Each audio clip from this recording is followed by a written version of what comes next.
Greetings, family. Welcome to Pan-Africanism towards Nationhood, building a global Black business pipeline.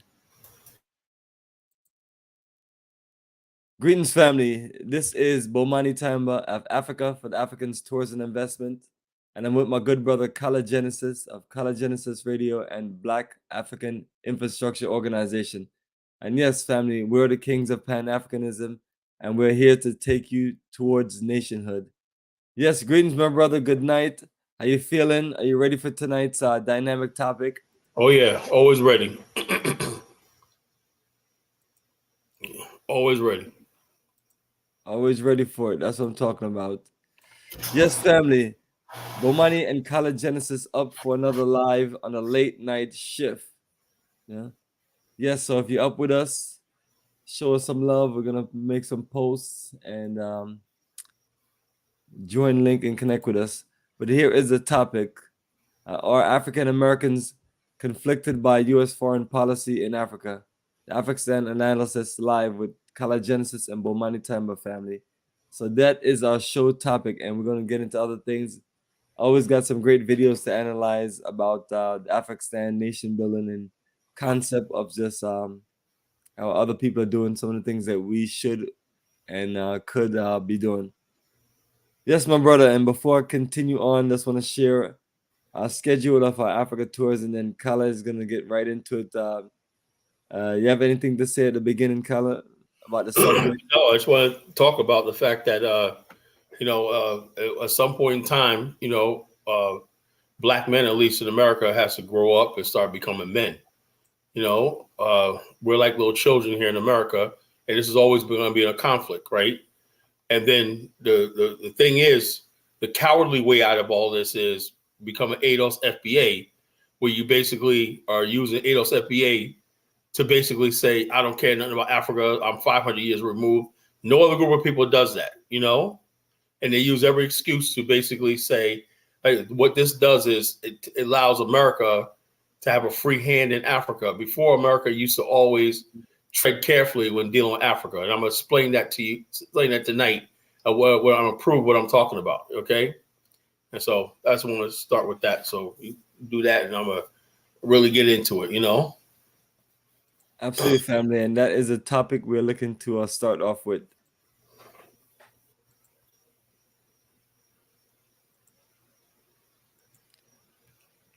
All right, so family, this is our website, Africa for the Africans.org, and this is for our featured Africa tours and investments that you can connect with us on. All right, so this is the website, africafortheafricans.org. Once you get to the website, you have this big slideshow and nice MP3 player, and it's a whole lot of history of our journeys across different parts of Africa. So this is our 17th year anniversary from 2006 to 2023. The journey continues. All right, so once you scroll down, you see the main menu, and then that will give you a list of all the things that we're into, what we're doing, and this is a support for our website directly. This featured Africa tours and investments. And so once you scroll to the middle of the page, what you'll see is a list of the countries that we have scheduled. So just a nice 2-year schedule, 2023 and 2024. So we just got back from Ghana on the 23rd Journey of a Lifetime, and now we're here for our Tanzania Roots and Culture Journey, November 16th to the 27th. And that is literally 3 months from now. So getting all the things in motion for that journey. And that is our fourth journey to Tanzania. So this is a journey where we're well experienced and looking to just connect more people. And for family, for those of us who are looking to join us, want to make sure that you do these things ahead of time because time do get by. And the first things that we have to do is lock you in on flight reservations because those things go up, and want to make sure you get fully accommodated. So that is our fall journey, and that is another incredible tropical paradise journey where we take you to Arusha, Zanzibar Island, Dar es Salaam, and then give you just a nice roots and culture historical connection. And next journey as we close out the year and start off the year, that is South Africa Roots and Culture Tour. That's December 24th to January 4th. And that is Johannesburg and Cape Town. So gonna be a nice little holiday getaway time. And for those that are looking to come, definitely reach out so we can make sure you're good. This time, use your flight arrangements a little tight because that is the busiest time of the year, and tickets go up fast. And next thing you're being sold $3,000-$4,000 tickets, and I'm dead serious. So make sure you're ready and prepared ahead of time.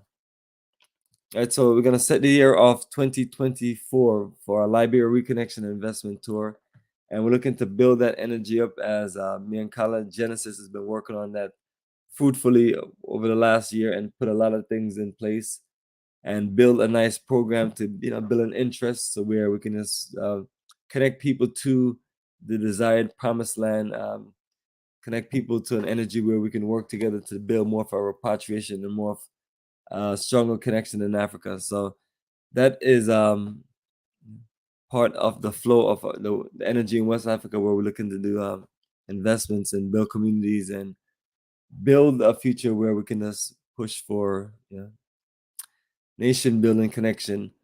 And so, family, after that, we're going to head to our 24th Journey of a Lifetime for our Ghana Repatriation Investment Tour. So, looking to show more information about our investment conference there, and also looking to this get you connected with updates as far as our Black Star Pan-African community, which will have a full tour there on the land and all the updated details and around the town, and then the future and the vision and all the things to just get you connected to where we can just build a nice repatriation and Pan-African community that we can just use as a way to just make better moves and do things a lot more organized.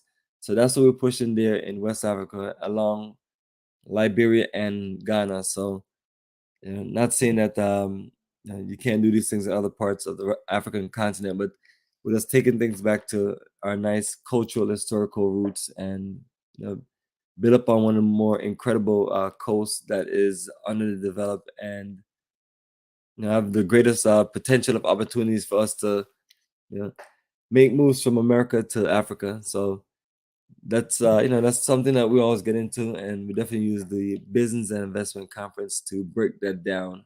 So I look forward to this, sharing more of those details when we're at the conference and having good people to present information both in Ghana and Liberia. All right. So here we travel on to the Nile Valley Civilization in Egypt, and that's November 21st to December 2nd. And that is another incredible journey as we just modified it to where we just have this incredible itinerary from Nile Valley Cruise to this out there in the Red Sea beach resort. So lots of ventures along the Nile Valley as far as the history, but also this tropical paradise and this infusion of just modern day energy. Right. So family, that is our schedule for 2023 and 2024. And the next possible thing that we have for 2025, because we just gotta work on the schedule coming up and just put all the updates in place. So that's Senegal and Gambia, April 2025. So that's still far ahead. So looking to do some schedule update in the next few months, and we'll see what we have for 2025. So the journey continues, family. And as you scroll down the website, that is all of our updated details and links. And right here, you'll see a general conference call. That's for Sunday, August 20th and September 17th. So that's the next two conference call, and that's the link, the details. If anybody want to join us, and we just go to all the several countries that we have on schedule and connect with updates, preparation details, go to this point of interest where things are and the full documentation and just giving highlights and just open things up for questions and answer. So that's the professional organized Zoom presentation that's done, and we'll do a few more and mix them in for specific countries, including what we have coming up for Liberia and also South Africa. And once you scroll down some more, all of the links, Facebook, YouTube, group pages, and then also this incredible list of all of our ventures across the African continent from last journey, May 2023, all the way back to December 2006. So as you scroll down, you just scroll down to different countries, different time. And then when you look to the left, you just see supporting documents and other people in our network where you can just check out their documentation.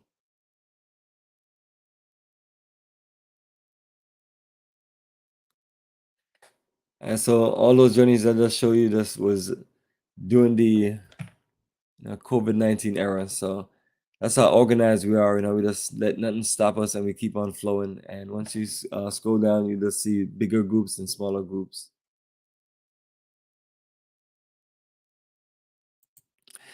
So yes, family. So the links, the detail is all below. So you can always connect with me when you're ready to connect. And we just get you connected to the journey of a lifetime and get you fully prepared for one of the more incredible journeys. And it's more than just a tourist journey. It is a connection to link, network with each other, to open ourselves diplomatic to the African continent, to this build a future. Everything that we're building is to build, a future, to put all things together. So yes, my good brother Kala Genesis, I know you're excited to go back to Liberia, and I know you're excited to show all of your new your new guests. Welcome to Liberia, and I know it's going to be a very special feeling. Oh yeah. I can't have it all for myself. Yes, man. So anything you want to share about Liberia before we continue?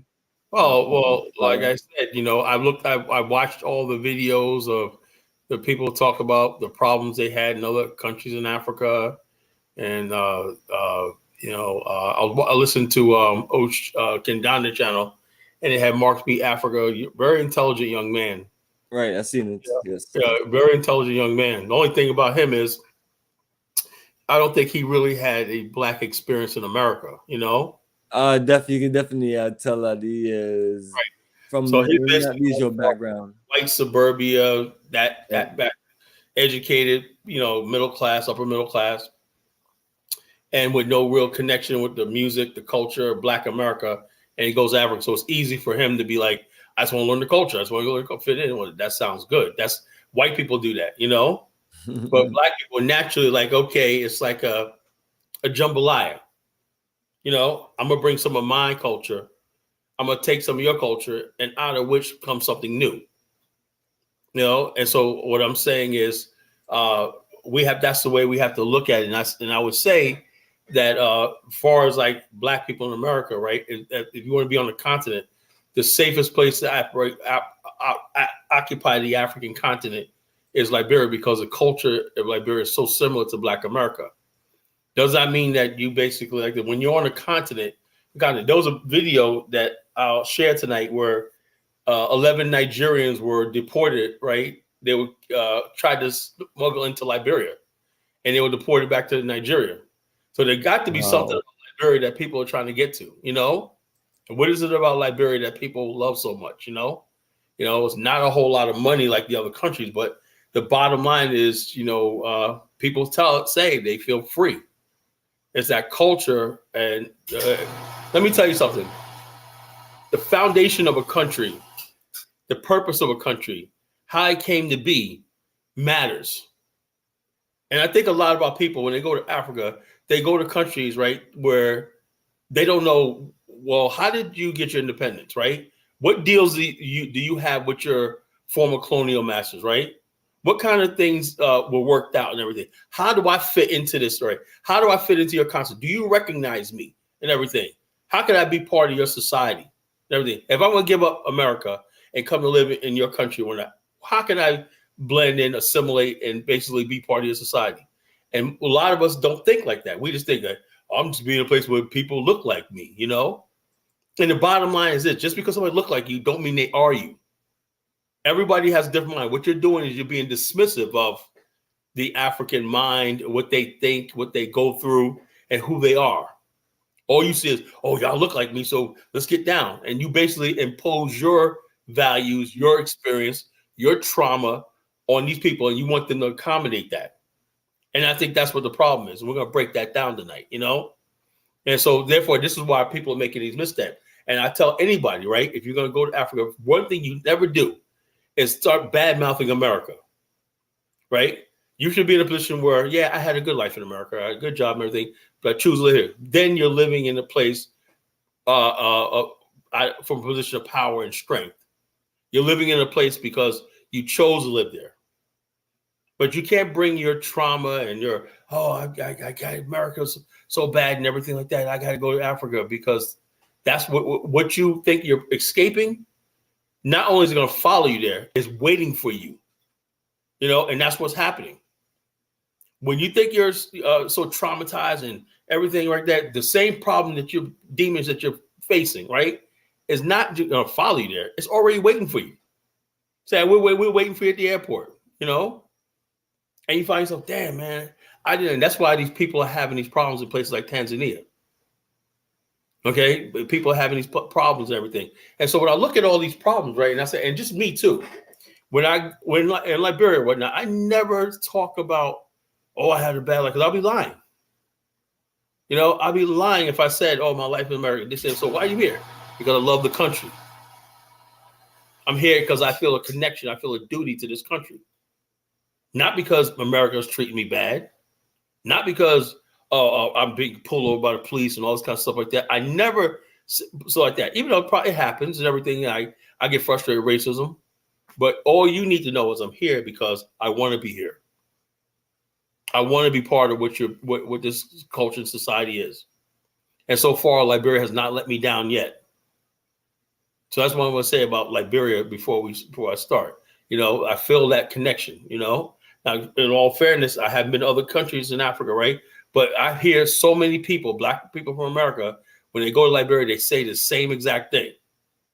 I feel like I'm at home. I feel like I don't have to apologize for who I am. I don't have to explain who I am. And I think that is very, very important, right? To get acclimated to a place in Africa, right? Where you may go to another country that may be a little stronger. Maybe go to like Guinea or Mali or something like that. You can access that once you got your feet wet on the continent. Liberia is a perfect place to get your feet wet in Africa and access the continent from a position of strength and fortitude. So that's what I say about Liberia. Some people will say, "Oh, I'm sorry, I can't like that." I'm not the typical Black African American. I didn't come from poverty. I didn't come from all so that. Even though I went through a lot of racism, I went through strife like that. I don't have the story a lot of people have. What I always wanted was to know what it's like to have a country, a land that I could say is mine.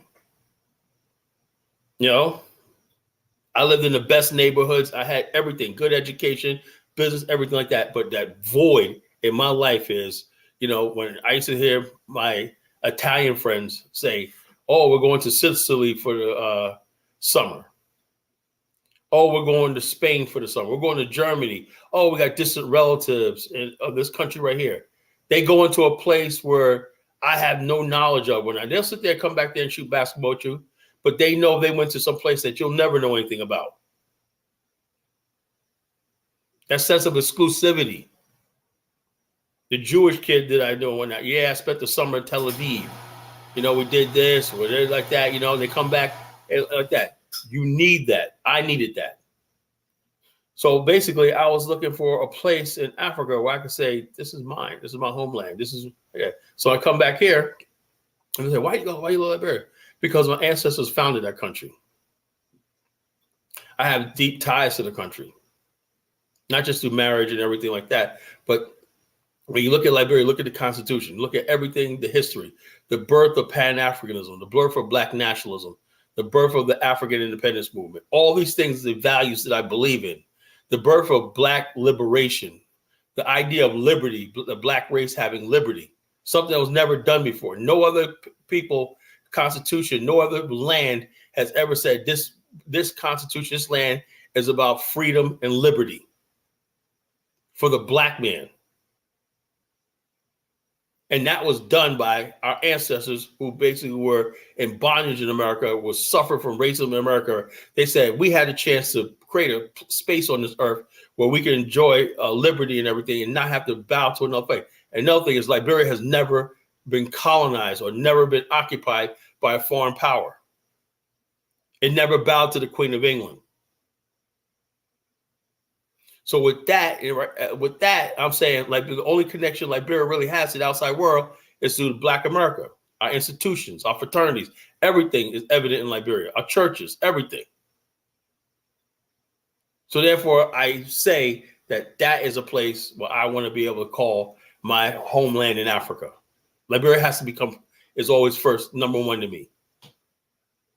Then you have other countries, Ghana, Sierra Leone, and Senegal, Nigeria, and everything like that. Well, why is Liberia? Liberia, because Liberia is a place where it was founded with me in mind. It recognized my trauma, my pain. No other country in Africa ever said, you know, the descendants of the transatlantic slave trade, and we're going to make a homeland for them.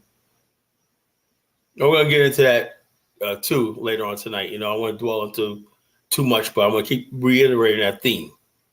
You know, there's two black worlds. There's a world of the black people who suffered from the indignity of being the bottom of slave ships and into the white man's world. And then there's the Africans who are basically colonized by Europeans. And there's two different types of struggle. And a lot of times we don't understand that there's two different types. We just think they're all the same. It's not that same. And we're seeing this now being played out in Africa, where Africans are saying, West Africa is saying, we have nothing to gain. We have gained nothing from our relationship with France. Now it's time to build Africa. We don't care what happens to it. We don't care if we're poor. And that's what it's going to take, you know? That's going to take. If you have to suffer for 20 or 30 years, in the end, you'll be free. If South Africa did that, South Africa would have been free. If South Africa would have seized all those mines, everything, when Mandela got in office and everything, seized all those mines and all those farms of white folks and everything like that, paid them off, whatever like that, and got rid of them, that, South Africa would be a great country right now. Zimbabwe is going to emerge as a great country. Why? Because it did what it had to do. Now there's people trying to bring the whites back and all stuff like this. If you're not willing to sacrifice and die for what you believe in, you don't deserve to be free. That's what Angola did. Angola fought the United States, the French, the Portuguese, the British, and all the NATO and all these other international things for 30 years because it wanted to be free. The CIA found itself completely helpless in dealing in Angola. Why? Because of people's quest to be free. If you're not willing to be free, you don't deserve to be free. So tonight's topic is, right, are African Americans conflicted by U.S. foreign policy in Africa? And I say yes. There are people who are using, I'm an ADOS FBA, right, to basically turn it back. Because in the coming years, you're going to see right now you have so many U.S. military bases on the continent. Niger, there's drone bases and all stuff like this. Say they're fighting Al-Shabaab and all this chaos, but they say you're not making any headways. Or you're using those base forces to spy on us and everything and protect French interests under the guise of fighting the jihadists. So they said, look, we're going to take the jihadists out ourselves. So we no longer need you anymore. So this is what we're talking about. And when we saw Congressman Meeks, what was his response to this? Oh, we got to restore democracy back in just ignorant stuff. When did the so-called election democracy replace freedom? Just because you had an election, that means somebody was elected, and we don't know how the guy was elected, who was he chosen for, and this guy, the former president, obviously have Arab ties and it looks like an Arab has his damn self and everything, but you want to put back in power. Why? Because he's going to do the bidding of France and the West. And the bottom line is black people in America are conflicted. I see people on Facebook telling me, you know, why are we celebrating coups and everything like that? But sometimes coups are necessary. I'll be honest with you. Yeah, some coups are wrong. Right? Like the coup in Liberia was wrong in 1980, right? But these coups really might have a justifiable cause. But when the coup is directed at foreign powers, these coups are directed at France. Usually coups are directed at people trying to get power so they could jockey position and say, "Oh, I could be a better boy or a stooge." I don't see that in these what happened in Mali, Burkina Faso, Guinea, and Niger. So people want to conflate that. Oh, Colin, man, you're supporting coups and everything. No, the right type of coup. If you're going to have a coup where you're talking about liberating Africa from despotism and corruption and stuff like that, I'm all for it. But if you're going to have a coup just to basically put yourself into power, and the next, you're having all these Europeans and everybody come back in, and you're benefiting and you're getting fat and eating whatnot. No, I'm not for that. Sometimes Jerry Rawlings did the same thing in 1979. He overthrew the government of Ghana because they were basically corrupt.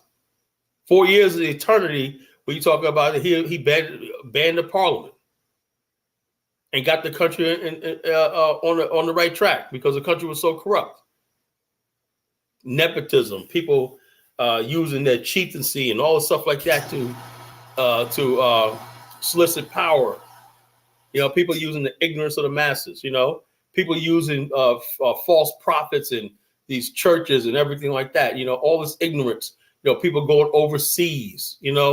Getting indoctrinated by the West and everything, and it also using black people in America, right? Fake Pan-Africanism and fake black unity. It's like all you have to do is put a dashiki on, and you can go to Harlem and Philadelphia. Oh, wow, this is a person like this, and the person just as corrupt as anything. The person just as Negro as everything, and we have to stop with the vanity. I'm not impressed by your kufi, your robes, and all this stupid stuff, and those ceremonies. All that stuff means absolutely nothing in this day and time. Because it's all vanity. And what's the difference, Colin? The difference is when you have a country that's full of vanity, nothing gets done. Everything was on the surface. You brag about your degrees and your this, and your country's falling apart. But a country that sits quiet and humble and just do what has to be done, don't boast or brag and everything, produces a country like Singapore. That's producing a country like Rwanda. But the president's not bragging about how the achievements of his people. He's saying, look, we have a long ways to go till we get to that level right there. And then when we get to that level of success and everything, we're going to basically stay humble, right? So we can spread our message of what we are about to the rest of the continent, our testament to the rest of the continent. That shows character. But all of us black people, we're so full of pride. We're so full of ego. And when you're part of the losing race and everything, it's easy just to get into yourself and get into your feelings and your pride and your uplifting and your smallness and everything. And so therefore, you don't want to do the hard work. You just want to look at who you could look better than. Who you could look better than. You have this idiot Charles Barrett going around talking about, oh yeah, I'm proud that we don't have no white people in my neighborhood. Okay, fine, he moved out, and then he says something that I guess he hasn't been watching social media, right? He says we got 13,000 black elected officials in America. What does 13,000 black elected officials have done? Look at all their community. See, like I said, vanity. We got black elected officials here, black officials here, and whatnot. But look at the districts they represent. Poverty, blight, and everything. Why is there gentrification? Because those districts aren't developing. You're not bringing home the bacon. You're not improving anything. I remember when the Yusuf Hawkins situation happened, right? Jesse Jackson told Moses Stewart, Yusuf Hawkins' father, he said, your son may have just gotten the first black man elected mayor.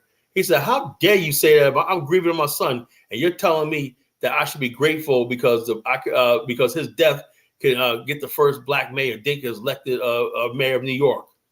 This is what we're dealing with.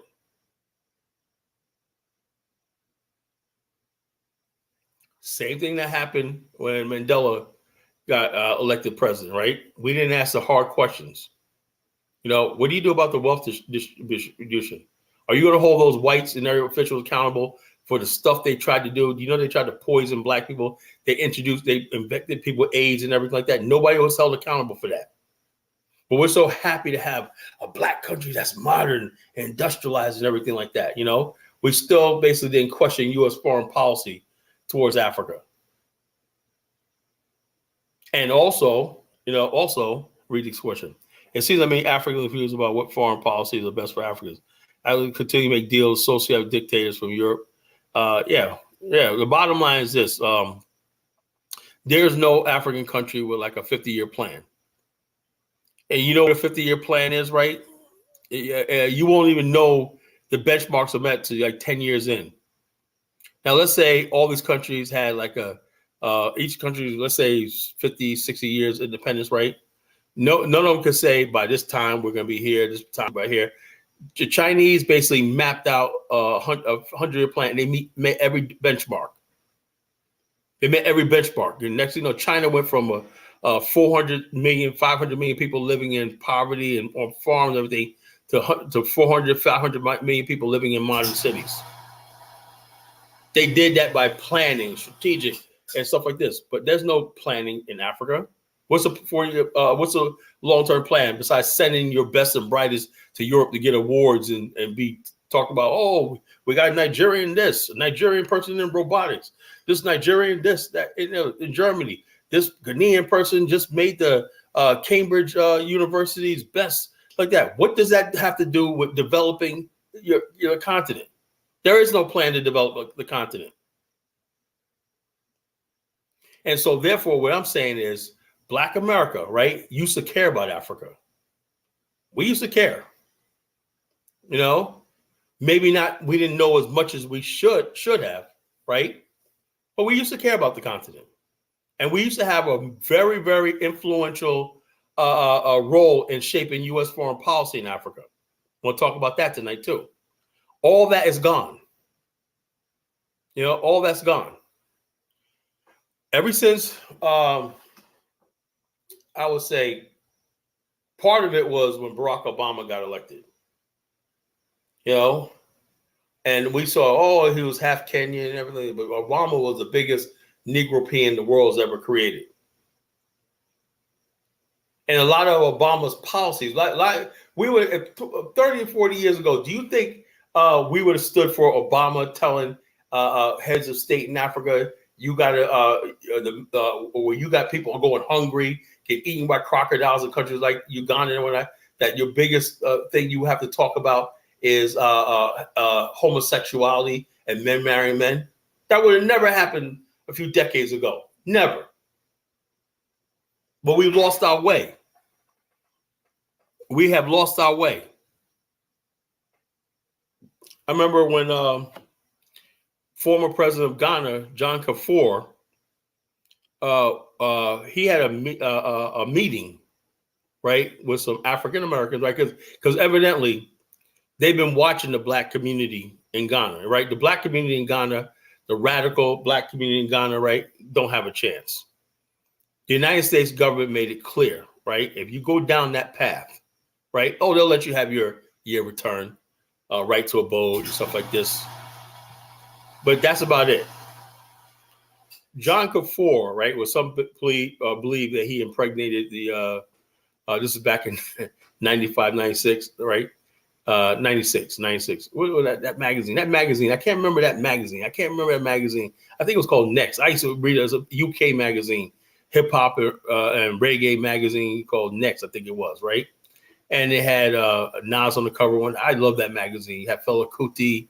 That's where I really learned a lot about Fela Kuti. I knew who he was, but they used to have articles on him. They had articles about South Africa was a new democracy. They had a lot of articles on South Africa and stuff like that. But they said in that magazine that John Kufuor impregnated the white Canadian ambassador or whatever like that. I don't know, but that was a rumor. So former President John Kufuor, right, he did a speech, right, around the late 90s, right, early 2000s. And he basically said to a group of African Americans and everything like that, right? I guess it was like, we go over there with this Pan-African Black, like this. He said, look, we have to really move past slavery. We can't, every time we bring here developing, we keep talking about slavery and it's putting off a lot of white people. Basically said in so many words, right? And John Kafour was basically a stooge of President George W. Bush. He had a highway named after him. You saw it in Bomani, right? George W. Bush Highway. Yes. You know? And so basically he was saying that, you know, this whole Pan-African stuff, you know, we appreciate you coming to Africa and everything. But basically he was saying that, you know, in the future, we got to look beyond this race and all this kind of stuff like this. So I asked the question, right? If you're going to say that, right? What's the purpose of us building anything? If me as an African American, right, is no different than a German, I can't compete with a German. They got way more money and more power and everything. You know, they know that. I can't compete with a Japanese. I can't compete with a Chinese and everything like that, right? But Black people in America have never taken the African side of the U.S. policy, right, and said, look, this is what we want, right? We give away the whole dinner table for nothing. We never draw a line in the sand and said, look, this is going to be our policy, right? This is what we want out of you. If not, don't count on us in our government to lobby for you anymore. And that's what it's going to have to come down to. U.S. Black people's policy in Africa, right? Right now, what just happened? They last year, they invited all the heads of state to Africa, and they met at the African American so-called museum, whatever, in D.C. I'm not saying so-called. I haven't been there, but I don't think they have a Liberia exhibit, so I don't really acknowledge something like that. If you don't have Liberia and the Pan-African stuff like that, you know, it's not a legitimate. It's an incomplete museum. Anyway, so basically, they invited them there, right? Heads of state, and you got this idiot Eric Adams talking about, oh, all these cities in America are run by Africans and all something good. Lo and behold, right? Instead of having a real Pan-African thing, by saying, how can we link together through education, through communication, through trade, through business, all these different sectors, Black America with Africa, with policy, and we could use our sovereign wealth of places like New York City, Chicago, and everything to build a future. That wasn't on the table. What was on the table? The Biden agenda for Africa. What was the Biden agenda for Africa, right? Telling South Africa it has to shut down its coal mines, right? Telling Africa you have to basically legalize gay marriage and all this kind of stuff like this. And if they do all that, then I think they would split $1 billion. That was the most humiliating thing I've ever seen in my life. And you had people telling me, Colin, man, you see, man, Africa. That's why I said in the future, I'm going to start cutting some people off. Really, I'm going to really start cutting some people off. Because if you can't see, right, that right now, the United States, basically like that, even the media won't tell you that, right? They're making a play for the mother continent. And they basically are going to pick your so-called Pan-African leaders to do their bidding. You're not going to benefit from it. And then they got the people walking around like, oh, I don't have nothing in Africa. Are you a fool? We're living in a global world. Whether you like Africa or not and whatnot, if you think like this, some people don't care. Okay, I don't care, whatever, like that's fine. But those of us who do care, shut the hell up. Stay out of our freaking way. We're saying this is what we think Africa ought to be. If you can give Ukraine $80 billion, our taxpayers' money, right? And you tell me the whole entire continent of Africa, right? Can't, after everything, slavery and everything like that, you can't give a $10 billion to the African continent that's earmarked and with oversight and full disclosure and everything like that, $10 billion a year for development. But you got billions of dollars to give Ukraine. You got Barack Obama, let me stop. That fool gave Israel $30-something billion. They got money for everybody else. But they basically know they basically know that black people in America will sit back and stand for it. You got crumbs. How dare what you call Liberia has been the closest country to the United States, right?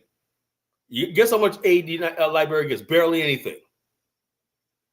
But Liberia still believes in America. They still hold on to America and whatnot, and that America is this great country and everything. But what does America do? Gives them nothing. No real development, no anything, no investing in HBCUs and everything. With Howard University, Morehouse University went over there and said, we're going to be like that. There was no funding available for that.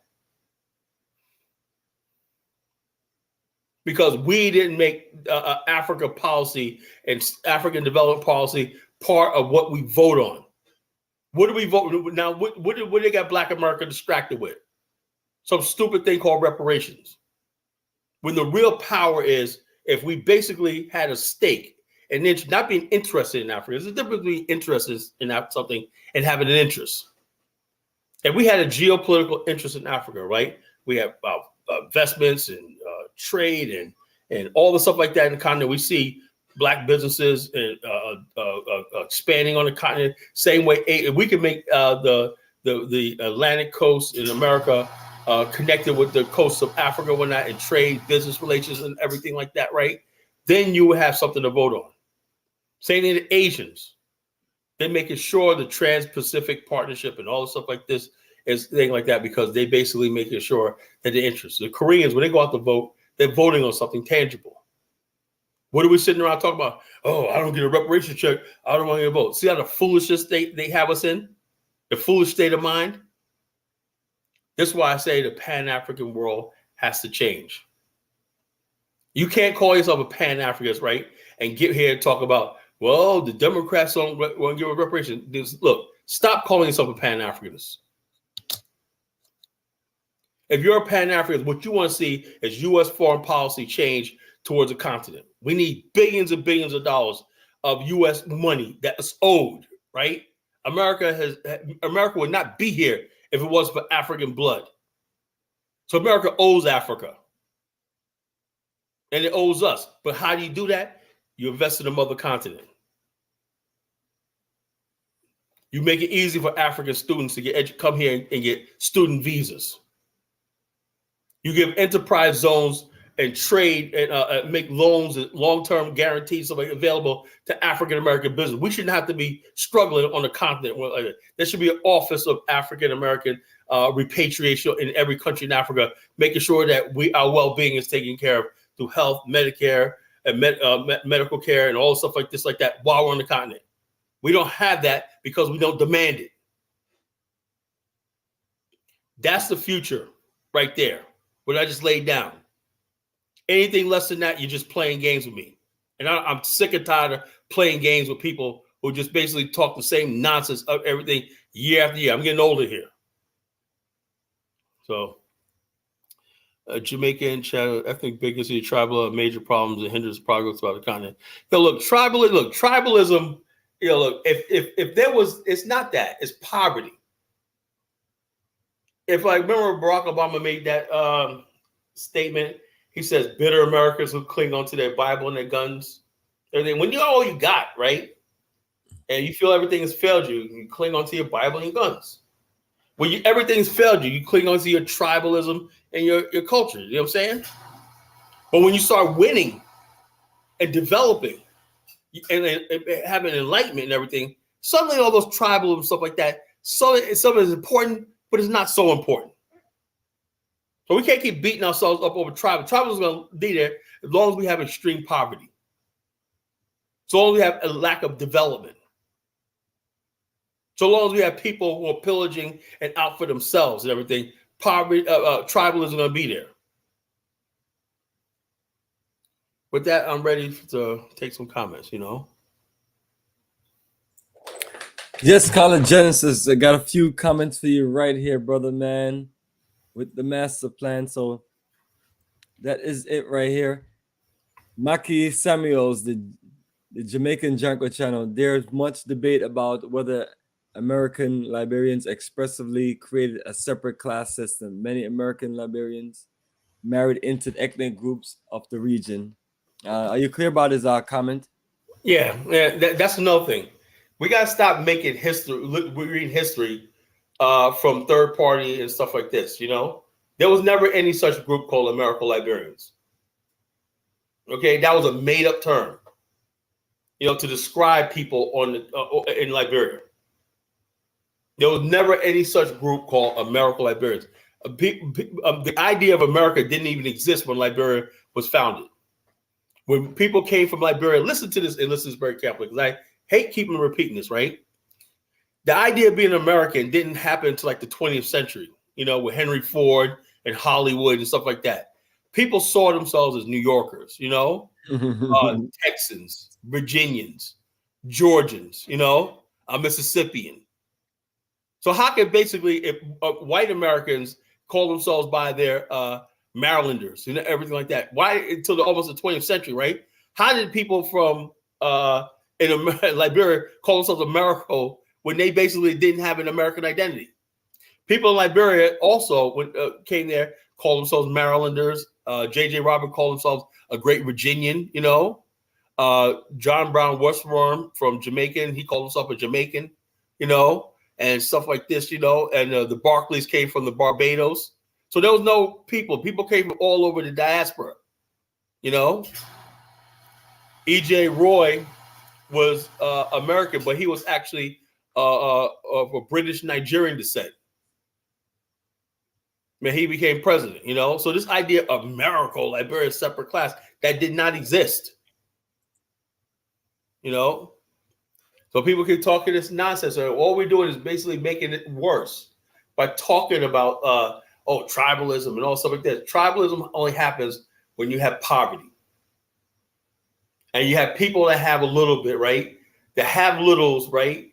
Are jealous of the people who have a little more. There's no real haves. It just have a little more. The American Liberians, I don't know. I guess he knows more about Liberia than I. There were no American Liberians, Jake Crow. There was no American Liberians. This is Mackie. This is Mackie Samuel. This is Mackie. Why is he saying Samuel. Who's he talking about? Is Jake Crow in the chat room? Yeah, he's. I guess he's doing a side lecture, a side presentation. So the bottom line is there was no people called American Liberians. You know, what do you mean by American Liberians? These were black people from the Gullah Geechee people. You know, matter of fact, there was just a recent celebration in Charlotte, North Carolina, where a bunch of Liberians basically are. Let's play this video, Bomani. You know, perfect. I loaded up. Let's. You know that celebration at Charlotte, North Carolina. There was these people mixed together. As soon as they got on the coast, both groups of people intermarried with each other. You know, they intermarried with each other. There was no thing. Some people basically, there was so-called American Liberians that were part of the Poro and Sandy societies. You talk about the Liberian folk dance? Yeah, there was people basically from the interior, right, that joined the Masons. It became Masons, you know. It was a black society. You know, we don't do that stuff. That American Liberia. That's with the white mind. You know, that's black and white. These were all black people. You know. I'm trying to get clarity on what you're talking about. You're talking about the Facebook video. Yeah. With the folk dance. All right, gotcha. Let me post this one comment. I appreciate you, Liz. Honestly, I don't want U.S. government involvement in Africa. Too many weird strings attached. Unfortunately, we can't do anything about that. You know, that's, you know, if the United States giving a little bit of money that it does, right? And they got all those bases and everything like that, you know, imagine what they do if they really came with money. So we're not going to win that battle. What we can do is make our position. This was the point of tonight's show. Make our position clear about what we want. You know, and we have to be on the same page of what we want out of the continent and what we want to see how it progress. Now, this is in Charlotte, North Carolina the other day, right? These are Liberian Americans, right, doing a dance, right, that was introduced to them by the so-called American Liberians, but it was the Crew people and the Grebo people who took the dance and everything, and they still celebrate. It showed you that the amalgamation of cultures that was Liberia. You know, it's like a Creole jambalaya culture, like what do you call a masala, like a mix of cultures. When it's like this, you know. Yeah, it's like America. Mackie Sands says America trace their freeborn and former slaves. Yeah, that's right out of Wikipedia. You know, but the bottom line is this: what about the people that came from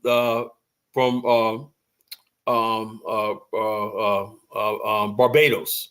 The most powerful family in Liberia came from Barbados, the Barclays. Are they Americo-Liberian? You know, what about John Brown Wishburne, right? Who was born in Jamaica, right? Lived in Nova Scotia, and then went to Maine, found the Freedomist Journal, went to Maryland, Liberia, and made Maryland a great state, one of the best civilizations the world's ever seen. You know, was he Americo-Liberian? You know, people use Americo-Liberian and whatnot. You know, get off this America stuff. Stop glorifying America. That's what the problem I'm having with a lot of people. This glorification of America. You know, that's just so disrespectful to our ancestors, right? They didn't identify themselves as Americans.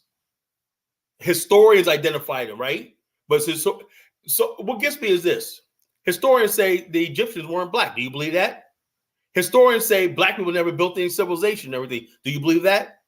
Who are these historians? They had it wrong. The people in Liberia, there's no evidence all the years that anybody ever referred themselves as American Liberia. They call themselves Congo people. Why? Because most of the people, half the people that came that were there came from the diaspora and they came from the Congo. So they all became one group of people. They call the Congo people. They call themselves Congos to this day. We have a Congo town. So this says the fact that they call themselves Congo people. They call themselves Congo people. There's no anywhere in Liberia where you see American Liberian town. No place in Liberia. You have Congo Town, and in Grand Cru and Bassa, there's Congo towns in all different parts of Liberia. They call themselves Congo people. You know, they're not refer themselves American Liberians. You know, I hope I'm educating people because I'm sick and tired of saying the same thing over and over again. American Liberians, like everybody's came over there waving the American flag. We're just Americans and whatnot. They didn't care about America. America was still a developing country itself. You know? I'm drunk. Oh, what are you sitting here listening to me then, you know, stupid fool? You know, I think we need grassroots. Other than that, lead to chaos on the road. Yeah, well, we need grassroots, but we also need intelligent people, you know, and we need to listen to people who have knowledge. And what problem in our community is we got these grassroots people who don't know anything, right? And as soon as they get a certain amount of YouTube subscribers, they're the ones leading the charge, you know? So bottom line, grassroots movement don't always work in the age of social media, you know? Oh, we got grassroots. I listen to some of these things, but these guys don't know their ass from the elbow. But it's grassroots. They think they're doing something. They're going nowhere.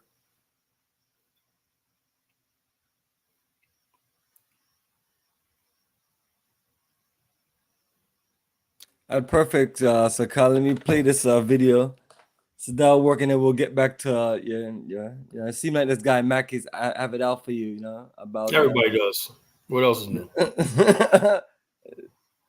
Well, I mean, he's just going back and forth with you, basically saying that history identified them as Americo-Liberian. So we can just continue on to that once we finish the video, because he has another comment and so on.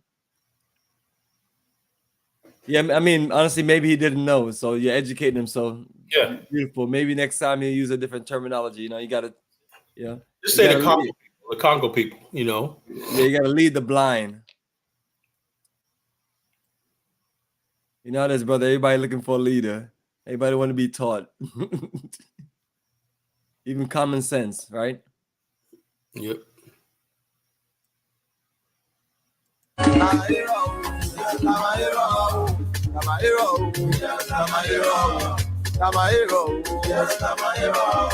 I'm a hero. I'm a hero. I'm a hero. I'm a hero. I'm a hero. I'm a hero. Some people got a hero to me, I'm a bit. Some people got a hero to me too. Your hero is your hero. My hero is my hero. Take a hero. I'm a hero. I'm a hero. I'm a hero. I'm a hero.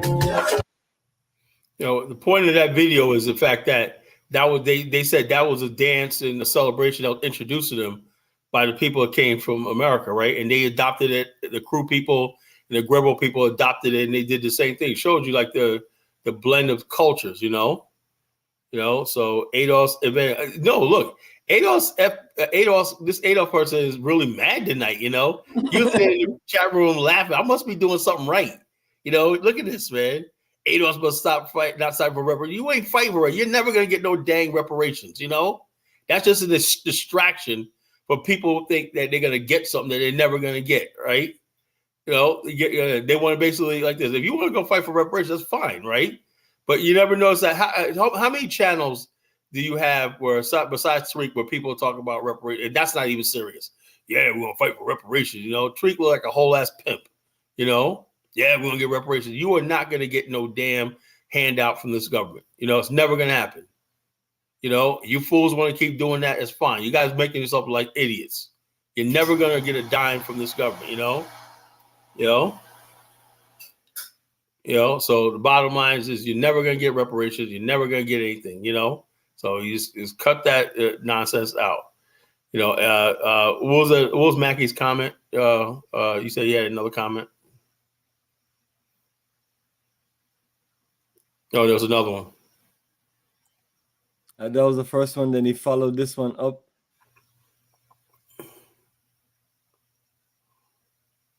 Okay, that makes sense. But just say America, that's a label they put on there. The international thing. You go to Siberia, they'll say America Liberians. Let me tell you something, folks. Do you know the proper name for Japan is not Japan? There's no such people called Japanese. Japan's called Nippon, Nihon or Nippon, right? You know, the West creates this name Japan, and Japan's go, okay, let's go along with it. That's how powerful the West is. They label people and they just go along with it, right? Like which we call like the Yoruba people don't exist. Like as Musapo was saying, there was like a whole bunch of group of people. The Westerners say, "Hey, you're Yoruba." You call Yoruba, like there's several different groups. They lump them all together. Okay, you're Yoruba. I guess we're Yoruba now because that's what the anthropologists call us Yoruba now. You know, a lot of these stuff that you see and whatnot don't exist and whatnot. You know, people. Like which we call in Liberia, right? They'll say, oh, the Grebo tribes, right? And I studied this, right? The Grebos have like 20 or 30 different ethnic groups, right? That really don't have anything to do with each other. Some similarities and everything in certain urban areas and everything, but they're not one group. But we just label them all Grebos, you know? You go to any country you want. You got to look at all these countries. Are there really a Wolof people? You know, I seriously doubt it, you know? Mufasa's here. Maybe he could tell us more about the Yoruba. You know, that was an invented term. You was the one who broke that down. So I always knew that, but he was the one that broke that down on the show one time, you know? So basically a lot of these terminologies like Zulu, Zulu's an invented term, right? Shaka basically conquered a bunch of people and they all became known as Zulus, They all had like dozens of different names, but for convenience purposes, they're all Zulu. You see what I mean? Where most people in the world are not educated, it's like the fact is like it doesn't matter. The accuracy of whoever did what does not matter. The nuances and everything like the intricacies does not matter. All you need to know is they're Zulus. And people's like, okay, we're all Zulus. America Liberians. Were they all from America? Do you know the majority of people came from the Caribbean and came from other parts of Africa? Are they all America Liberians? Were the Fambula family and the Massaquoi family, two of the most powerful families, educated, powerful families in Liberia, were they America Liberians? The Masakois and the Fambula family to this day are two of the most powerful families in Liberia. Were they Americo-Liberians? You know, so like I said, we have to get proper education. We have to know all this when we start talking about things, because we keep making these mistakes. You know, we don't know anything about these countries and their culture and their nuances and their differences, everything, and we just take something and run with it. Historians call them Americo-Liberian. That doesn't mean anything. When we actually meet people, you like, okay, my cousins from the Congo, you can tell some people who are just pure people, you know, Congo people, but most of the people got Grebo and Bassa and whatnot, you know, or even if they're Congo people, right? They grew up around Bassa people, so they call themselves Bassa. You know, I'm in the Bassa because I hang around a bunch of Bassa people, you know. You go to Maryland County in Maryland and Liberia, whatnot, most of the Grebos basically wear the way their attire is completely like the so-called Congo people, you know. So that's what I'm talking about. We have to understand this when we talk about the intricacies of things. Now, back to tonight's program topic, right? We Black people in America, right, have dropped the ball, right? And I'm going to read something. I'm going to read an article, right?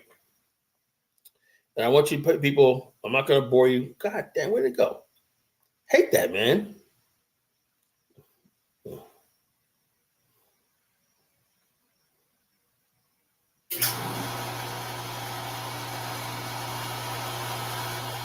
Yes, Colin, I got some other videos also.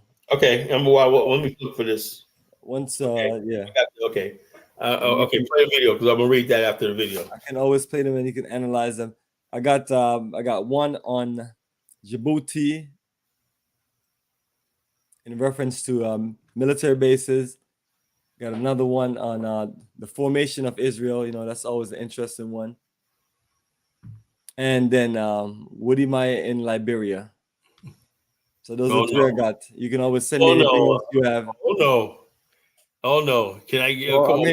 Hey, once I get there, brother, I promise you, man, we're gonna shoot some great footage and we're gonna, add some nice stuff. But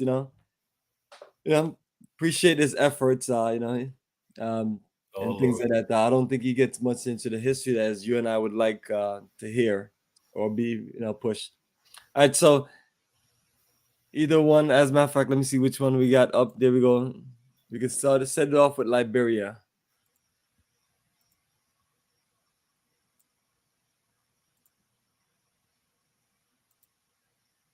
So you remember this location, right? Yeah, it looks like the Ducor. There you go. Oh, that Hotel Africa. That's Hotel Africa. Was that the Ducor? I can't tell. It should be the same hotel where you got that statue that you did that video. Oh yeah, that's the Ducor. Looks like Hotel Africa. Yes, overlooking the mountain. Yeah, that's Hotel. That's Ducor. That's a Ducor. So you're familiar with that whole, yeah.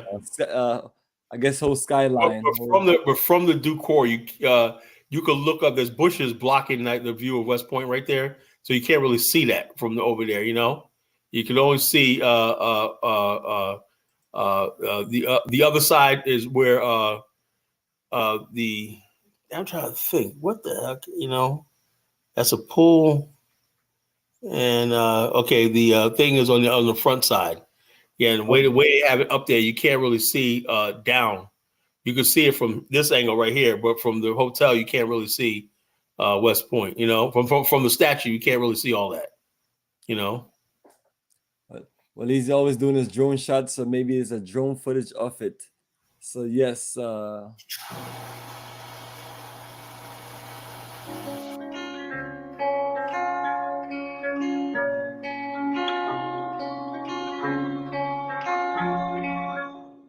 Liberia is the only country in the world formed by African Americans. Pledge allegiance to the flag of Liberia and to the republic for which it stands, one nation, indivisible, with liberty and justice for all. The slaves were taken from Africa to America. They were deposited on the Gorée Island in Senegal. From Senegal, they carried them to America. They were tied and worked on the plantation. But They stayed so many years in America working on the plantation. But then after they have discovered the machine or the Industrial Revolution, that is, men used to brush and they used to plant the cotton. They discovered a machine that can brush the whole area for one day, while the human being brushed it for 3 months. So there was no need.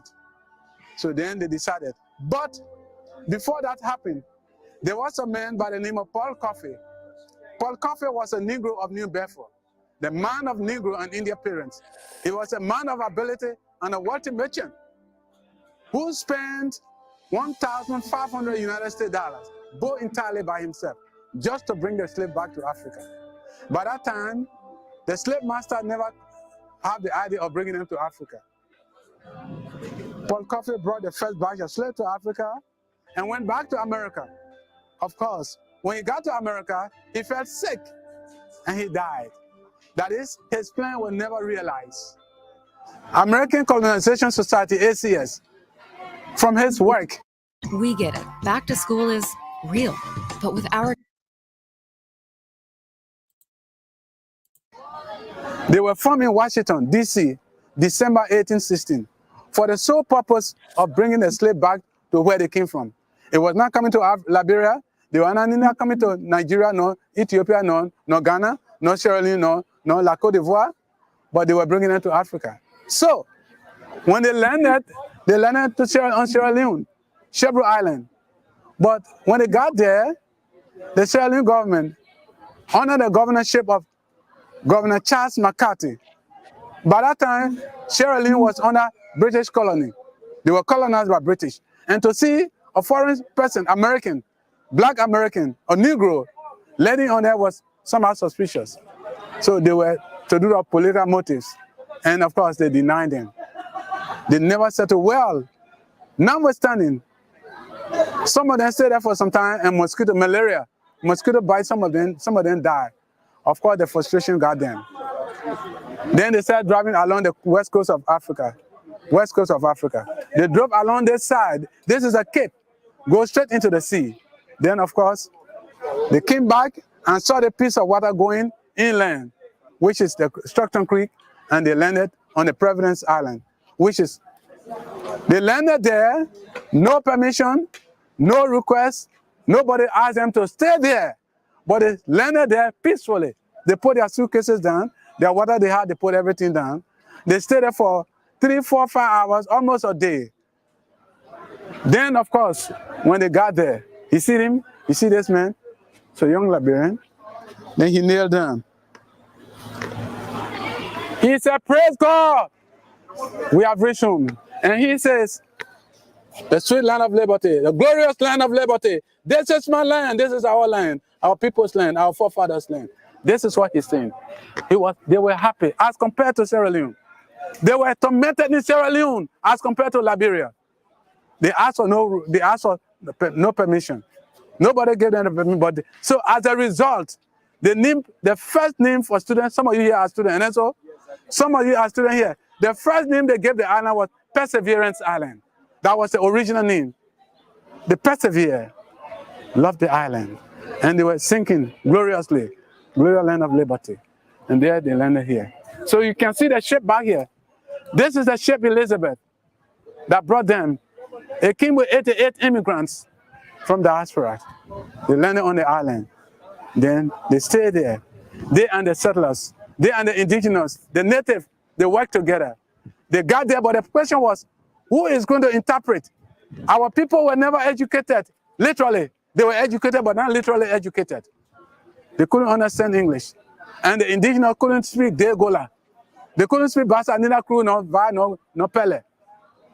But then, my children, it was a man by the name of King Saboso, a Mandingo trader. He was a trader. He worked along with the Spanish people. He worked along with a lot of people. He was the interpreter between the indigenous and the people. He put them together, and they all worked together. And they honored the cotton tree, which is Dana. They went under the cotton tree, and they made peace. And then, of course, later on, they accepted them on the land. But as they were there, more ships started coming in. They came with Nautilus. it came with unspecified number of people. The island is 11.22 acres. It couldn't accommodate everybody. So they talked to the indigenous and they allowed them to come on the mainland. They settled around Water Street. You know Water Street? Waterside area, there where they landed. They stayed there and they moved there. Then, of course, they started moving about. So as a result, you will see them. As you see here, this is a cannon. And this guy, Chai, is wounded. And this one is feeling sorry for the wounded. What happened?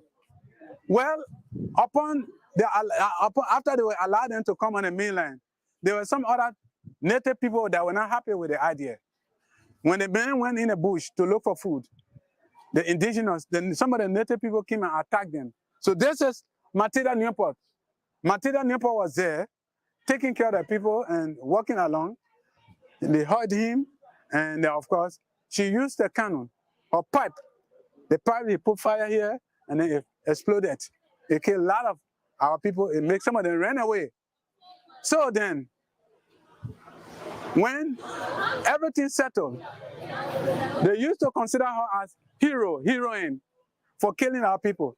So because our people were not educated, they passed law that every year, December 1st, was Matilda to be celebrated as Matilda Newport Day.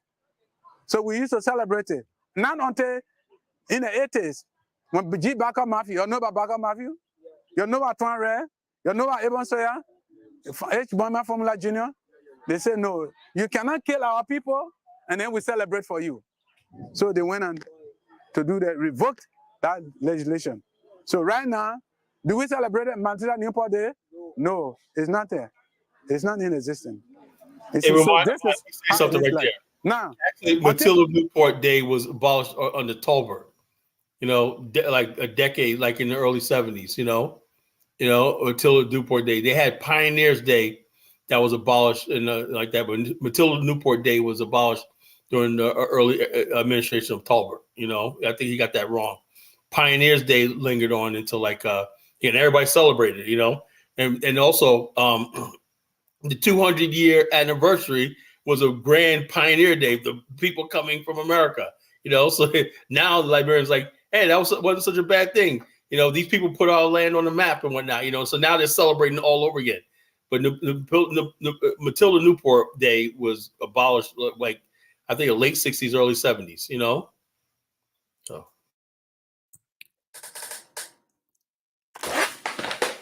I appreciate the explanation, and I want to finish. Just break it down because I want to know if the tour guide is accurate, if he's doing a good job, or if he's not flowing right. So we have to analyze those things because we want to make sure people are presenting information, especially if they represent us. They're presenting accurate details. So far, what do you think of the guide himself? Yeah, he's doing pretty good, right? You know, but I think Ross will probably be a better tour guide because Ross will key points. Yeah, those things like that, those nuances. Like when he said the free slave, one thing he got wrong was he said they were going to send free slave. No, they actually wanted to get rid of free blacks who lived in America, who were starting to prosper, get jobs, open businesses, everything. They wanted to keep America as a white country. Okay, they wanted to make America a white country. And the bottom line is, and this happened predated Liberia and Sierra Leone. You ever heard of Binghamton, New York? Yes. Oh, okay. George Washington and several other people met in Binghamton, New York, right? Right before the Revolutionary War started, right? And he said, look, if the British keep staying here, they hated the fact that free black people they were subject to the same, they were equal to free blacks under British colonial rule, So they wanted to create a constitution that basically excluded black people, right? But not say it, And the bottom line, after they did that, right, after they won this America's Revolutionary War, everything, what do you do with the free blacks, right? Because the free blacks were growing in Boston and places like that. They were getting educated and everything. What do you do with this black population, particularly on the East Coast of America? Even in places like Louisiana, there's a free black population. What do you do with these people, And the solution was we got to remove them from America. So it had nothing to do with getting rid of slavery. Why? Because a free black population was a threat to the institution of slavery. That's what I think he got wrong. It wasn't like they're trying to get rid of slavery.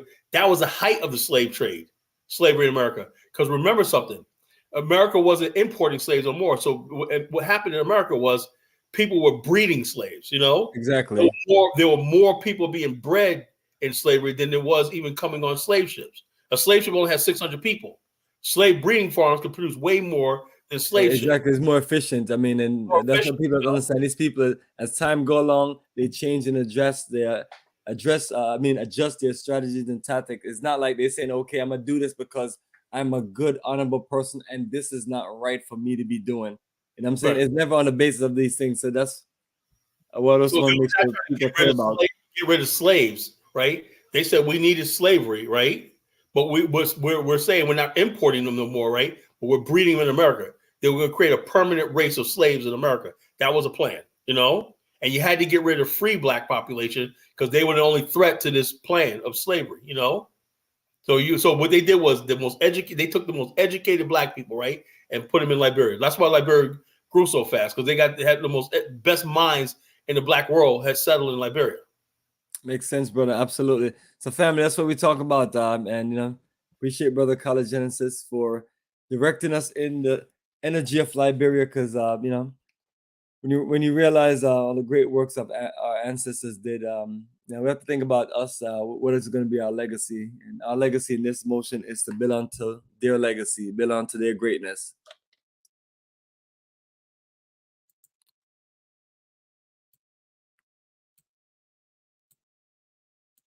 Then we have Thomas Buchanan. After the Lenin, we have Commonwealth period, which was headed by Thomas Buchanan. He was one of the settlers from America. He became the governor of, let's say, Monrovia. He was the governor of Liberia. So he stayed there now until 1840 something. We had our election, and this man was elected as the first president of the Republic of Liberia, Joseph Jenkins Roberts, from America straight. He was not born here.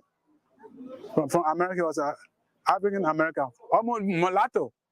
Was a mulatto. He became the first president of Liberia. Here, they greeting the indigenous greeting them in our local area with a specialization, our tradition. Greet them like this. This is what they introduced to them. That is, they are part of our society. No discrimination. So this is the flag of Liberia. Was hosted August 24. Every year, August 24 is our National Flag Day. It has 11 stripes, red, white, and blue. And it was made by 7 ladies, headed by what? Susanna Lewis. She was the head from America. So you can see here, August 24 is celebrated as our National Flag Day every year. America has 50-odd stars, but we have only 1 star. The red stands for valor, white stands for purity, the blue in the red corner stands for the then dark continent of Africa, and of course, the star stands for the Lone Star of Liberia. Most of the things you see in Liberia from America. In Liberia, we have Virginia.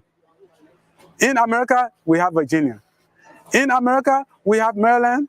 In Liberia, we have Maryland. We have Louisiana in America, Louisiana in Liberia. We have Mississippi in the United States. We have Mississippi in Liberia.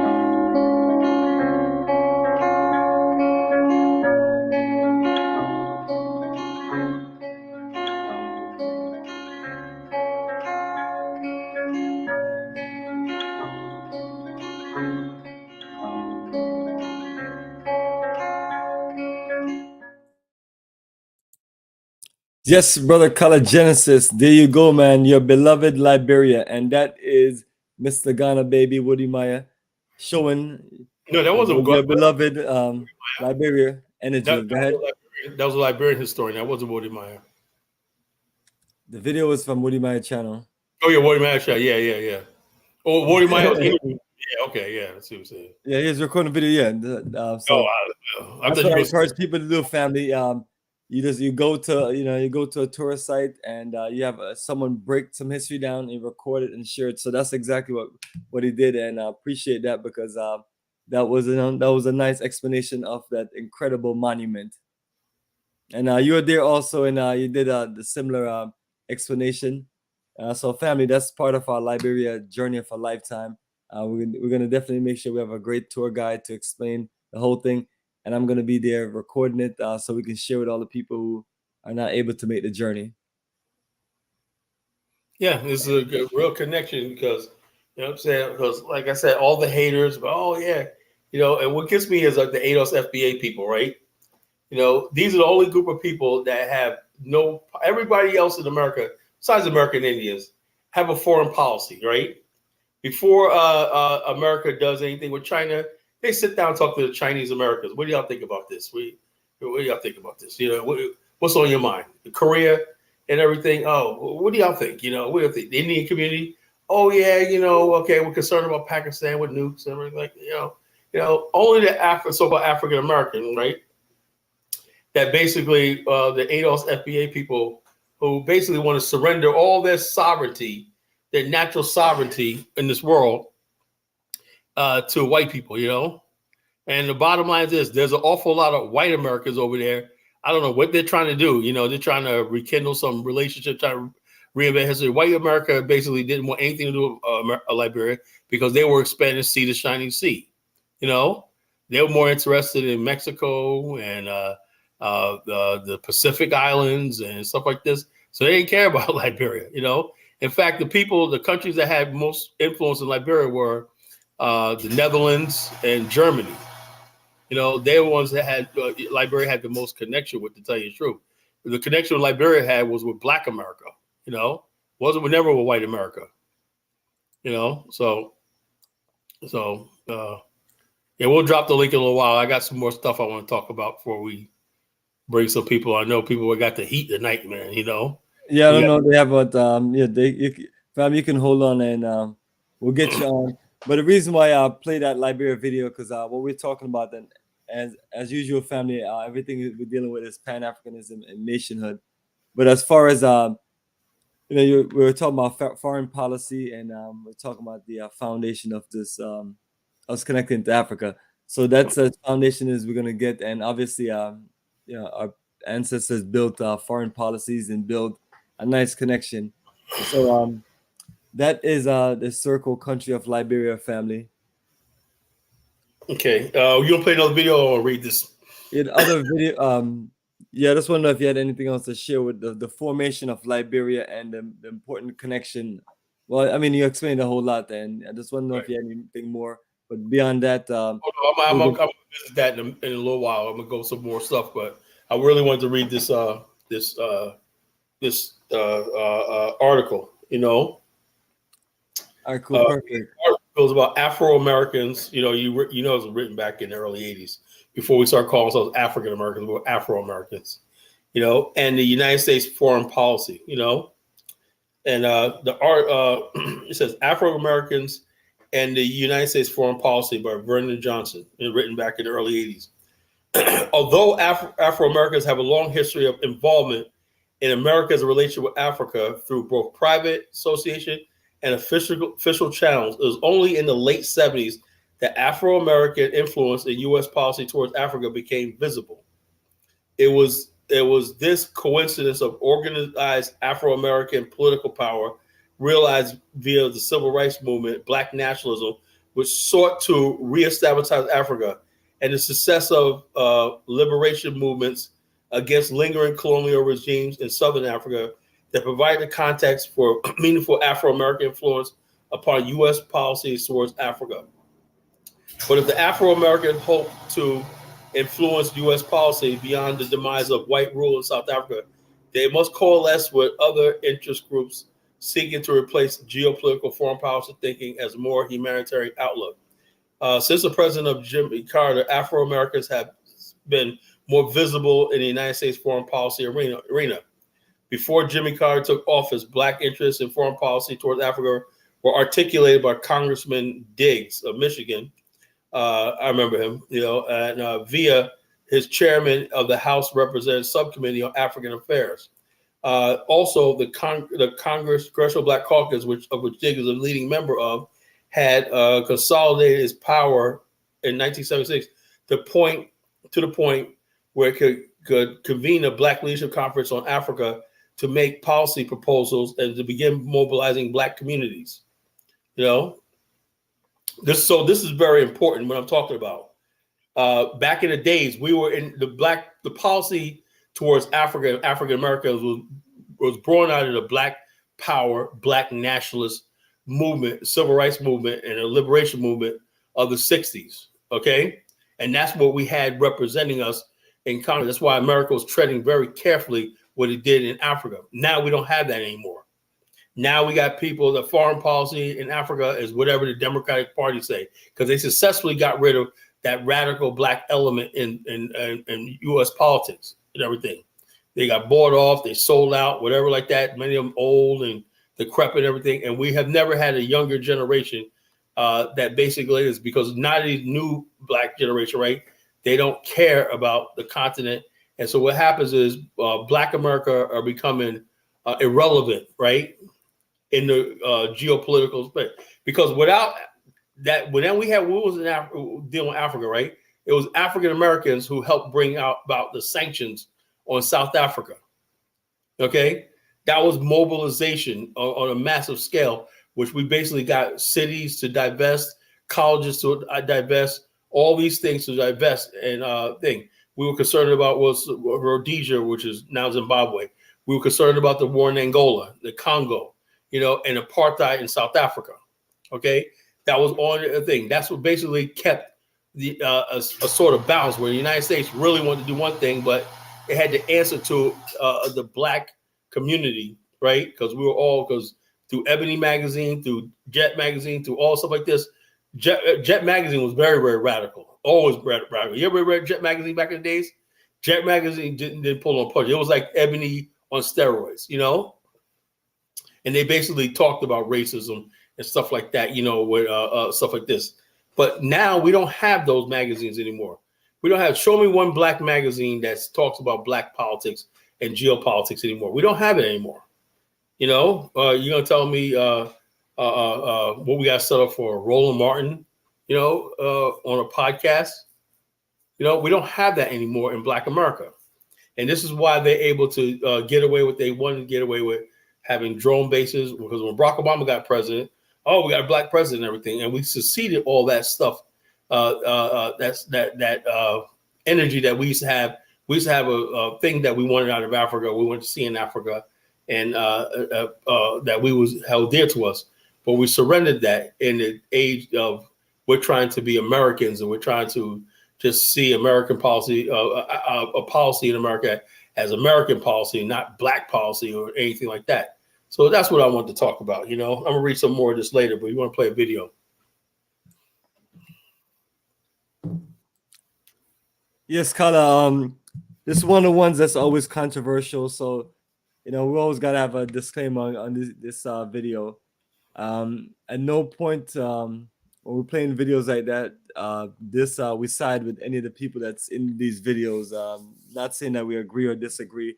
The purpose of playing any video dealing with some of the countries we play is only to explain what we as a people need to do, or show a level of oppressed people or people who are trapped in a certain situation, and they're saying, you know what, we need to build nationhood. We need to build a nation of our own, and we need to incorporate the efforts of our own people, and we need to, you know, define our destiny, things like that.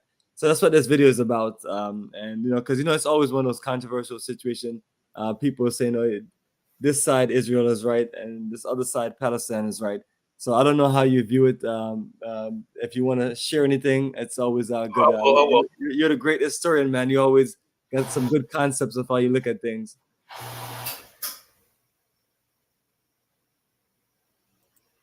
No, I want to say if you have anything to share about Israel. My whole thing is what Israel is. You know, Israel was a success. You know, it was a success, right? The Jews went to that land, right? They left. You got to give them credit for that. They camped out on the beaches of Tel Aviv, right? In camps. These are people that were doctors, lawyers, mathematicians, everything. They camped in camps, right? because they wanted a land of their own. There was a land of their ancestry, you know, and so therefore they created they became a sovereign state, you know, and then the Palestinians objected to this. The Arabs objected to the state of Israel, and my whole thing is, Israel's only 9 miles. The widest point of Israel is only 9 miles, and it's a small, tiny country with Jerusalem, the West Bank, and you got the Golan Heights, and you have Gaza Strip, and you have the Negev Desert, right? And so, therefore, right, I'm saying, since it was such a remarkable success, right, it was a success, right, let it live. You know, find the people, the Arabs and the Jews, because I talk to most people. I talk to some Palestinians. What do you think about Israel? They're like, I got no problem with it. I got no problem with it. The Palestinians went to Jordan, right? They got kicked out. The Jordanians tried to give them land and stuff like that, and they didn't want to do that. They want to get into jihad and all stuff like that. Some of the Palestinians were in Kuwait, right? Remember when Iraq invaded Kuwait? And what year was that? 1989, 1990, something like that. Remember that? The Palestinians basically sided with Saddam Hussein, right? And then when Saddam got kicked out, the Kuwaitis basically took revenge on the Palestinians that were there. After they gave them sanctuary, gave them housing, they gave them all stuff like that. So the Palestinians are in the area. Now, I do believe the Palestinians should have a state, but every attempt to make a state, right, is thwarted by the people like Hezbollah, Hamas. And some people say that Israel is actually behind Hamas, right? Because they use Hamas to discredit the Palestinian movement. They had this thing called the Palestinian Authority. That was the governing body of the Palestinian territory, but they were weak because of Hamas. If a group of people in your country don't want peace, right? If they want power, what they do is they attack Israel. Israel retaliates, attacks all of them, and then the Palestine Authority loses credibility. So it's a lose-lose situation. As long as there's people that have hatred and they don't want to get along, they want to get along, the Palestine's not going to ever get anything. I think the perfect idea would be the Palestinians to have a state, right? Even if it's under mandate by the UN and several UN international bodies for a certain amount of time to build the infrastructure, to build all the schools and everything like that, and re-educate the population, like Germany was after World War II, when they had to occupy Germany and they had to denazify the German population and everything like that. That might have to happen in Palestine, and then gradually, turn it over to a civilian elected government. But right now it's just like it is what it is. Absolutely, always that interesting story, and I've heard different viewpoints, but the main thing that I want to share with people is they had a desire to build a nation, and they build a nation. So Brother Kala is right on point, and you're gonna see some of the same energy as far as the things we talk about. And here you are. It's one of the more progressive countries in that area. It's the most developed country in the Middle East. It has more oil. Developed country in the Middle East. I said, man, they took the Negev Desert, right? Planted like 500 million trees and made a forest out of trees in the desert. In the desert, and they also grow oranges and stuff like that. So they have a robust economy, and so it's they have railways, they have everything. You can't, look, let me ask people a simple question as far as Black people are concerned. Why are we always siding with the people who are the laws of power say avoid the unlucky and the unhappy? The Palestinians, unfortunately, unlucky in history, and they're unhappy. You know, nothing was going to make them happy. You know, it is what it is. You know, so we have to basically look out for ourselves. We have to look out for ourselves. You know, I wish them the best in life and everything, like the Kurds. Now, the Kurds is another stateless people that don't have land and everything like that. But as some people explained to me, he said, look, man, we don't want the Kurds to have a land because these people are cutthroat people and everything. And they said, if you think the jihadists and Al-Qaeda is bad, give the Kurdistans a state, you know, and see what happens.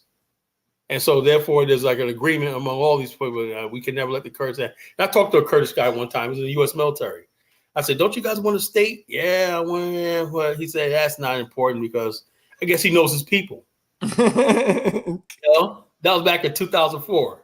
I was like, yeah, man, the Kurds, Kurds have a state. He was like, yeah, but he knows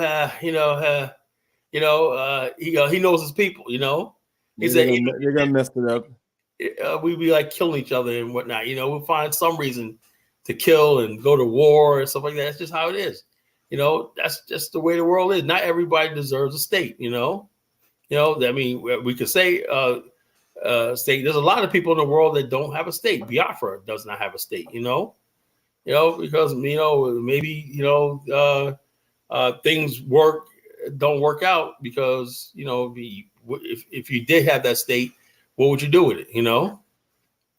But we got a country like Burundi, they got a state, and they don't do dick with it, you know. So why is it's just the way the world works.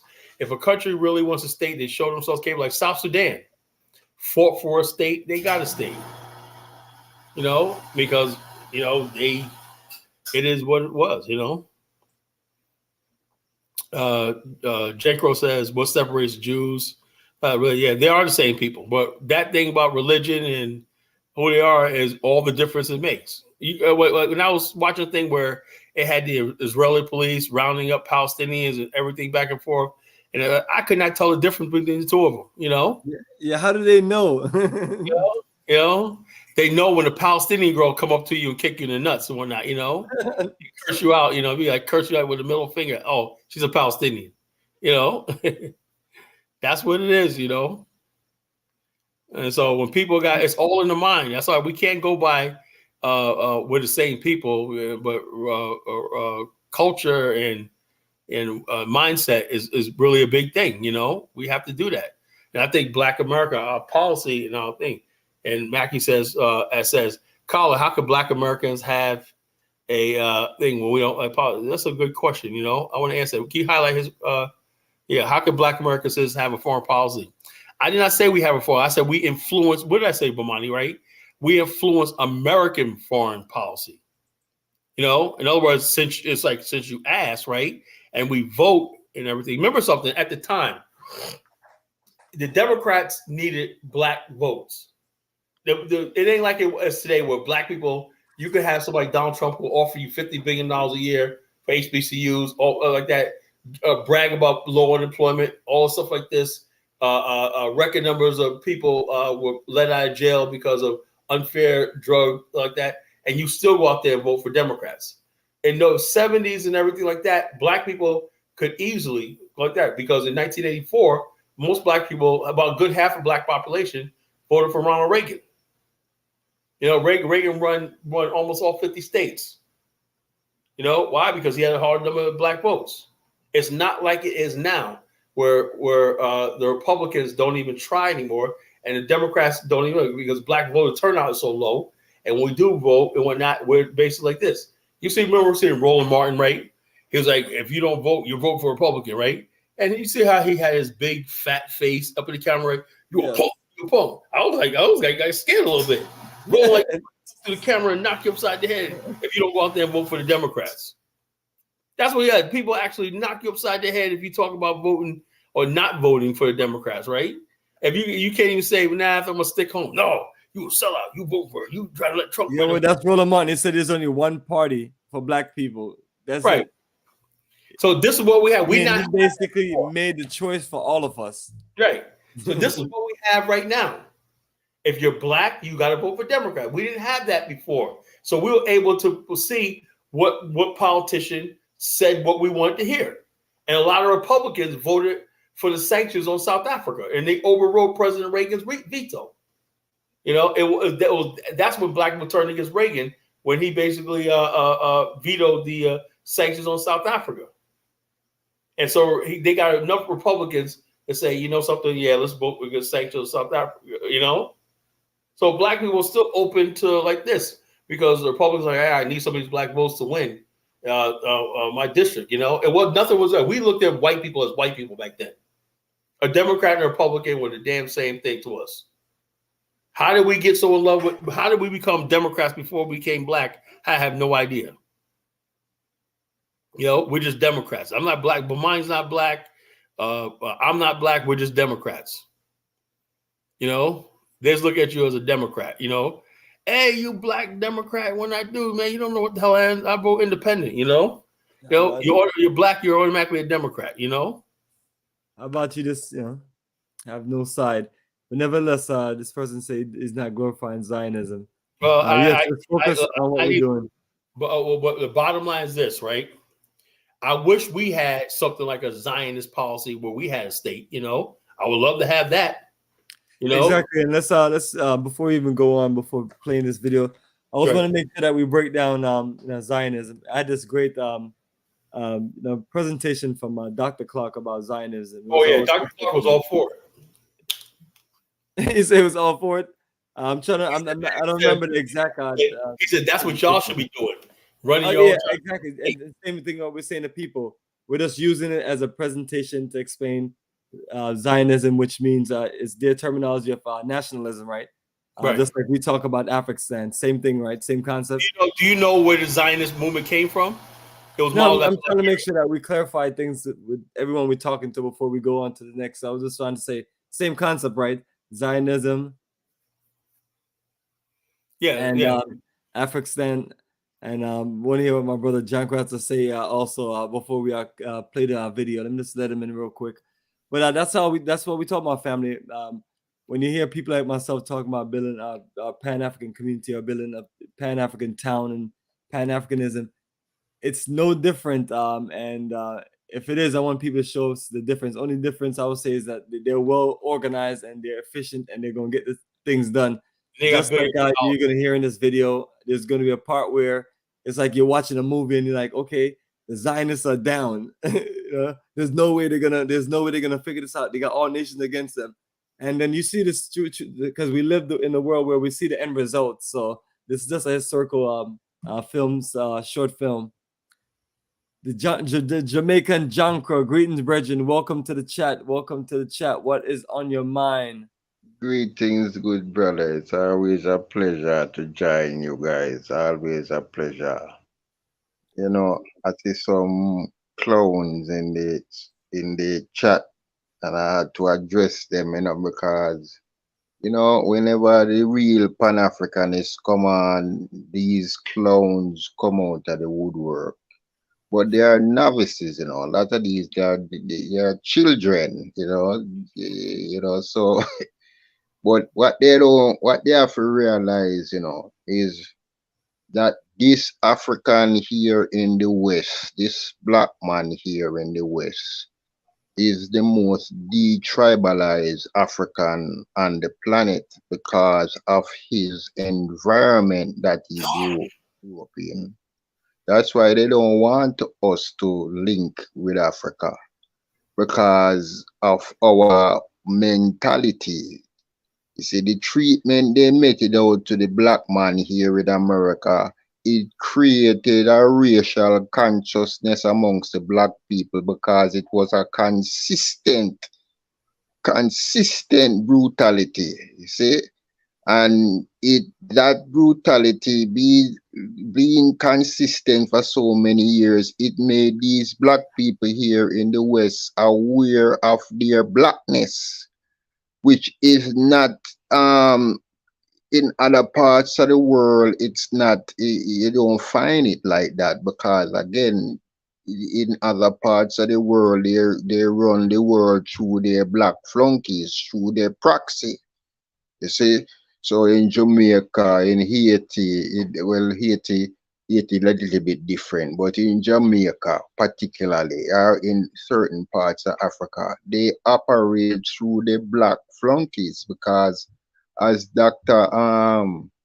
As Amos Wilson says, in order for these people to rule, they must recruit from the same group of people they are oppressing.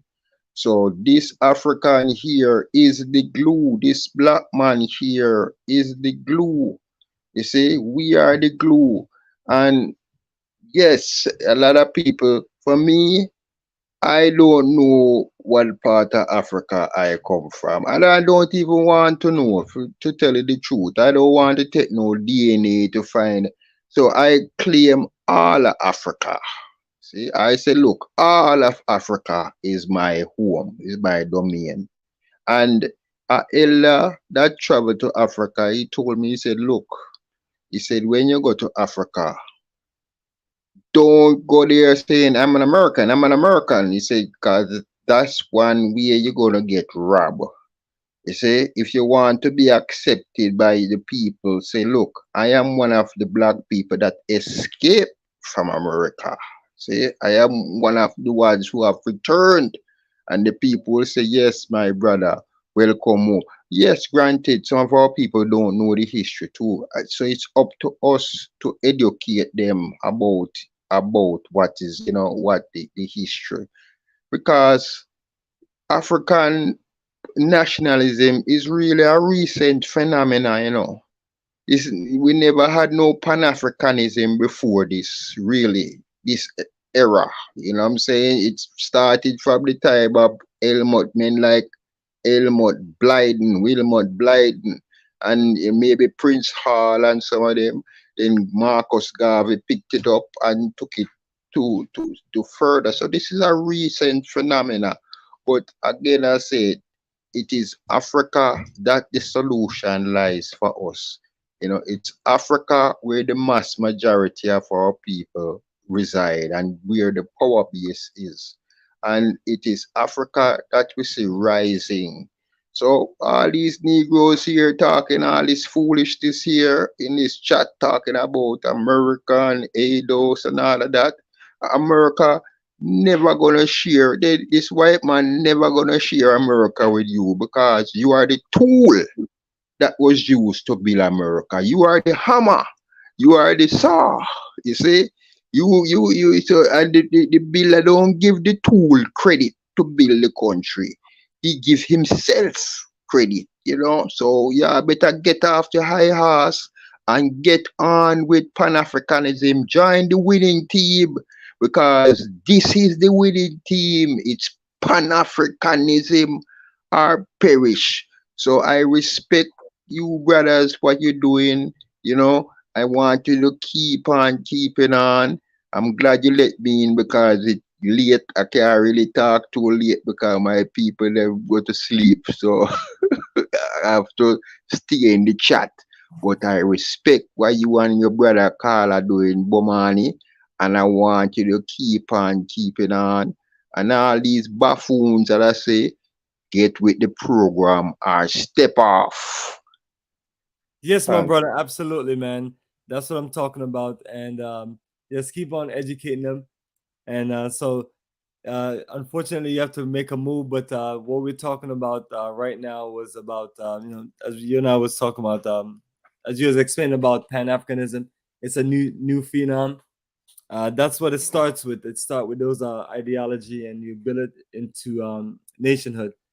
So let me put up a quick definition here. All right. And we won't hold you long, and you may not be able to join us for this video, but right here, can you see the screen, brother? I'm not sure if you're on a phone or a computer or something. Something about Zionism. It is exactly about Zionism. Mm-hmm. It's just a definition. So Zionism is a nationalist movement that emerged in the 19th century to espouse support for the establishment of a homeland for the Jewish people in Palestine, a region roughly corresponding to the land of Israel in the in Jewish tradition. So that's the direct definition right there. For those who are not clear, and the key word in it is nationalist or nationalism. So yes, our brother Kala or brother, do you have anything to share before we move to the video? Yeah, I want to say that Theodore Herzl studied Edward Wilmot Blyden. People don't know that. You know, he saw Freetown and Liberia as an inspiration to basically say we could build a Jewish homeland. And the reason why he did that was because you got to say something at the time with Theodore Herzl. Theodore Herzl was something like us, right? Well, something like us. Basically, he's proud to be Jewish or something. But you got to say how Jewish people are. And I was explaining this afternoon, right?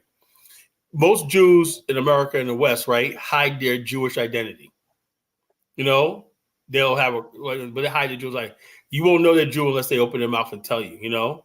What Hitler and them Nazis tried to do was to basically identify Jew by race, by nose, whatever, because Jews did so well at assimilating into Europe, right, and becoming part of Europe.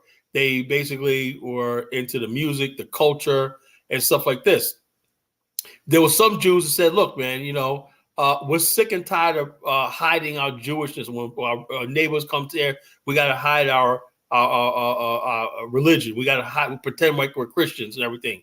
And some Jews, because of money in Europe, wanted no part of Zionism. They're like, we're good here, you know.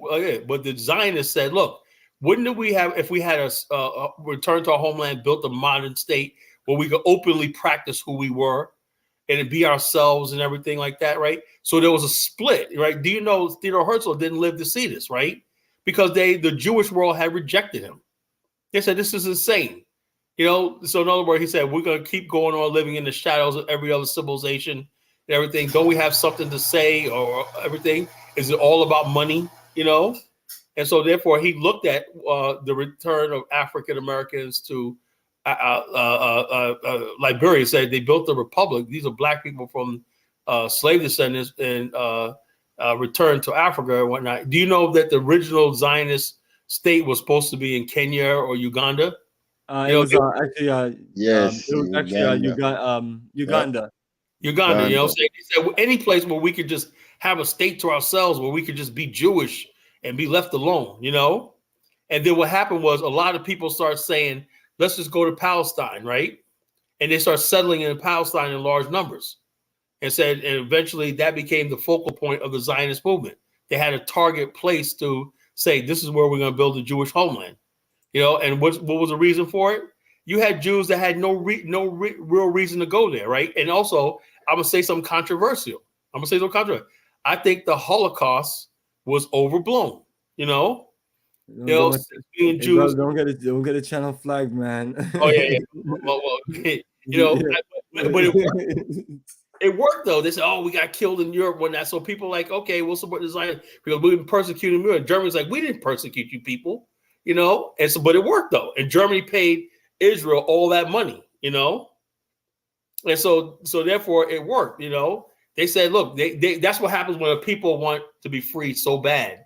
Absolutely, because I've heard many different stories and different things. So the key thing I always stick with is that a group of people felt isolated, felt many different things, and wanted a nation of their own. And they organized themselves and they willed themselves to build that nation that rival other great nations to this day.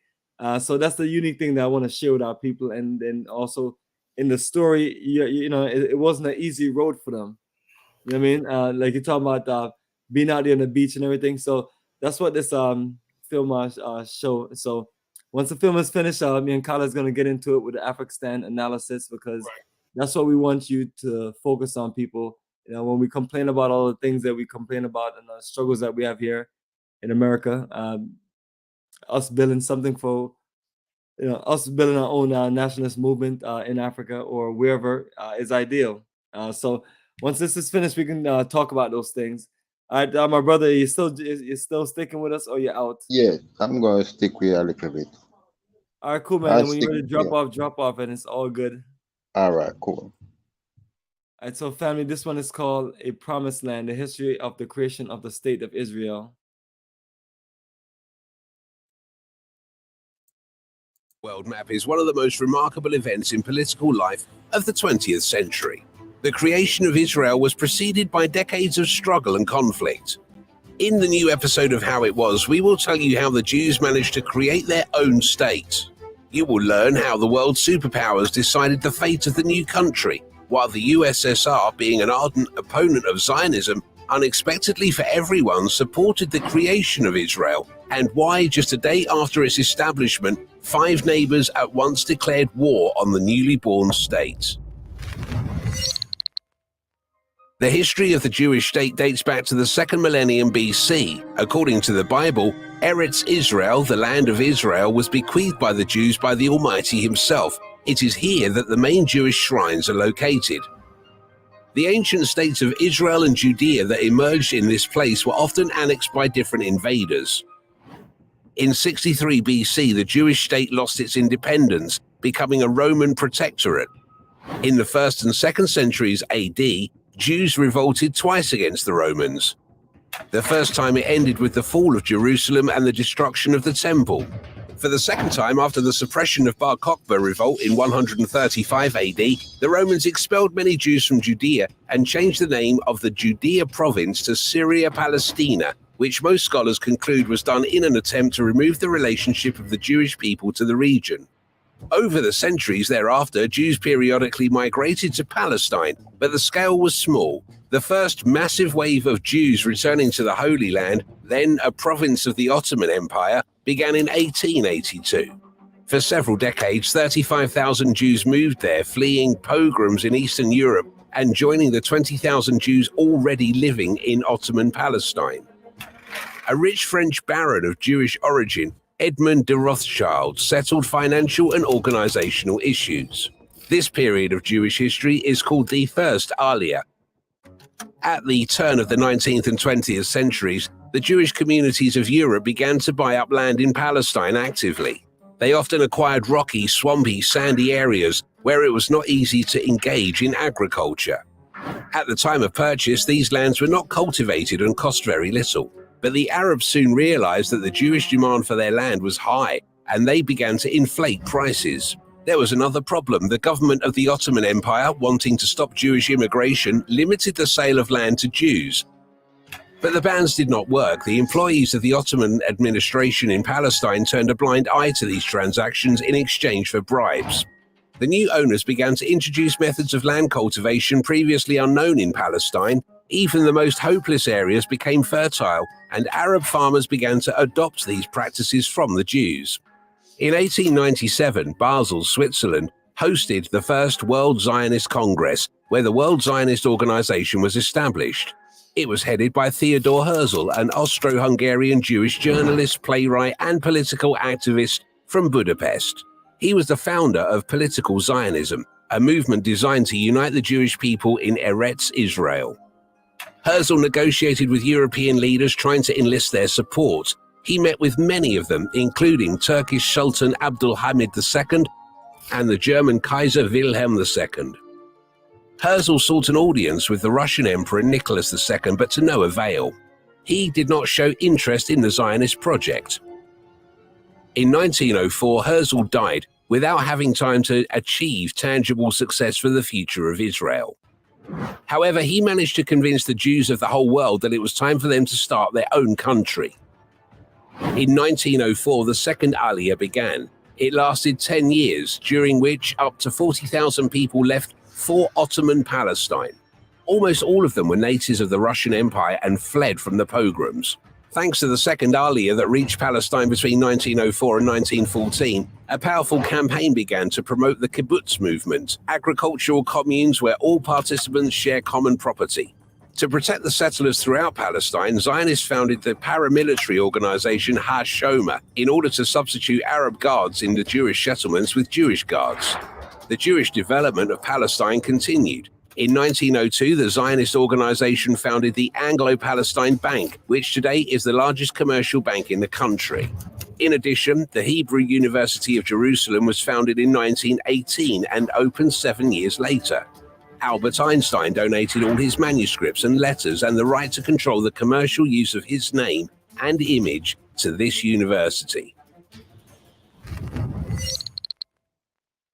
As a result of the First World War, the Ottoman Empire lost its power over Palestine. On November 2, 1917, British Foreign Minister Arthur Balfour sent a declaration to the leader of the British Jewish diaspora, the famous Zionist Lord Walter Rothschild, promising to help Jews build their own national home in Palestine. The phrase national home was intentionally used instead of state because the opposition to the Zionist program within the British cabinet. In 1918, the Balfour Declaration was supported by the USA, Spain, and France. In 1922, the League of Nations supported the British mandate in Palestine on the basis of the Balfour Declaration. It then encompassed the region in the Middle East now occupied by Israel and the Palestinian territories, Jordan, and parts of Saudi Arabia. The territories under the mandate were actually divided into Palestine, where Britain was supposed to contribute to the arrangement of the Jewish national home, and the Emirate of Transjordan, created in 1921 on the lands east of the Jordan River. In the meantime, two more aliyahs followed. The largest influx of immigrants, known as the Fifth Aliyah to Palestine, began in 1929 and continued until the late 1930s.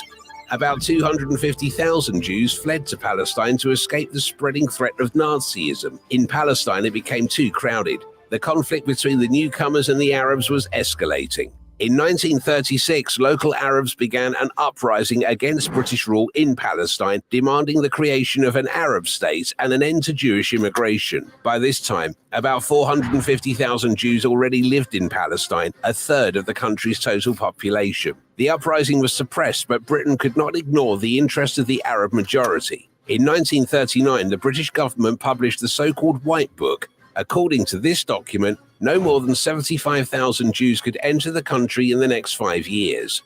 After that period, the immigration of Jews without the consent of the Arab community would be forbidden. In some regions, the sale of land to Jewish settlers was prohibited. In others, it was allowed, but the final decision was to remain with the High Commissioner of Palestine. Palestinian Jews did not accept the White Paper, but they still supported Britain in the war against Hitler. They understood that the victory of the Third Reich would be a worse evil for the Jews than restrictions on entry into Palestine. Thousands of Palestinian Jews fought in the ranks of the Jewish Brigade, which was part of the British Army. After World War II, Britain did not lift restrictions on the entry of Jews into Palestine. Zionists considered Britain's behavior as a betrayal and began to challenge the right of ownership of Palestine. The leading Zionist military organization, Haganah, rebelled against the British administration, joining the Irgun and Lehi organizations, which began fighting the British during the war. Jewish radicals blew up bridges and railways and organized several terrorist attacks against the British. The most notable of which was the King David Hotel bombing in 1946, where the British administrative headquarters were housed. 91 people were killed in the attack. Also, these organizations illegally brought Jews from Europe to Palestine, which caused more and more discontent among the Arabs. In April 1947, Britain called on the United Nations General Assembly to respond to the Palestinian question. A specially created Committee on Palestine considered two options. The first, the division of Palestine into an Arab and Jewish state, while Jerusalem would become international. The second, creating a common state of Arabs and Jews. The first option was more suitable for the Jews, but the Arabs did not want to cede territory. The second was preferable for the Arabs, but the Jews swept it aside. In the new state, they would again find themselves a national minority. By that time, the world was already divided into two power blocs, led by the United States and the Soviet Union. The fate of Palestine was in the hands of two superpowers. The initial position of the Soviet Union was clear. They considered Zionism a harmful, semi-fascist ideology, while the Arabs were defending their homeland from colonialism. In the USSR itself, Zionists were repressed, shot, and forced into exile. In the land of the Soviets, the Hebrew language was banned, although Yiddish was not. The United States feared an alliance between Arabs and communists. Some members of the American political elite believed that the United States should intercede for Palestinian Muslims so as not to spoil relations with them. At the same time, in the United States, Jewish voters were much more than Muslims. Democratic mechanisms worked. The Americans were inclined to support the creation of 2 states in Palestine, but they also wanted to consider the interests of the Arabs. On May the 14th, 1947, during a meeting of the UN General Assembly, Andrei Gromyko, the permanent representative of the USSR to the organization, took to the podium. All those present thought they knew what they were about to hear. But suddenly, Gromyko gave an impassioned speech on the terrible fate suffered by the Jews in the war and their need to have an independent state. No Western European state had been able to assure the defense of the basic rights of the Jewish people. The Soviet Union said Gromyko would still prefer a single Arab-Jewish state with equal rights for Jews and Arabs. But if the UN Commission found this impossible to implement, there was a justifiable alternative: the partition of Palestine into 2 single independent states, 1 Jewish and 1 Arab. Gromyko's speech had the effect of an exploding bomb. Nobody expected such a pro-Zionist position from the USSR. Stalin believed that the military assistance to Israel would promote its transformation into a pro-Soviet state, which would help break British dominion in the Middle East. In November 1947, the UN passed a resolution dividing what was left of the British-mandated territory of Palestine into Arab and Jewish territories. The majority of the land, 56%, was assigned to a Jewish state and 43% to an Arab state. Yes, Mr. Color Genesis, brother. Didn't want to go on too long with this. But there's a lot of information. But you see the one part when basically when they were arguing, and the guy said he brought up the Holocaust. See, that's what didn't I tell you? That's exactly what happened. You know. So then it gave them a push to.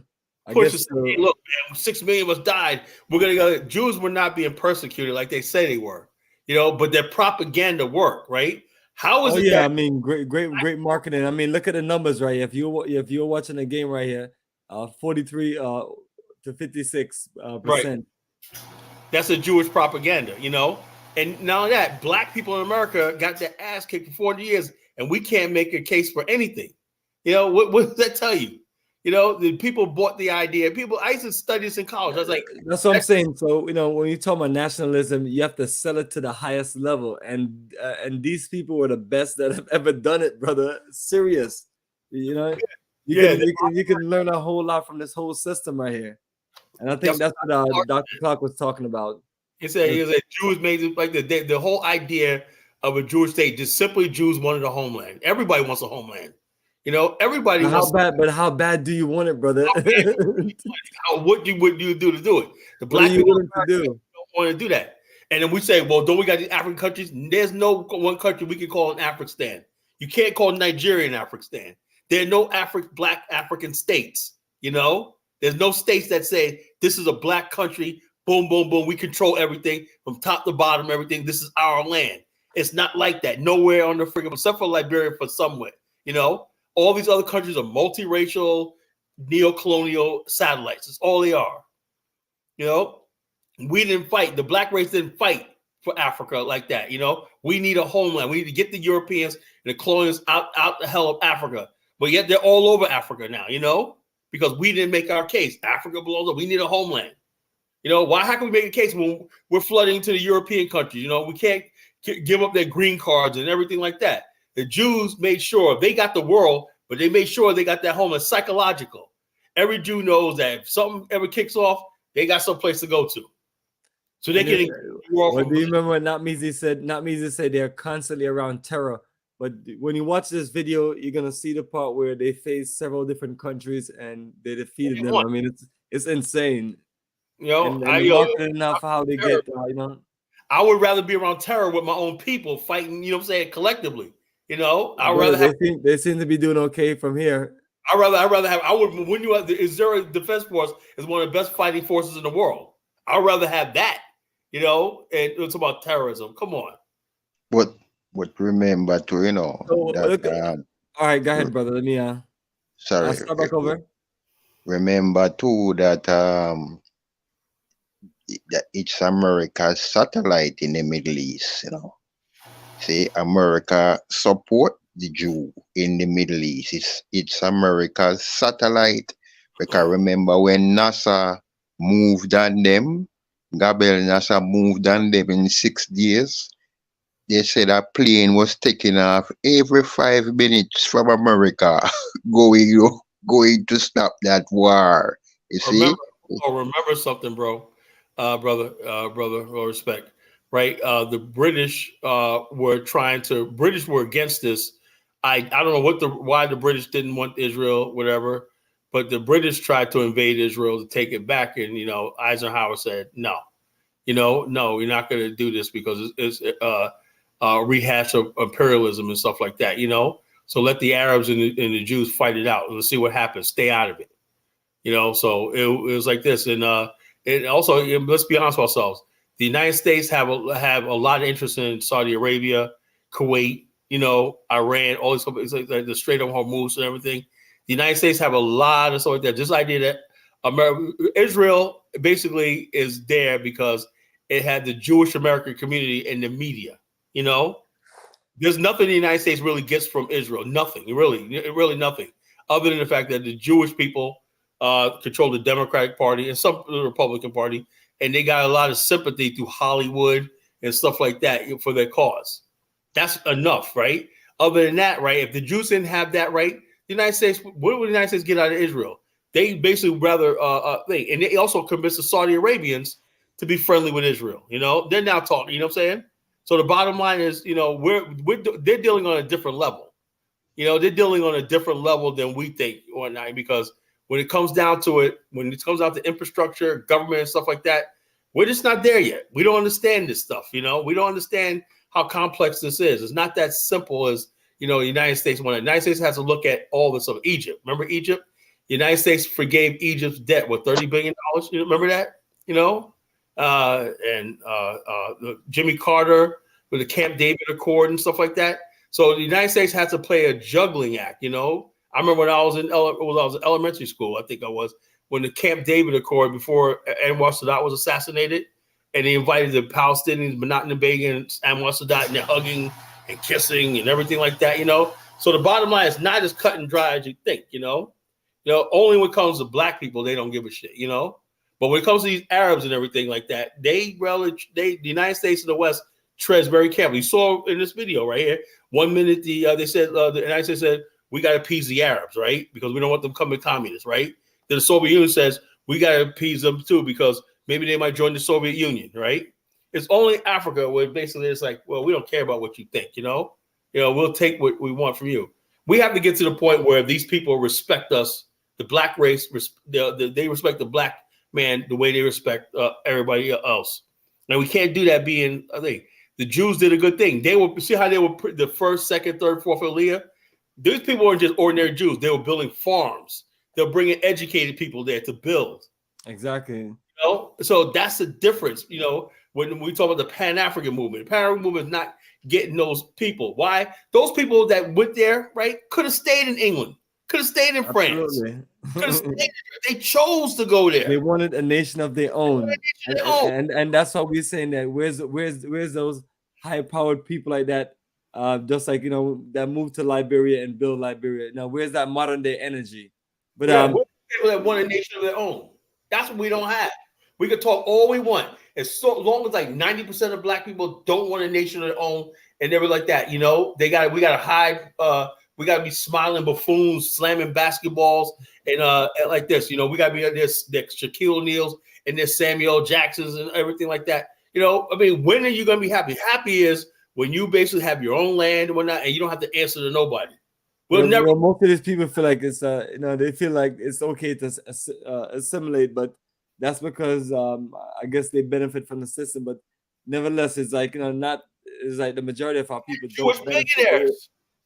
Jewish millionaires. Why would a Jewish millionaire give up his position in England and everything like that to settle in some dusty land in Palestine? I for the life of me, I don't understand that, And the black man in America, right? This thing was really no. I'm saying this thing, Zionism, was really beating in people's heart. Right. They realized that they were scattered all over the place, and they were dealing with they were dealing with different forms of oppression, and they're like, let's do this. But the only thing that's confusing is just how I look on a map where all these parts. Is that the best they can do? Make this divided to where it's going to be a constant conflict. Well, the 1967, the final border they're going to show you is 1967 border. That's the borders we have today. You know. Let me say this before I leave. Yeah. Go ahead, brother. Share something to close out. Two books I recommend. Is one written by Henry Ford called The International Jew. I remember Henry Ford, a lot of people don't realize, during that World War II, it was Henry Ford trucks that was taking them German troops to the front. So it's called The International Jew by Henry Ford, and another book called The Secret Relationship Between the Blacks and Jews, put out by the Nation of Islam. So we have to really put them under the magnifying glass. Yes, there are some lessons we can learn from them, but we've got to remember these people are not our friends also. Anyway, I resign and I'll go back to the I never said they were our friends. I'm saying they did something, like Dr. Harvey Clark said, he's the authority on this. He said, look, they did something right? And all we do is basically sit there instead of learning from people, right? Learn from people, say, look, this is what we can do. And like they're saying, we're going to do exactly what they do. But we have this thing where I don't know what it is, man. We just don't like looking at success. Like right now, Rwanda is doing really well, right? Rwanda is like the most hated country in the world right now. In the Black Pan-African world, Kagame, this, that, the other. What is it about success and people winning that Black people don't want to, get with, You're muted, Bomani. All right, that's what we have to do, people, because family, if people are going to complain about these things, a nation of your own is a solution. So that's the situation that we're dealing with. And like our brother explained, there are certain things that was great marketing and great propaganda that was created to push, to push things in their favor, to get a nation of their own. So, we have to really just think about how bad do we really want it, family. So, if unless if you're not hurting and you're just living comfortable, I guess you don't need a nation own. But what about the 1%ers or the 0.1%ers who are down with this movement? So that's why you see us in Africa building relationships and things like that. And it's not to cause conflict and things. It's you're finding land, or you're getting land or acquiring land, and you're developing it and building it. Because part of the presentation earlier, land, people are buying up farmland or buying up land, and the cost is going up on them. So yes, people. So let me play the last 5 minutes, and then we can move on to something else.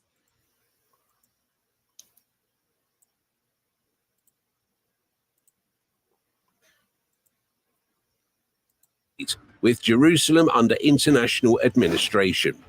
33 countries voted for this decision, including the Soviet Union, the USA, Canada, and France.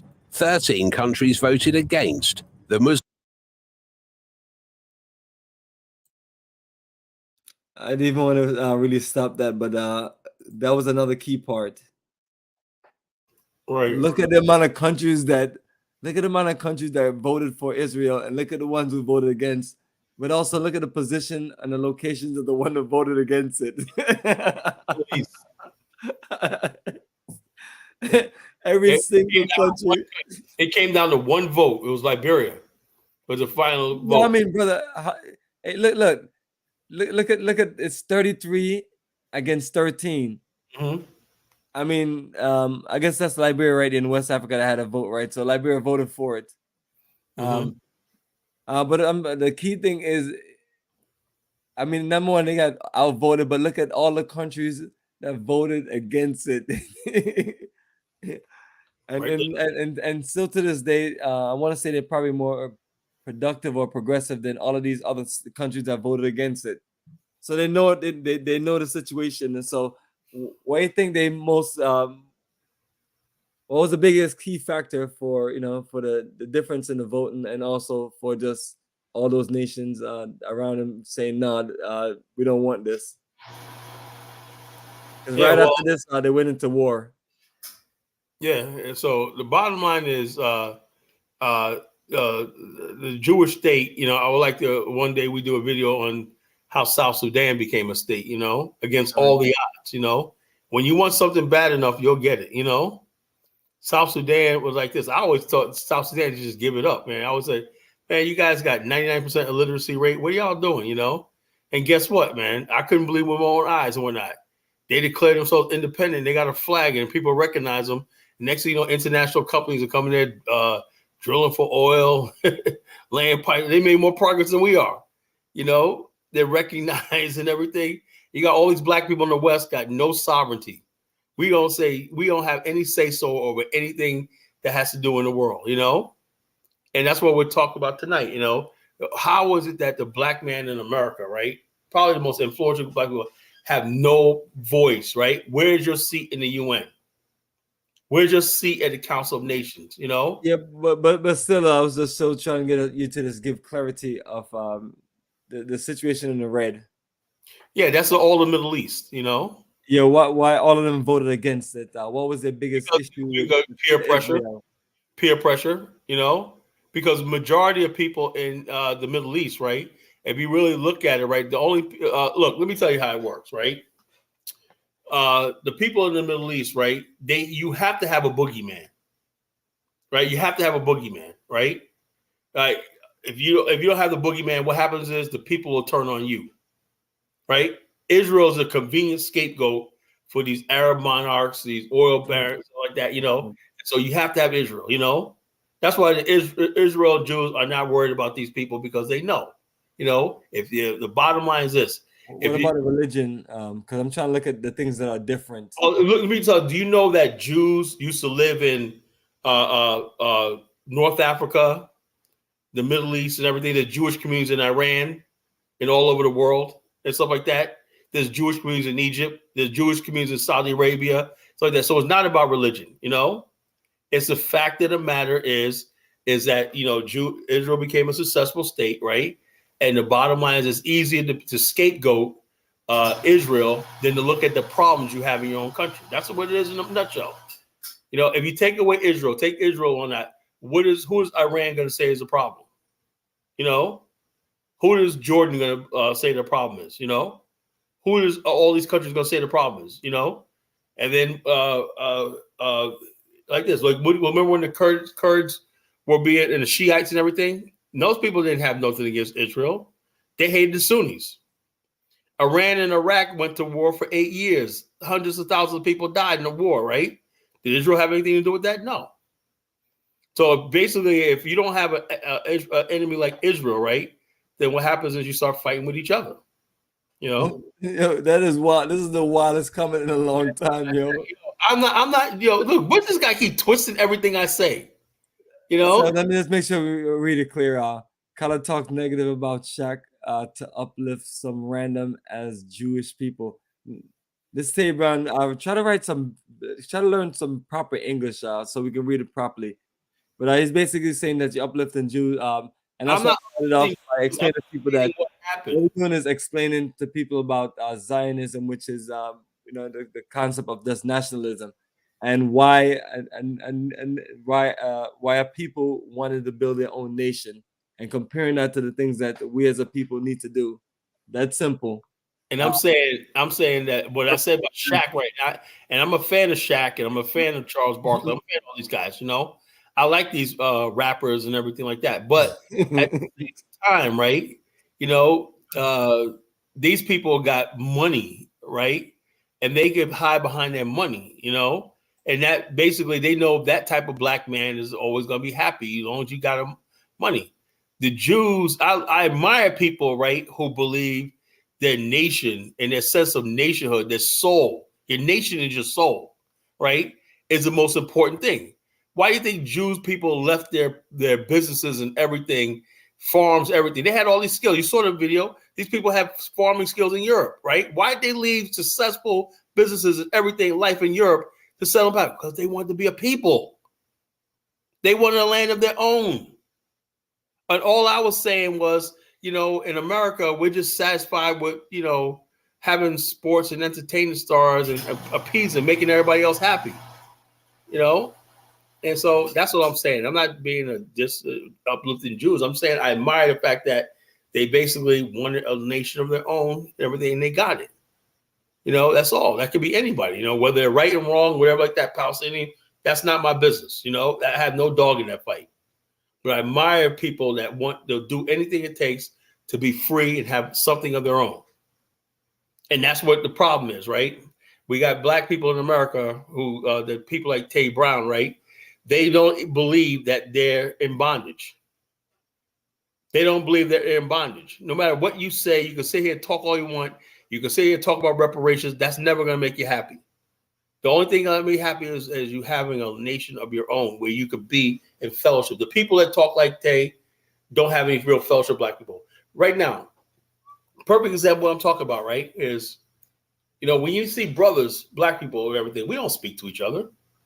A lot of times black families, ask yourself this question: when's the last time you've been to a family reunion? The only time you will see each other is where? At a funeral or maybe at a wedding. There's no fellowship. When you see other people, black people and everything like that, look at social media. Everybody's down each other. You got Fresh and Fit, just got demonetized the platform. Everybody's happy. Oh, this, that, you know, even though nobody liked Fresh and Fit, they had it coming to them and everything. But when somebody's down and everything, we're just digging. Are we really a people? So stop with this fake stuff. I want us to be a people that a nation would make us be together and love ourselves, love being around ourselves, and love being a people. And we can only be that when we have a nation, a land of our own. No, nothing else. So in America, right? Look at the political landscape in America. Look at the political landscape. Look at the culture of America, right? The black relationship, the Keke Palmer and her boyfriend. Everybody, oh, he walked off with the bag. Everybody is always negative. It's always something like that. What planet do you live on, Tay Brown? Black America is a friggin' mess. That's why all these movements, we had movement after movement. We all had every kind of scholar that came by. We have every type of book written, and we're still in the same position we were 100 years ago. Not a damn thing changed since when Marcus Garvey was here. So this nonsense about, oh, well, look, the bottom line is this. A lot of time, I really believe a lot of black people really like being in misery like they are. They love complaining about racism, complaining about problems and everything like that. And the solution is, you want to be happy, right? You got to have a land and nation of your own where you can have your own flag and everything like that, you know? Well, I'm saying the continent of Africa will be, well, I'd say if these coups in West Africa, if they're successful, right, and they can rebuild their economies without the French and all these other people and everything, yeah, they will be happy. They'll get themselves out of bondage. You know, that's a problem. Yeah, Africa is still in bondage. The whole entire black race is in bondage. What planet do you freaking live on? Because we didn't do the necessary steps. You know, the necessary steps. We should have been building the Afrikstan for the last 100 years in Africa. There you go.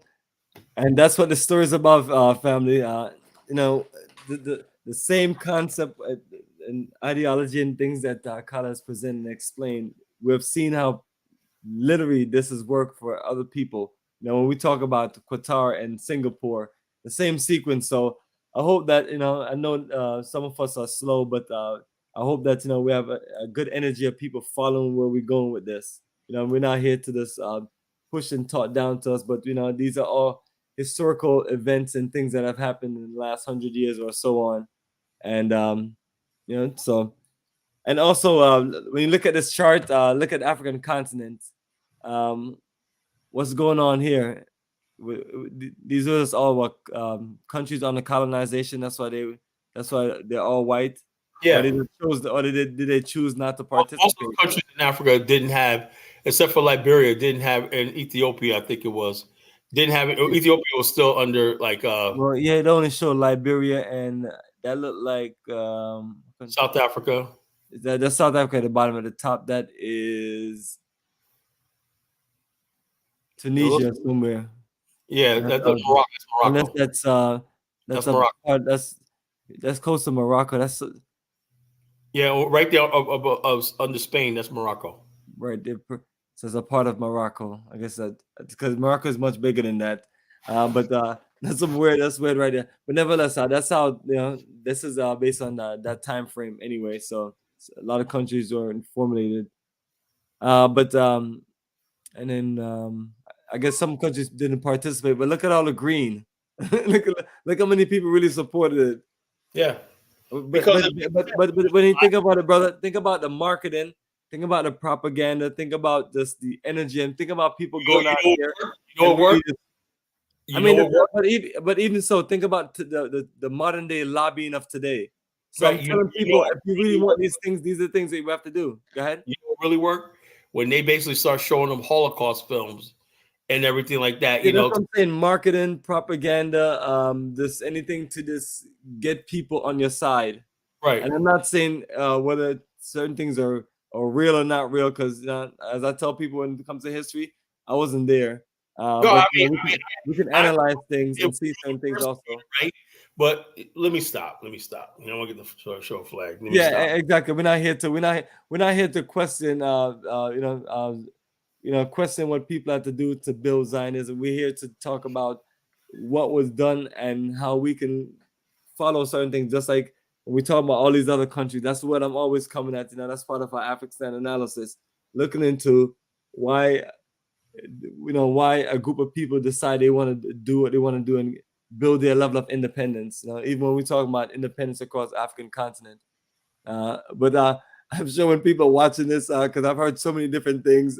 Even the president of Iran, he has his own theory and science on all of this, and so on. But yeah, people have to give credit when it comes to marketing, promoting, and getting out there and getting people to feel you. I mean, that takes skills. It takes a work of art. So these are things that we have to think about if we want to get people attention. Sometimes we have to create certain things. Just like I always thought that like slavery in America, and then just the transatlantic European slave trade across the water would be a spark to get people to connect to Africa and think, brother, was I wrong? I was wrong too, man. Remember I said I was hoping that, man, boy, was I wrong. I thought, man, once black people learn about this, they'd be like, we gonna build a nation, man. Next day, guess what comes up? We were already here. I'm a Native American. Nothing surprising with Negroes, right? Richard Wright, right? The one of the same African Americans authors, right? Said he left America because America made him hate white people and it made him hate black people, He says black people don't have to go through what they go through in America, but they choose to. White people give you a little bit of crumbs in America, a little bit of this, and you comfortable and happy. They give you a color. And then you heard about what happened with Tyler Perry and all of them. Tyler Perry's not buying BET, he was priced out. Paramount, I think it was, said we're not selling it, So so all these Tyler Perry bought. So black social media told us there was already in the bag. He already bought BET and VH1. They probably jinxed him. Always running. I thought listen to Negroes, right? And a white man was like, I got more money than him. I'll just buy it just to buy it. Yeah, check this out. They had Byron out up there, Jay-Z, all these people. Well, we're gonna get all black billionaires and whatnot, And the bottom line is, they say y'all ain't got the money for this, BET is still white owned. All this stuff like that, all this nonsense, So hey, Brown, absolutely, man. Let's play the rest of this video and then we'll get right at them in the chat. This is gonna be the closeout part. Muslim states, India, Greece, and Cuba. 10 countries abstained, including Britain, China, and Yugoslavia. The air already smelled of war.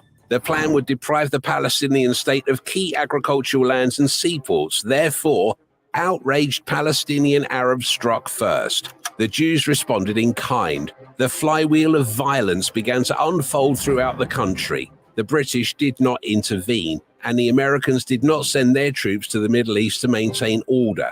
Jews found themselves in a minority position, surrounded by hostile Arab states with no weapons and money flowing in from outside. In January 1948, Zionist leader David Ben-Gurion sent Golda Meir to United States to collect money from the wealthy Jews living there. Nobody believed that she would collect even $10 million. Meir returned with $50 million. It was a phenomenal amount at that time, about $400 million in modern money. Now the Jews needed weapons. There were many of them after the Second World War, but it was not easy to get them. America imposed an embargo on arms supplies to Palestine. Help was offered by the communists who controlled Czechoslovakia. Its military industry had served the Third Reich, and after the war, plenty of weapons were stored there. This was Stalin's next anti-Western move. In the spring of 1948, the first machine guns, rifles, and cartridges from Czechoslovakia were sent to the Jewish part of Palestine. In addition to small arms and ammunition, the backbone of the Israeli Air Force, 25 Avia S-199 fighters, were bought from Czechoslovakia. It happened just in time. The situation in Palestine had become critical. The armies of the Arab countries stood on its border and just waited for the British mandate to end and Her Majesty's soldiers to go home. On May the 14th, 1948, at 4 p.m., 8 hours before the end of the British mandate, David Ben-Gurion proclaimed the creation of the Jewish state of Israel on the territory allocated by the UN. In fact, the United States became the first state to recognize the existence of Israel. President Harry Truman announced this on the same day. But legally, the Soviet Union was the first country to recognize Israel. It happened on May the 17th. Great Britain officially recognized the Jewish states only in April 1950. On the morning of the next day after the proclamation of the new country, the League of Arab States declared war. 5 countries at once, Syria, Lebanon, Transjordan, Egypt, and Iraq, attacked the newly born country. The army of Transjordan conquered Samaria, East Jerusalem, and Judea.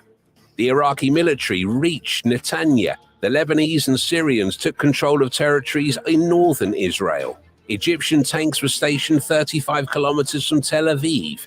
It would seem that the situation was hopeless, and soon the state of Israel, which existed for only a few days, would be wiped off the face of the earth. It was then that help arrived. On the night of May 24th, ships with Czechoslovak weapons arrived at the port of Haifa. The first 4 disassembled Avia S-199 fighters were delivered by cargo planes. This was the entire fleet of the Israeli Air Force at that time. The first air battle took place on May the 29th.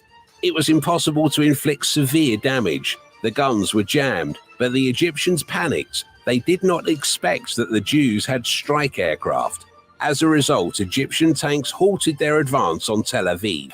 By the spring of 1949, Israel had concluded a truce with most of its enemies. As a result, the Jewish state retained a corridor from Jerusalem to the coastal plain and western Galilee, while Jerusalem itself was divided between Israel and Jordan. In the same 1949, Israel was admitted to the UN. It was finally recognized as a state equal to the rest. Share your thoughts in the comments, and if you enjoyed this video,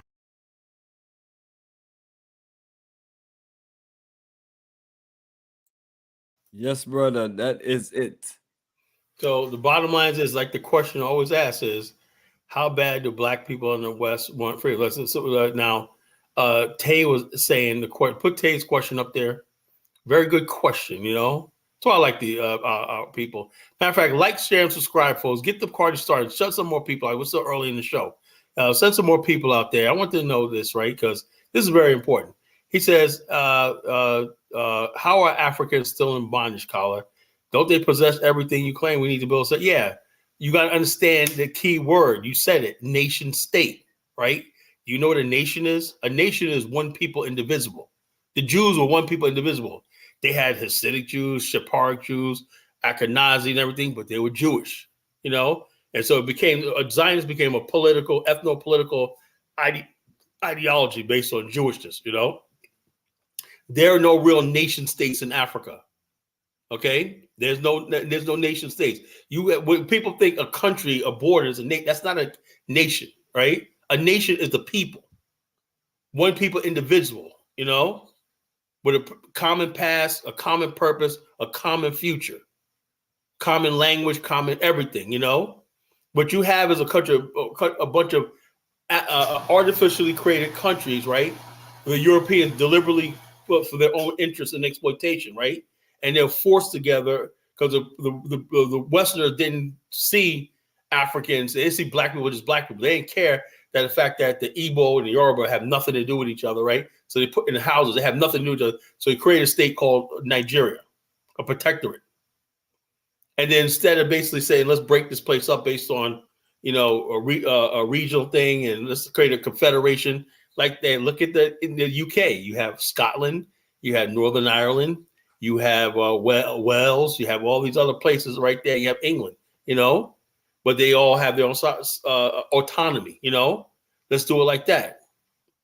You don't have that in Africa. You'll have one central government, right?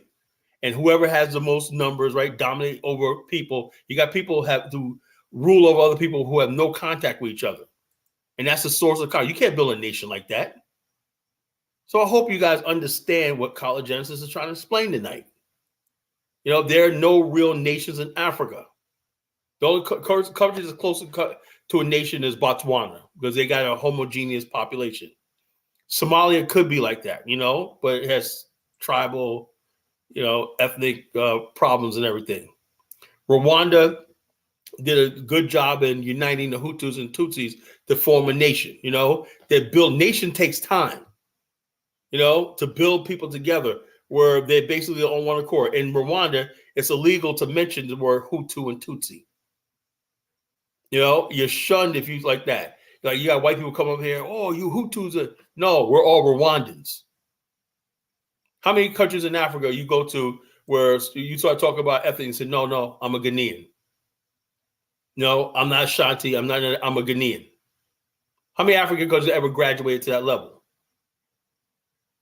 You know, we're our nationality and everything, you know? Nationality, Marcus Garvey said, national is the highest ideal among a people. You have to give something up. And you got to meet in the middle to become one people. For thousands of years, nations have been formed through war, through marriage, through religion, through trial and tribulations. You know? So this is what we're talking about. So when you say Africans have nations, those aren't nations. You know? The idea of an Afrikstan is a nation. Somebody from like Jughead, who's a Nigerian that lived in the UK, just as much as a brother that Bomani was born in Jamaica and College Genesis were from the United States. We're brothers. We see the same vision. We see the same future. We see ourselves as one. That's what a nation is. That's what the idea of an Afrikstan is. You know, what part of Africa you come from, what part of the black world you could be part of this new idea of a nation. And stop using the term Wakanda, you know? And when people say like most black was Wakanda, what you're telling me is you're mocking what I'm saying. You see what I'm talking about, Bomani? Mackie Samuel Yes, said, absolutely. why would build Wakanda? We said Afrikstan. Why don't you use the term Wakanda? Yeah, exactly.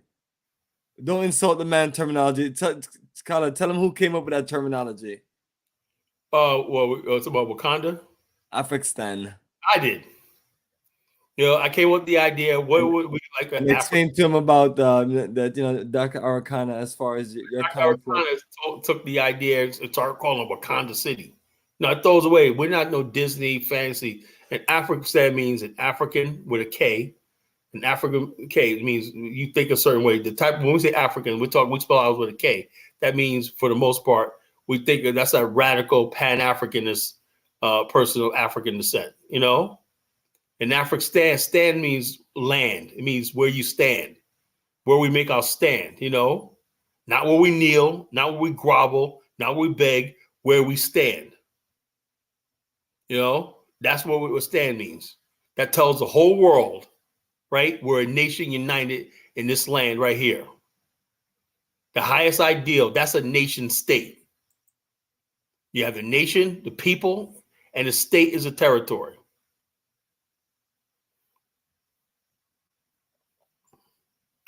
Tay Brown says most countries have been independent. Have they been independent? So I'm glad this stuff is coming out. You know, have they really been independent?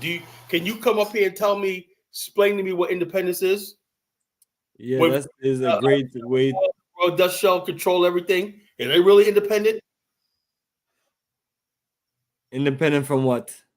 Independent from what? There's no dang independence, you know? And this is why I say the African Americans have dropped the ball because we didn't bother educating ourselves about the geopolitical realities of Africa. You know? We never had any real independence in Africa. Why do you think we're going through this right now in Niger, Mali, and all these other? Because these young guys are saying enough is enough. I wish Southern Africa would do that, but they got a little bit of comfort with their little bit of infrastructure, you know? And they let white people control all the land in Namibia. You know, white people own all the land, the productive land in South Africa, the farms and the industries and everything in South Africa.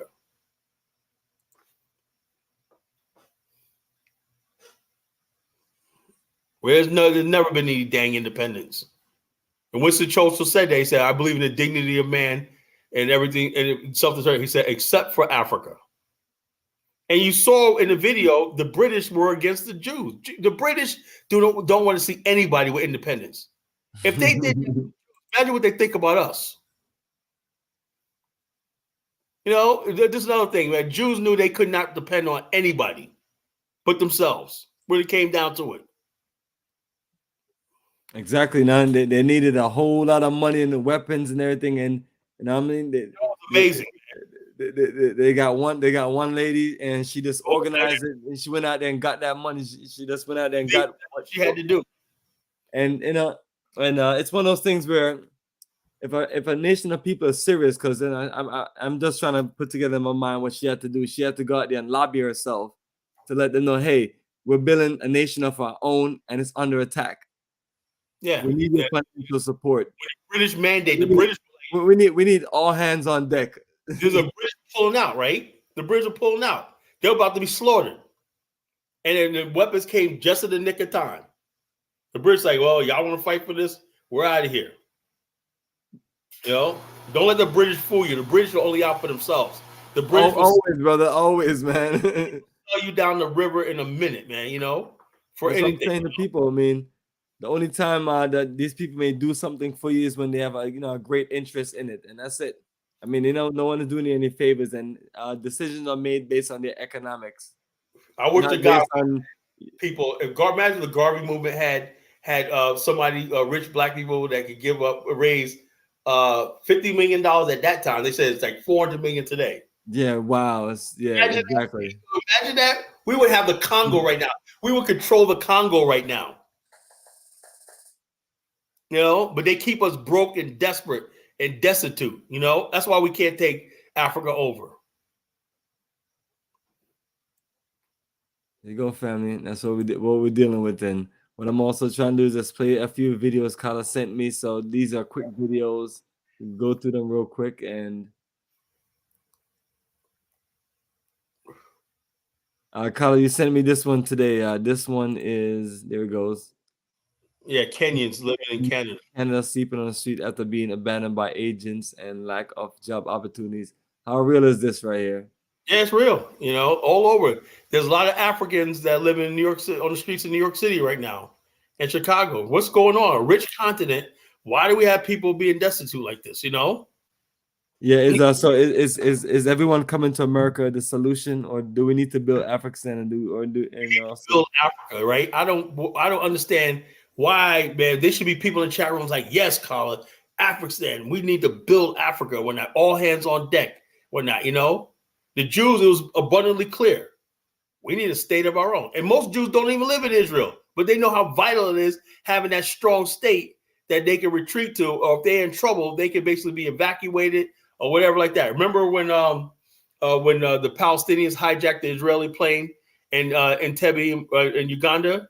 Israeli came down there and took rescued all but one person. You know, that's what happens when you have a nation of your own. You know, they got your back. They got your military. And no matter where you at, they have your back.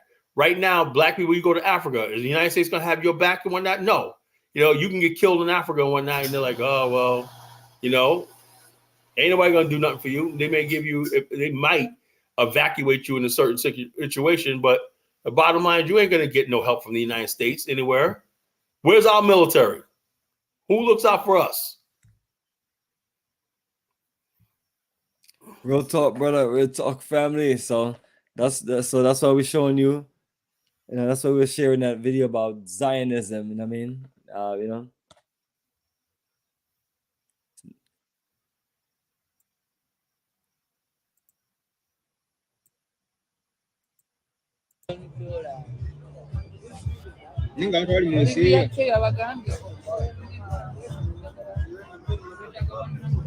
$7 million. That's some comments, right? Mackie says, Carla, wouldn't you move into already established? We're already doing that. How's that working out? Moving to established countries and whatnot. You have no political power. We have no say-so to the government. So these countries are controlled by Europeans. What part of that don't you understand? Established countries in Africa have their own ties to Europe and everything. Don't you understand that? Nigeria right now wants to invade Niger. Am I supposed to sit around and go like that based on what I'm doing? Racial, ethnic, Jewish. Sorry, go ahead. Jews are an ethnicity group and a racial group too. Don't compare racial now with practice ethno-nationalism. Yeah, the bottom line is this. That's stupid because countries in Africa, right, have different languages, different cultures, everything like that. You go to Ivory Coast, they're speaking a different language. They have a different way of doing things. You go over to Ghana, they're doing things with different things. Yes, nationality, everything. You just don't want black people in the West to have anything. That's all it is. Just say it. You don't want black people in America. If we just go to Africa and whatnot, we have no political power. We have no connections. We have no infrastructure. We have no nothing, right? We don't have a tax base. We can't build ourselves. So we're useless. So that's not going to work. So nice try. Already established have assimilated into their culture and nationality, work for diasporas. How does that work? It's not working. It's not working. Why? Because these countries in Africa already have their thing. An Afrikstan state would liberate Africa because they will have an alternative to Europe and the West. The Afrikstan state would connect Africa directly to black people in the West. Black people in the continents of the West. We have a meeting place. Africans will have a place to sell their products, their goods, everything like that, But by the way, when I'm dealing with low IQ people, they will never understand that. Either you're low IQ or you're just being disingenuous. If you are basically been taken from your continent, right? You have a whole vast continent. These borders that you see in Africa are artificially created. Most countries in Africa don't even have borders. They're basically just a figment on a map. People in one country for half the day don't even know they cross international boundaries.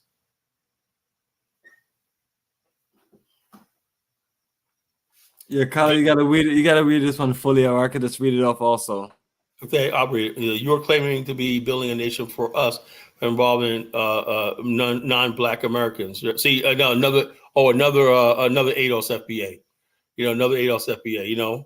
The bottom line is this. It's about the mindset. I don't want a lot of black people, Black Americans with me anyway, because they're too tethered to white people. They're not going to build anything. They don't desire a nation of their own. If somebody from Trinidad say, something, I believe in this idea of an Afrikstan, I'm going to come there and I'm going to get bring my science and my skills, everything. If somebody from freaking Kenya says, something, man, I'm part of a minority group in Kenya and whatnot, I believe in Pan-Africanism, I believe in Black nationalism, and that person is more than welcome to come there. So that's what we mean by a Pan-African state. Now, who's going to host this? Of course, where the Pan-African energy comes from. It comes from us. Or Africans would have done this already. You would have African, you would have international corporations working together to develop Africa all together. You would have something like the Point Lloyd Group have in Asia, where they have they do all the infrastructure in Asia, right? They got operations and affiliates and satellites in Singapore, Malaysia, Dubai, everything like that, you know, Japan, everything. And they all work together, you know, India and everything. No such corporate cooperation like that exists with Africa. They got Pan-Asian associations that have been cultivated since the 1955 Bandung Conference. None of that's happened in Africa. Because why? Most of Africa is still about basically their relationship with their former colonial master. We can't break that impasse. The United States and the British and all these other people have got military bases all over the continent. That's what we're dealing with. So just go to Africa and assimilate when I'm gonna play in the Chelsea games in Ghana and South Africa and whatnot, become a British subject when the Queen or King of England comes over, when Prince Harry comes over and whatnot, and everybody's out there throwing them rose petals. I'm gonna be out there too. Assimilate? Are you crazy? Are you insane? So the bottom line, we want something new. We want a new identity, you know? If you believe in the Pan-African world, I don't care if you're from Jamaica, you're from Canada. If you got the Pan-African mindset, I don't care if you're from North America, California, whatever. It's all about the mindset. I don't give a damn about this Black America stuff, you know, anymore. You know, the bottom line is this. Time for us. I think those who want a nation right here, look at the Jews. They came from all over. Some were loyal French people, lived in France for hundreds of years. You know, lived in Spain. Some of these Jews was suffered in 10 AD from the Spanish Inquisition. They lived in Spain, suffered the Inquisition. But when the time came to have a nation of their own, they forgot all that. They were Spanish. They forgot they were from England. They forgot they were from Germany and whatnot. And they said, now it's time to build something new, a nation of Jews. That's what we're talking about.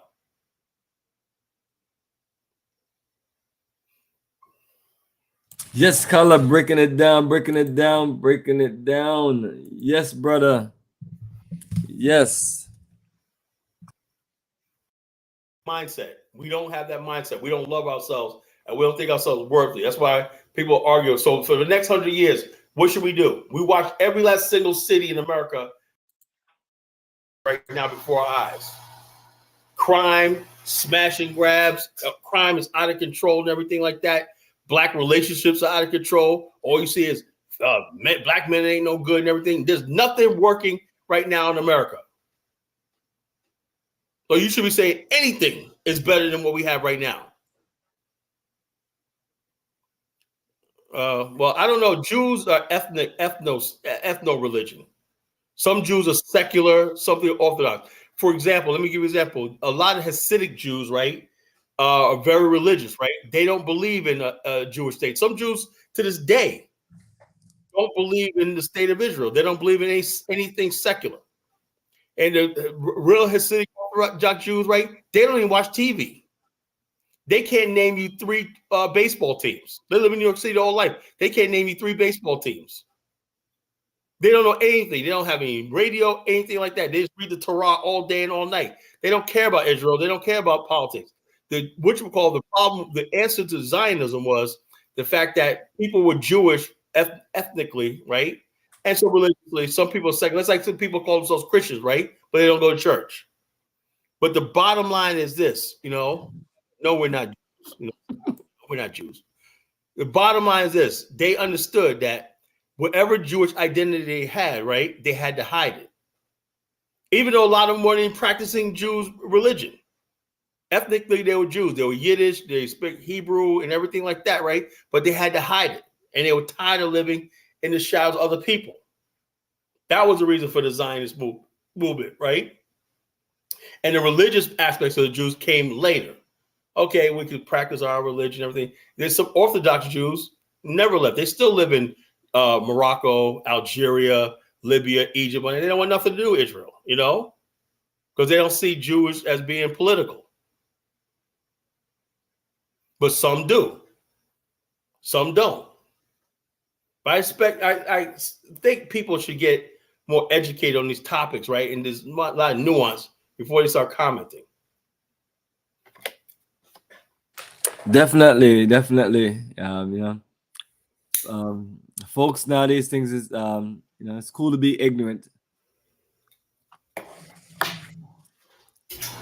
I've been studying this stuff for decades. I know what I'm talking about.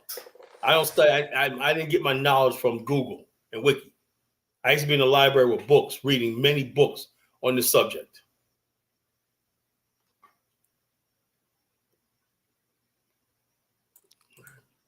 Absolutely, brother. And on that note, I'll play another one of your short videos. Mm-hmm. Remember this one? Yeah.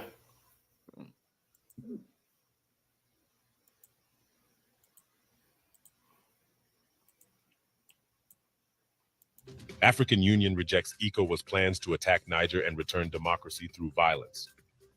Following a heated 10-hour meeting of its Peace and Security Council, the African Union has firmly rejected the notion of employing force in Niger. This decision is supported by accounts from several diplomats who were present at the meeting. The Peace and Security Council of the African Union is tasked with enforcing the bloc's decisions. In a noteworthy move, the Council has not only turned down the idea of military action, but has also chosen to suspend Niger's membership within the African Union, as outlined in the report. This significant announcement significantly reduces the probability of military intervention by neighboring ECOWAS countries. Just last week, the ECOWAS regional bloc voted to assemble a standby force, the aim of reinstating democracy in Niger, whether the nation agrees or not. Presently, the military leaders of the ECOWAS group are convening in Accra, Ghana, for preliminary discussions on war strategies. Yeah, the bottom line is the African Union, their task, when it comes down to it, right, when you can't get up there and say, we're going to do this, right, and they called your bluff, they pulled your card, now you're like, oh, we're not going to do this and everything, right? So that puts ECOWAS in a precarious situation. Didn't Ruto say the African Union is going to send troops in there and whatnot? So I wonder what Ruto have to say about that, So it's all a friggin' shit show, It's all a friggin' shit show. It's all a friggin' shit show. The bottom line is this.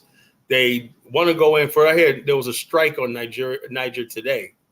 So I don't know who did it. When there was a strike in Niger today, whatever like that, some military targets got hit and everything. Jankro said, his city Jews run the Diamond District. Look, the bottom line is this. What you don't know is that Botswanans and Angolans are moving into the diamond trade too. In the diamond cutting and the jewelry industry too, And so the bottom line is this, there's black people, Africans, who are getting into the diamond trade too.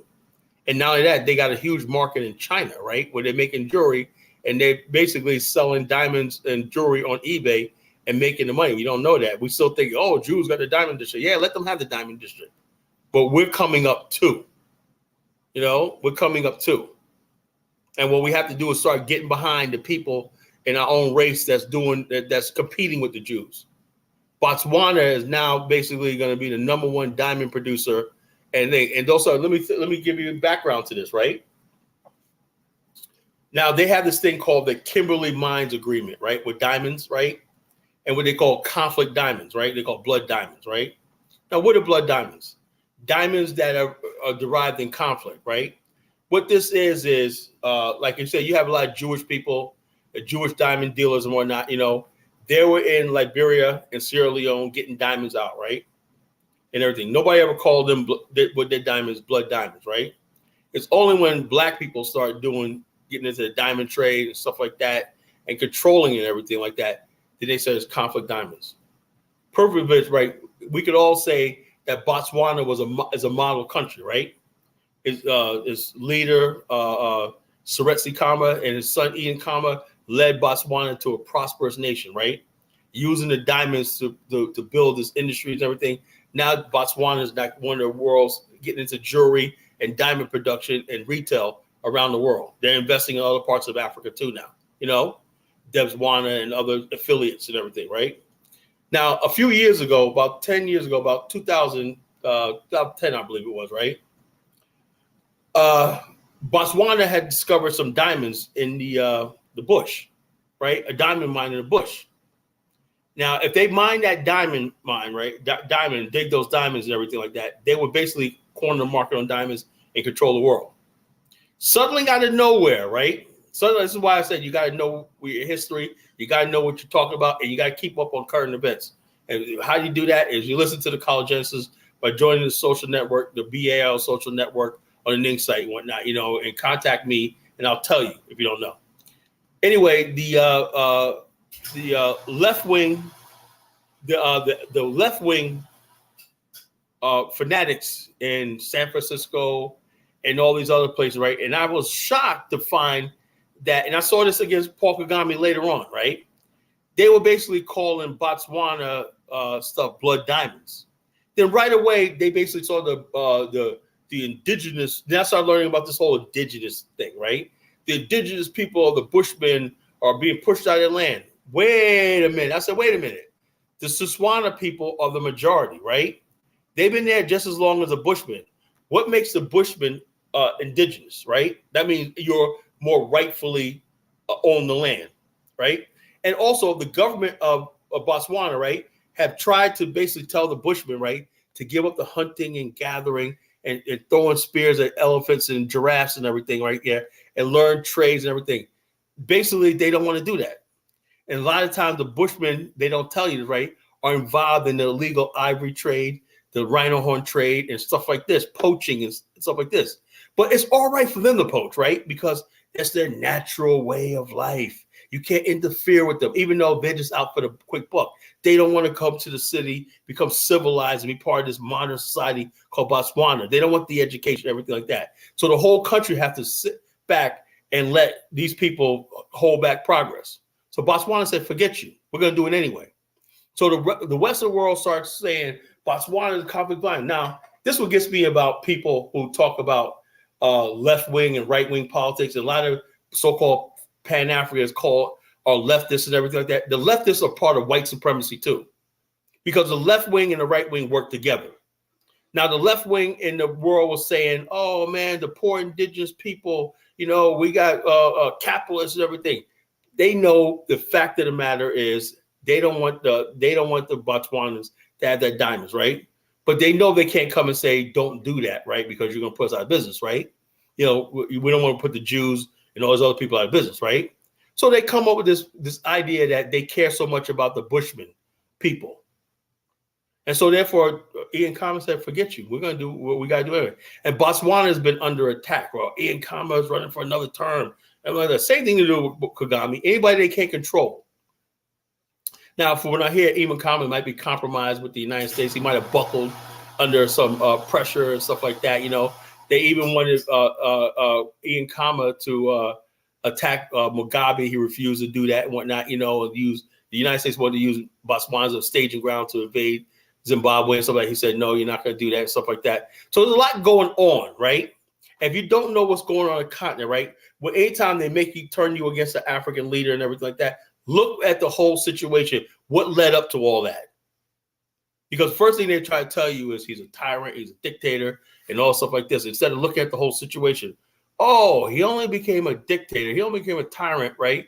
When he basically said, we're going to freaking mine those, we're going to go into those mines in the northern part of the territory and do what we got to do because it's in our land. We're going to do what the heck we got to do. And the Kimberley agreement and stuff like that. So what? They have significance.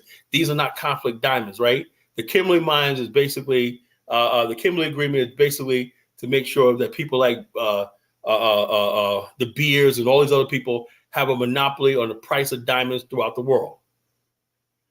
But anytime you mine diamonds outside the Kimberley certificate, they call you conflict or blood diamonds. And they made a movie called Blood Diamonds or whatnot. So you don't bother looking at the whole picture. All you know is blood diamonds or whatnot. That's why Charles Taylor's in jail right now. So there's so much that goes on the continent, right? That we don't bother want to listen to because all we got is nice little neat little snippets and whatnot, and we think we know something and we don't.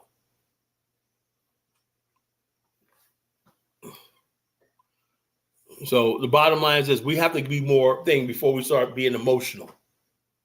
Black men have to stop being emotional. I expect women to be emotional. Men have to stop being emotional and look at things logically. Let's say LARP. LARP is an acronym. It's what's logical, what's achievable, what's reasonable, and what's practical. Sometimes some things are not logical to me. Some things I think is not achievable. Some things I think is beyond reason, not reasonable. Some things I think is not necessary.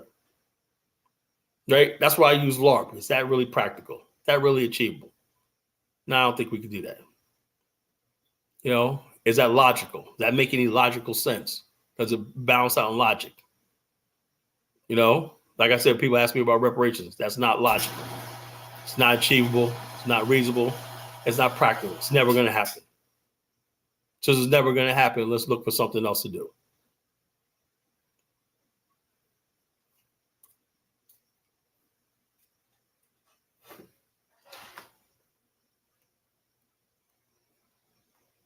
Well, I got agreement for A86LYO. I wish we get another name, man. I can't pronounce that, you know.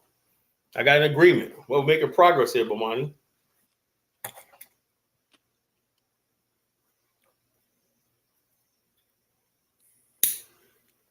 Yes, we are.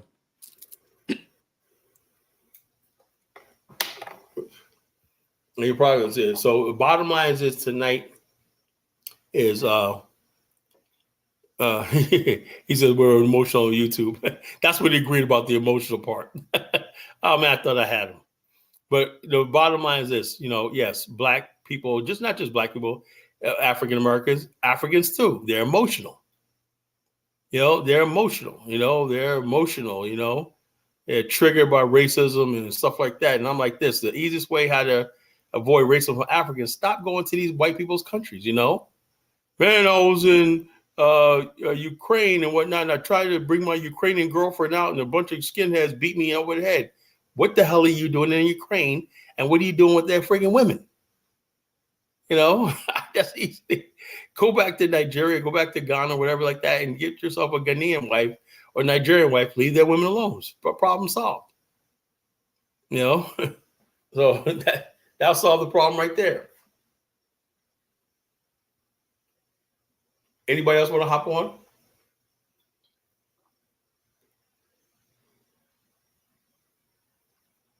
Nobody else. Let me see. I'll keep on posting information. So let me get to this other video. Yeah.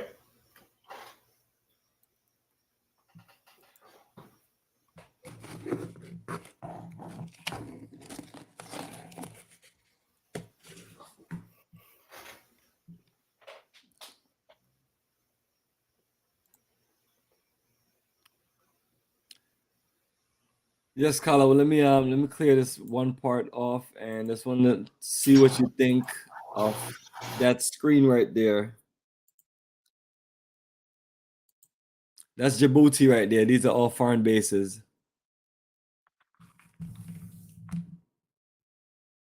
Yeah, I would love to see the map. Notice how you can't find a map of the U.S. bases in Niger. They're all over Niger. Good luck. You know, that's man. another thing. The United States sneaks into Africa behind our backs. I remember a couple years ago, right? And I blew up, man. This is like, well, this is back in like 97, 98, right? When I was in my Black Power Pan-African phase, right? And what was it? No, this was back in the early 90s, right? And I never forget this, right? There was a white guy was sitting there talking. It was like 94. It was like when Mandela first came president, right? And when there was this white American guy, right? And he was there in Zimbabwe, right? Talking about the trucking industry. I said, "Whoa, man!" I said, "A nice highway system." He says, "The highway system to area, we got to do this." And he represented an American trucking company, right? But the way he was acting, like he was whispering. Like I said, "What the hell is this white man doing in Africa, talking about anything?" You know? So I said, "Look at these motherfuckers sneaking into Africa and whatnot," you know? I said, like, that's the time, man, we got to go to Africa and build, blah, blah, blah, blah, blah. And you see this white man in there with his trucking association and whatever like that, talk about, yeah, you know, we got trucks that go to Zambia and everything like that. We're doing this, we're moving out of freight and everything like that. And I'm saying to myself, man, these motherfuckers are all over the continent, right? And I had a Congolese friend of mine, right, told me, he said, look, in the Congo right now, they want you to, there's white Americans building nice luxury communities in the Congo, in the mining sector, and whatnot. And they got gated communities, mansions, docks and marinas and everything like that, you know, with jet skis and also like living their life and everything. He said, white Americans. I said, yeah, they're gonna make sure none of the pictures get out to the media because they know that we see that shit. Like, what the fuck are y'all doing over there? You know, what the hell? That's our natural reaction. You know, what the hell y'all doing over there? You know, but black people, you can't get the black man to go to the continent to do anything. You know, he said white people. He said there's white people all over the continent, man. You know, white Americans, the Europeans, all over the continent, getting rich and everything like that. You know, and diamonds and copper, or whatever the hell they're doing, different minerals and everything like that, living their freaking life and everything. And the bottom line is the black man in America sits in America because we're not organized. You know. They don't want, see, the bottom line is it would be easy for white Americans if they will do this as a partner with black companies and everything like that. See, we can find a fair and square deal. But the African is like, you know, he doesn't think on that level. He's like, yo, the white man's coming with cash. So he doesn't make any Pan-African thing. He just knows that, you know, the white man's going to have that suitcase full of cash and an envelope, and he'll sell them his whole village, you know. That's the whole thing. So bottom line is this, the foreign policy and all stuff like that, Africa, we have to know exactly what's going on in the continent, any sort of shady deals and everything. This U.S. laws, right? You know, people don't know this, right? There's U.S. laws on the book, right? That says U.S. companies or U.S. citizens can't be doing unethical business in Africa or any part of the world, or you could be prosecuted, you know? But those laws are very rarely enforced, but the laws are on the books. So in other words, basically, if you're basically going to a country and you got a contract, whatever like that, and somebody basically you bribed an official or something like that, you know, and I would like to know how a lot of these American companies and the European companies and everything like that got a lot of these deals and everything you see them doing and everything. You know, there was their official bribes and everything. There's got to be full transparency, you know, according to U.S. law. Whether that's enforced or not and everything, that's another thing. And this is why I tell a lot of black people that say, why African Americans? Look, when African Americans come to the continent, we're following the law. We can't fuck up like white people do. And the Chinese, they can make deals. Hey, look, you know, they sort of with the Jews when they were buying off the Ottoman thing, you know, bribing them and everything to get with their way and everything like that. You know, we don't do that in Africa, you know. We don't have the means to do that, you know. But the Chinese do, the Lebanese do.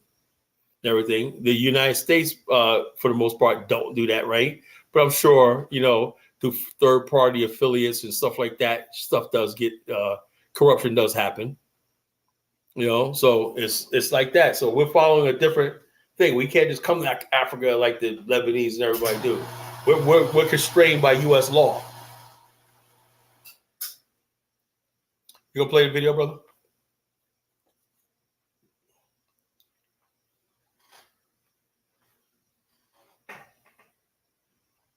That have been established on its territory. I mean, just look at this map of the area immediately around Djibouti's capital city, which is also called Djibouti. You've got an American military base here, which is the only permanent military base the United States has got anywhere on the African continent. You've got a collection of French military bases up here, a French-operated air base down here that the United States also uses to fly drones out of. You've got a Japanese military base over here, which is literally the only overseas base that the Japanese operate anywhere. You've got an Italian military base wedged in here by the Americans. You've got another French naval base up here. You've got German and Spanish soldiers who don't have bases of their own but get stationed up in these hotels. And then you've even got a Chinese People's Liberation Army naval base over here on the other side of town, opposite of the Americans and friends. The first overseas military base that the People's Republic of China ever built anywhere. And other countries are still actively trying to build their own bases here as well. In 2021, Djibouti agreed to allow Saudi Arabia to begin construction of a new military base in the country as well, which will likely appear somewhere near the American base when completed. And then for years now, Djibouti has also been courted by the Indian and Russian governments to construct some kind of base there for themselves as well. All of this means that as of 2023, little Djibouti, in fact, has by far the highest per capita concentration of foreign military bases on its soil out of any country in the world. And that kind of begs a question. Why and how did this little country in the Horn of Africa essentially become the 21st century's global military base for all of the world's great powers to set up their operations in? Well, a lot of Djibouti's significance and value comes from its ideal geographic position. You see, while Djibouti is indeed small, it also sits precisely on the western side of the narrow Bab el-Mandeb Strait, immediately opposite of Yemen.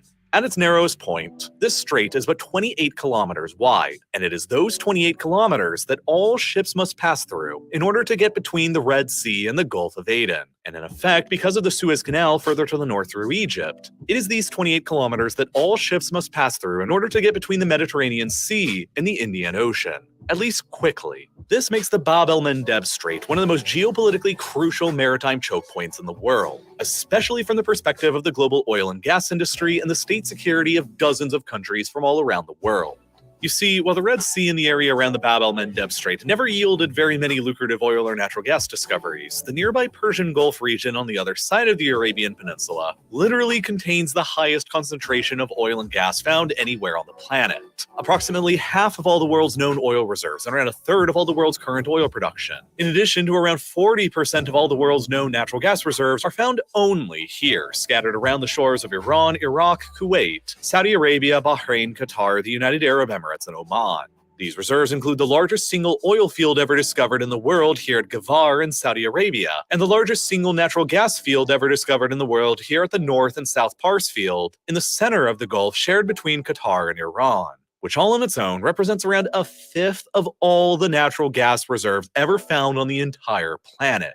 The Persian Gulf is therefore arguably the single most important location on the entire planet in the 21st century, as it is effectively the greatest single source in the universe for the energy that humanity collectively consumes. The 8 countries around the Persian Gulf harvest their oil and natural gas resources, load them up on container ships, and then ship them through the similarly narrow Strait of Hormuz and into the Indian Ocean.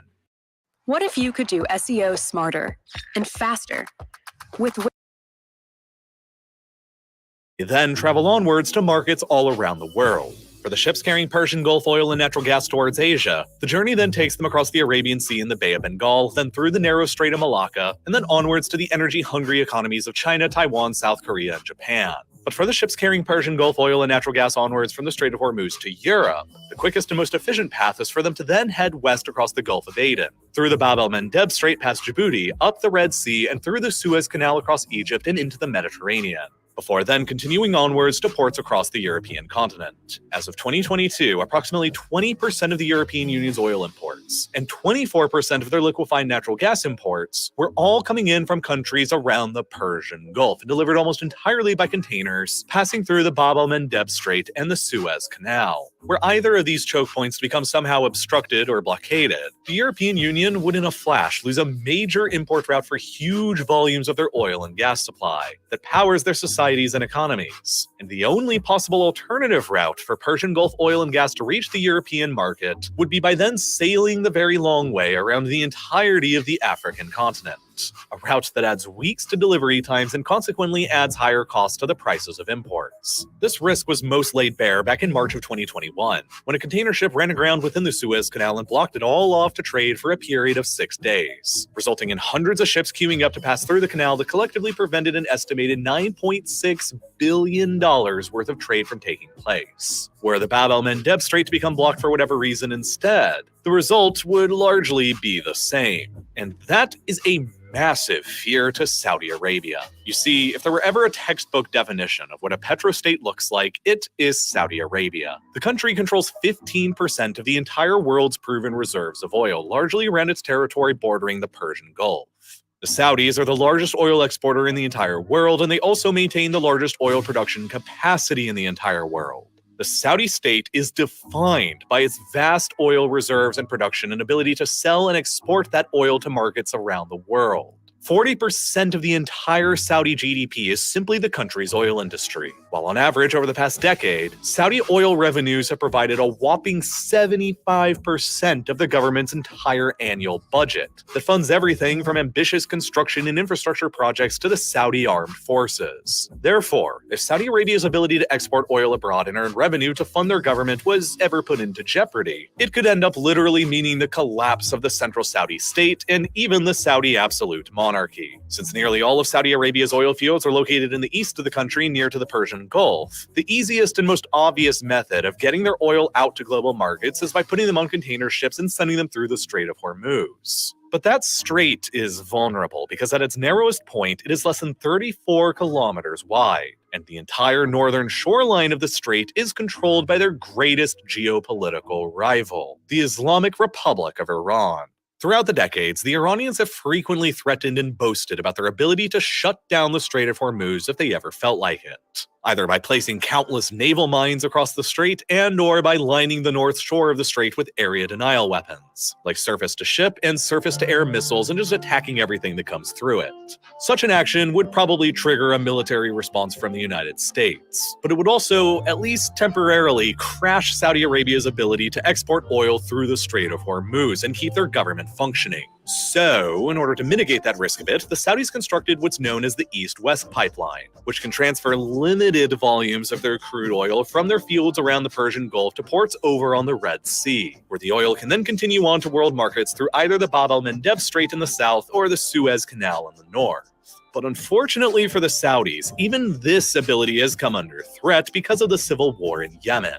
Beginning in 2014, a generally Shia Muslim adjacent faction in Yemen known as the Houthis rose up in revolt against the predominantly Sunni Muslim and Saudi-backed government in the country, and they quickly seized control over the capital city. The Houthis have allegedly received weapons and financing from the Iranians, and their zone of control primarily exists near to the eastern shore of the Bab el-Mandeb Strait. Were the Houthis to become successful and take control over Yemen and remain aligned with Saudi Arabia's greatest geopolitical rival, Iran, it is conceivable that the Houthis and Iranians could coordinate a joint blockade action wherein the Iranians block the Strait of Hormuz and the Houthis block the Bab el-Mandeb Strait at the exact same time, and in doing so deny the Saudis pretty much any way to continue exporting their oil to their largest customers in East Asia, like China. The only way the Saudis could continue transporting their oil to markets in Asia under this scenario would be the very, very long and limited way across the East-West pipeline to the West Coast, up the Red Sea, through the Suez Canal, across the Mediterranean, and through the Strait of Gibraltar, and then around the entirety of the African continent, just to get to the same place where Saudi oil exports normally begin at anyway. This is why the Saudis have been attacking and bombing the Houthis in Yemen for years now, and it's why the Saudis have been so interested in building their own overseas military base on the opposite end of the Bab el-Mandeb Strait in Djibouti, so that they can quickly respond to this situation and free the strait up if that time ever comes. But of course, the Bab el-Mandeb Strait isn't just of critical importance to the Saudis and their state security. Following the Russian invasion of Ukraine in Europe, the European Union has been steadily divesting itself away from their previously high imports of Russian oil and gas. One of the primary countries that has stepped up to supply the Europeans with greater quantities of natural gas is Qatar, a small country but with big resources. The second largest reserves of natural gas of any country on the planet after the Russians themselves. The Qataris are currently investing tens of billions of dollars into expanding their LNG production out of their North Field in the Gulf, a large amount of which is slated to be exported further to Europe as the European demand for alternative supplies of gas away from Russia continues to increase. Qatar is thus becoming a major component of the European Union's new energy profile, as the EU continues to increase their LNG imports and divest themselves away from Russian natural gas pipelines. But just like the oil making its way to Europe,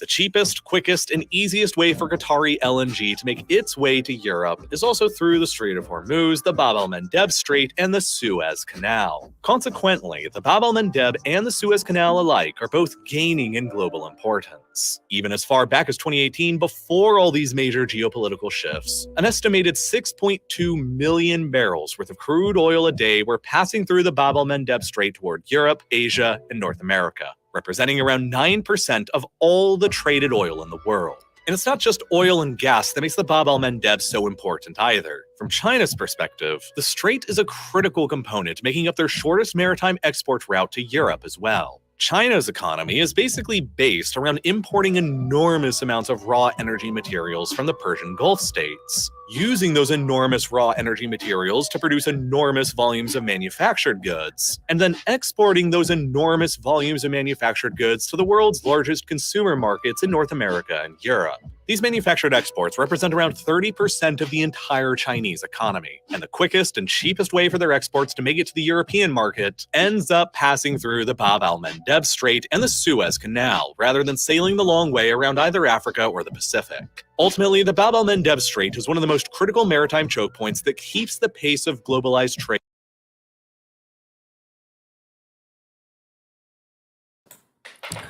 Key point to take away from this is Africa has no strategic geopolitical. See how the when Suez Canal was created, right? Before the Suez Canal, most goods had to travel around Africa, right?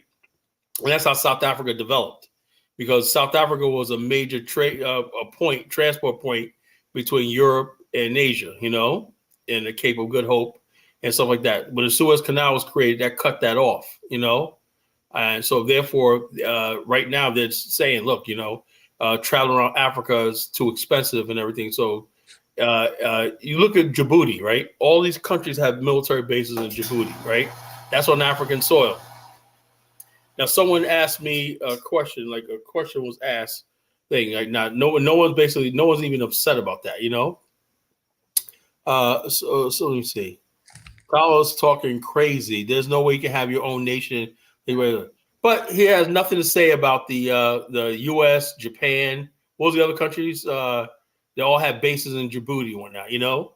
And they're doing what the hell they want to do and whatnot. But African Americans building a city, state, or town in Africa with some little bit of autonomy and everything, oh, that's sacrilege. You can't talk about that. But no one's even said, there's not even one comment up here saying, look at this, man. We got all these military bases and everything like that. We have a hand to play with Djibouti, you know? No one's even talking like that because the black race is a bunch of cowards, you know? You rather talk about us talking about in Afrikstan than friggin' what you call it. They don't want us in Africa. Why? Because we will be talking to the people in Djibouti and say, hey, look, you can get more money for your thing. You're in a good position. We'll friggin' lighten, you know, we'll educate them, you know, like Jenker was saying, you know, about something. You don't have to keep doing what you're doing, you know?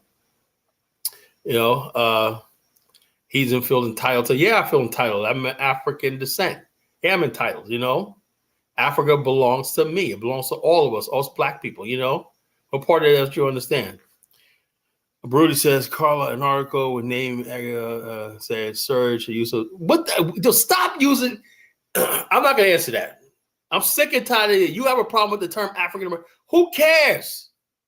People call themselves African American. What is it? That term. Yo, look, it's just like hopeless. We're here dropping some serious science, and he's worrying about the term African American. You know, this is what I'm talking about, Bomani. You know, he's worrying about the term African American, and we're talking about something serious here as the Jew. I bet most people didn't even notice about all these U.S. bases. Djibouti is just a place where Western people put their bases on the African soil to protect their interests in the Red Sea, you know, from getting through. I remember when that blockade happened. You know, one ship ran aground and choked off trade for it was like about a week. You know, and it was just a mess. But no one's talking about that. No one's commenting about that. It's about African Americans getting land in Africa. African Americans calling yourself African. The term African American was used as far back as 1887. There was an article in the Philadelphia Inquirer where a guy wrote, I am an African American. You know, hey, don't believe me? Let me find it. So put this to you know, he worried about the term African American, you know? Term African American, you know? Let's put this up there. I'm going to show this to you. So what's the world, you know? The term African American.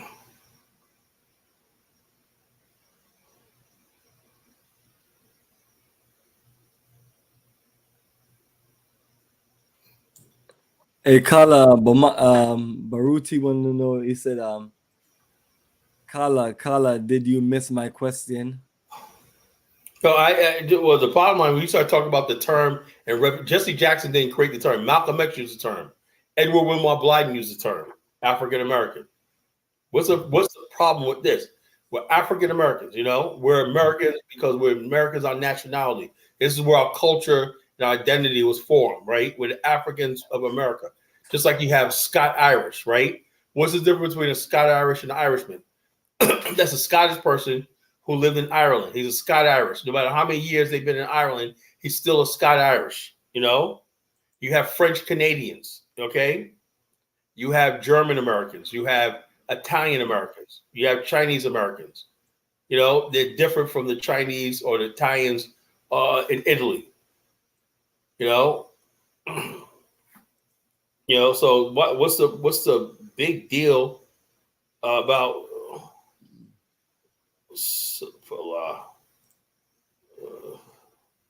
Philadelphia? Okay, 1782. I'm gonna let you read it, Bomani, because they probably don't believe this. It was coined in Philadelphia in 1782. We had the African Methodist Episcopal Church. People use the term African Americans. People who are proud of being African call themselves African Americans or Africans in America for hundreds of years. You know, so bottom line is just leave it alone. You know. Perfect. And we can get back to the video. Rest of the video, family. Yeah. So Kali said, I guess people didn't know that there's that many military bases in Djibouti from foreigners. You won't see it. You won't see it in the mainstream media, and you won't see it on so-called Pan-African sites. You know. Yeah, when you're thinking about world trade, and you're talking about supplies, and you're talking about this geopolitics. The whole world of geopolitics. All these trade routes are more vital than anything else, and you got to protect your interests. Now, when people ask about why is China so aggressive about building a military power, because they know they got to sail things all around the world, and they know they need their navy and their air force and their army, their marines, and their whole military force on alert, ready to protect their interests. And that's basically what the military presence is. When people ask about what's the black people protect Israel, we're talking about going to war in Niger to protect their interests. But no one's here in the chat room talking about that. So that's why when you have weak ass black men, asking me questions all the time. Yeah, exactly. Just like people asking about the military ships, where they position. The military ships are positioned in these same key areas that they're talking about. Yeah, and then I wonder why, or maybe the U.S. military just feel like they want to spend all this taxpayers' money and then send ships all over the world just so a group of sailors can hang out. We're the world that gets out of line. The U.S. military is back. They're all connected. The United States military make sure this whole global trade keeps going on. And then you see two of the biggest countries you're gonna see is the representation from France and America right there. They have their interests, so that's what that's the purpose of having military power, and that's the purpose of just all these wars that you see that goes on in the so-called Middle East or West Asia or Northeast Africa. It's going to get worse before it gets better. We're not out the woods yet in Niger, France is fighting for its life, So the bottom line, we're not out the war yet. The bottom line is we're going to sit back and watch a slaughter commence in Africa, We're going to be sitting back, what do we do and whatnot, what we do, what's we's going to do, and all this kind of stupid stuff and whatnot. It just gets tiring, My question had nothing to do with the time chronicling use of the term, power of the term leverage as leverage in peace. Please reread. I don't know. Well, I don't know. I don't know what the term means, Some people call themselves African Americans and they're a bunch of freaking coons. It don't really mean nothing. It's about what you do, not what you call yourself. You call yourself ADOS FBA, but if you believe black people should have a nation of their own and we should be involved in Africa more, I'm up for it. If you're African American and you think that the only thing we know how to do is celebrate 50 years of hip hop, and you want to argue about who started hip hop, Jamaicans or so-called Black Americans or whatnot, I don't know what to tell you, it's all about what's on your mind, I don't care about what people call themselves anymore, it means absolutely nothing to me anymore. If you're not willing to do something and get involved in this nation building infrastructure and stuff like that, and none of this means anything. There you go, Kala. Break it down, break it down. And anybody want to join us, and while we at it, let's close out on this video. It's about a good 10 minutes. Right. But so far so good, right? Interesting, right? Yeah, very. I'm learning a people, lot. I had an idea, but I love these type of videos where you learn a lot. Absolutely.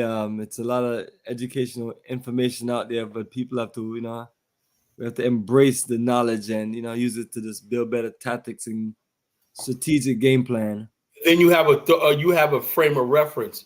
A lot of times we we argue stuff and they don't have a frame of reference of why we're in the situation we're in right now. Why certain things happening and everything.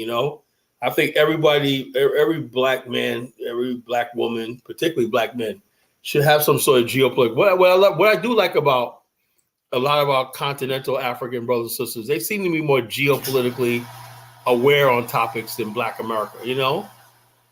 Black America is getting better, but when I sit back and I listen to Liberians talk, they'll tell you why, because they'll see something happen in a country and they'll know something about China, they'll know something about France, they'll know something about this, or they'll know something about when I had a debate about Rwanda, and some people say, well, what about Kagame's involvement in the Congo War and stuff like that? So basically what they were talking about is the fact that they were paying close attention to what was going on through the Rwandan Civil War, And so, like I said, I never see these conversations among Black America, what the nuances and everything were, what the nuances and everything, what's going on in Rwanda, what's going on in Sudan and stuff like that.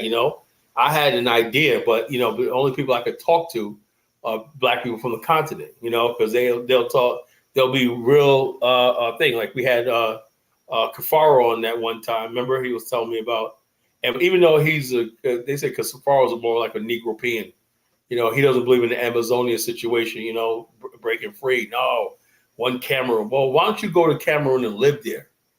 Always people living in the West talk about, yeah, we want to keep Cameroon one country. Well, maybe there's some people thing. A bunch of Amazonians got busted a couple months ago in Maryland for trying to export weapons to Amazonia. I bet you anything, most Black people in America never heard of Amazonia, don't know whether there's a conflict going on. And this is why I was so blindsided. Most Black people in America had no idea. It would have been interesting if Malcolm X would have lived to see what his take on the Biafra War would have been. I would have loved to see it, because I think the conflict was just starting when Malcolm X went there in 64, 65, And basically he just wrote off as Europeans. He simplified it as European white man trying to do this, when it was more nuanced than that, Well, so I would love to know what Malcolm X would have saw when basically the Nigerian military slaughtered all those Biafrans and everything like that, I would love to know what they like. But Black people, for the most part, even our best and brightest, don't know the nuances of what's going on in the continent, If it doesn't have like white people and Black people dynamic, they don't want to know. They just don't want to, like in the Congo, like we had the Rumbles in Jungle. And the wrong thing we could have ever did was host the Ali Foreman fight in Zaire. That put Mobutu in a good light. That's why he sponsored the fight, because he was under fire and everybody's gunning for him. And next thing you know, he was a hero. Mobutu hosted the fight one night. He got good press coverage. Yeah, unreal, man, unreal. Because we're just ignorant, So Yo, family. So that's what we got to empower ourselves, man. And so all the things that we're showing you, most of the videos that me and Kala share with you, outside of the ones that show certain other things, is just really showing you about nation building, concepts of how it's done by people who have done it. Yeah. So so as students of the game, now it's our turn.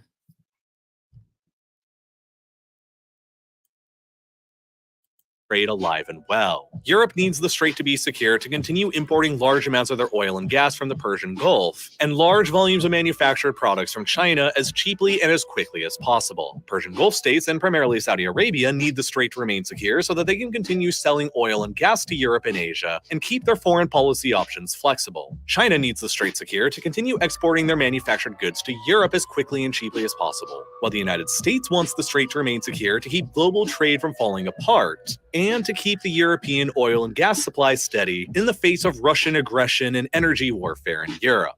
That's why the security of the Bab el-Mandeb Strait is so important to so many people. But it's also unfortunately placed in a very geopolitically turbulent neighborhood. Yemen, which occupies the entire north shore of the strait, has been consumed by one of the most devastating civil wars of the 21st century for nearly a decade now that is still continuing. A civil war that has claimed the lives of hundreds of thousands of people and has become an intense proxy conflict between Saudi Arabia and Iran, as each vies for supremacy over the other in the country. On the southern shore of the strait is Eritrea, a ruthless, totalitarian, one-party dictatorship that has been ruled by the same man ever since 1993, and which is generally considered to have one of the most abysmal human rights records and freedoms on the planet.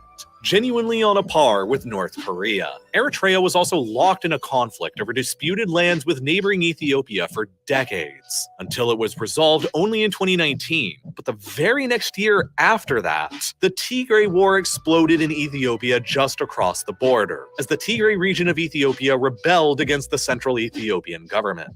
A horrible conflict, which would ultimately, between 2020 and 2022, descend into the bloodiest and most violent conflict of the entire 21st century, and claim the lives of around 600,000 people. The Eritrean army invaded the Tigray region at the behest of the central Ethiopian government and committed numerous atrocities and massacres, and still, as of the production of this video, has never agreed to any formal peace settlement.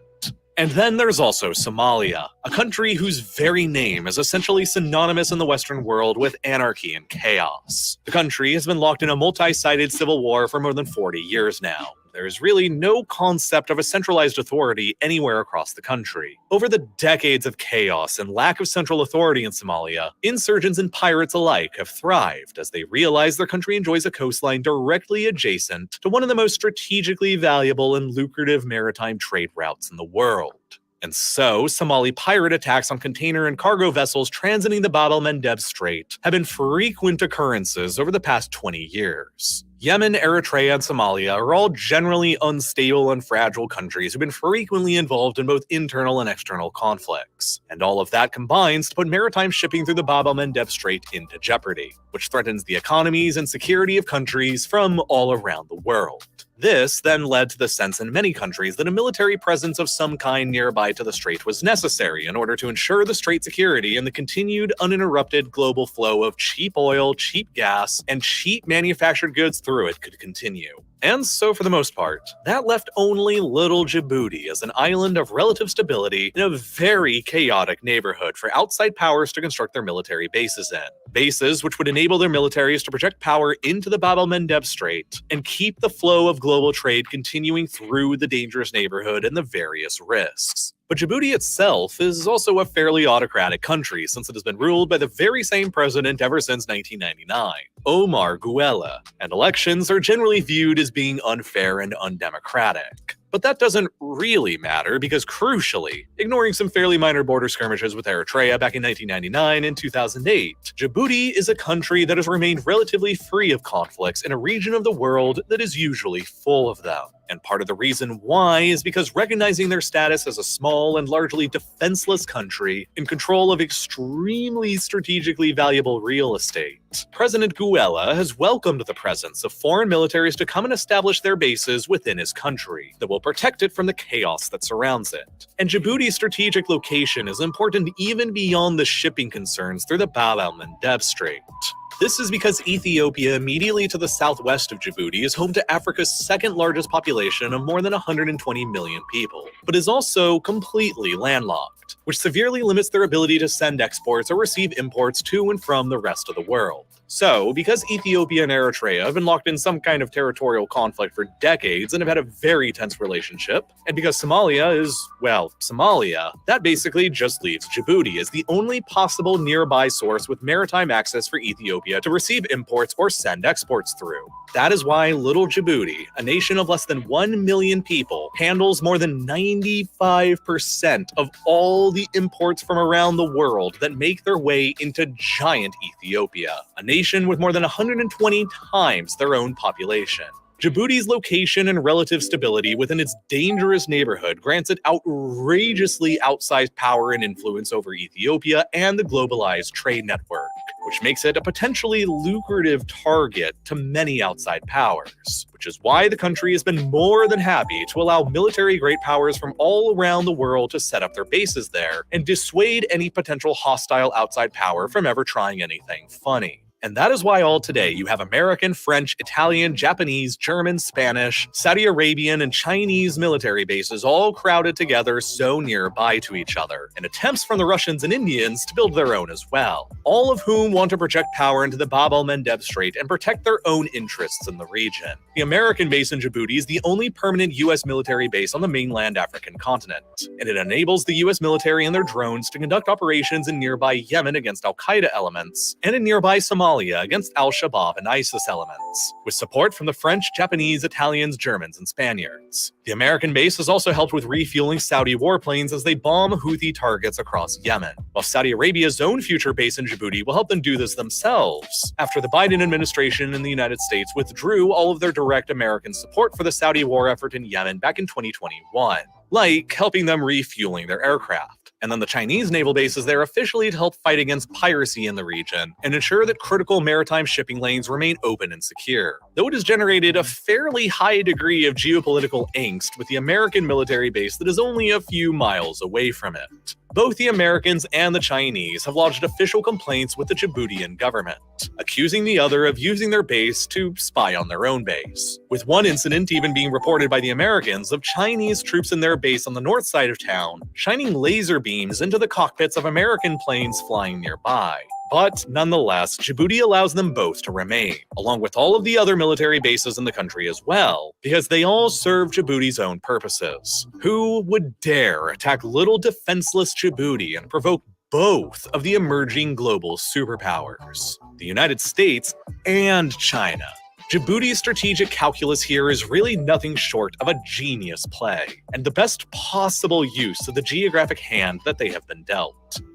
Researching this video and sifting through the data in front of me was a fascinating experience. And if you're anything like me, you're probably also just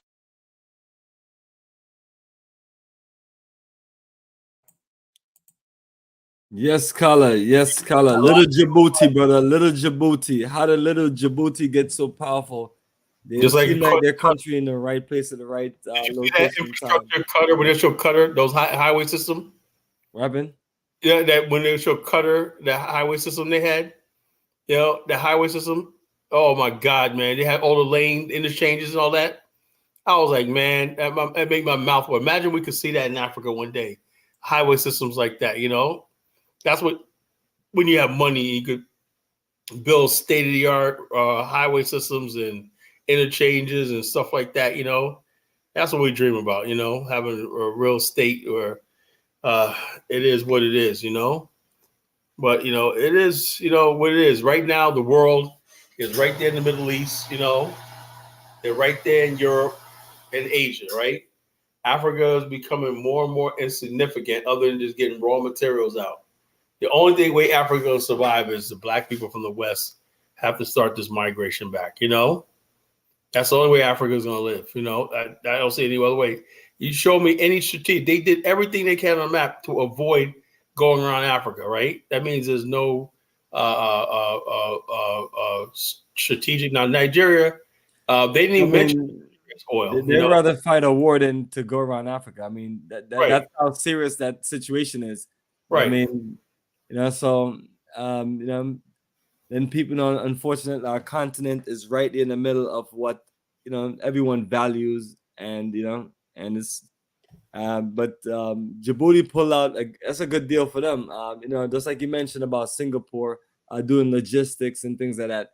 So that should help their country and their economy. I guess depends on how they're invested, but all of those bases are on the the outskirts of their country anyway, right there by the Red Sea. So we'll see how that works. That's a lot of different nations.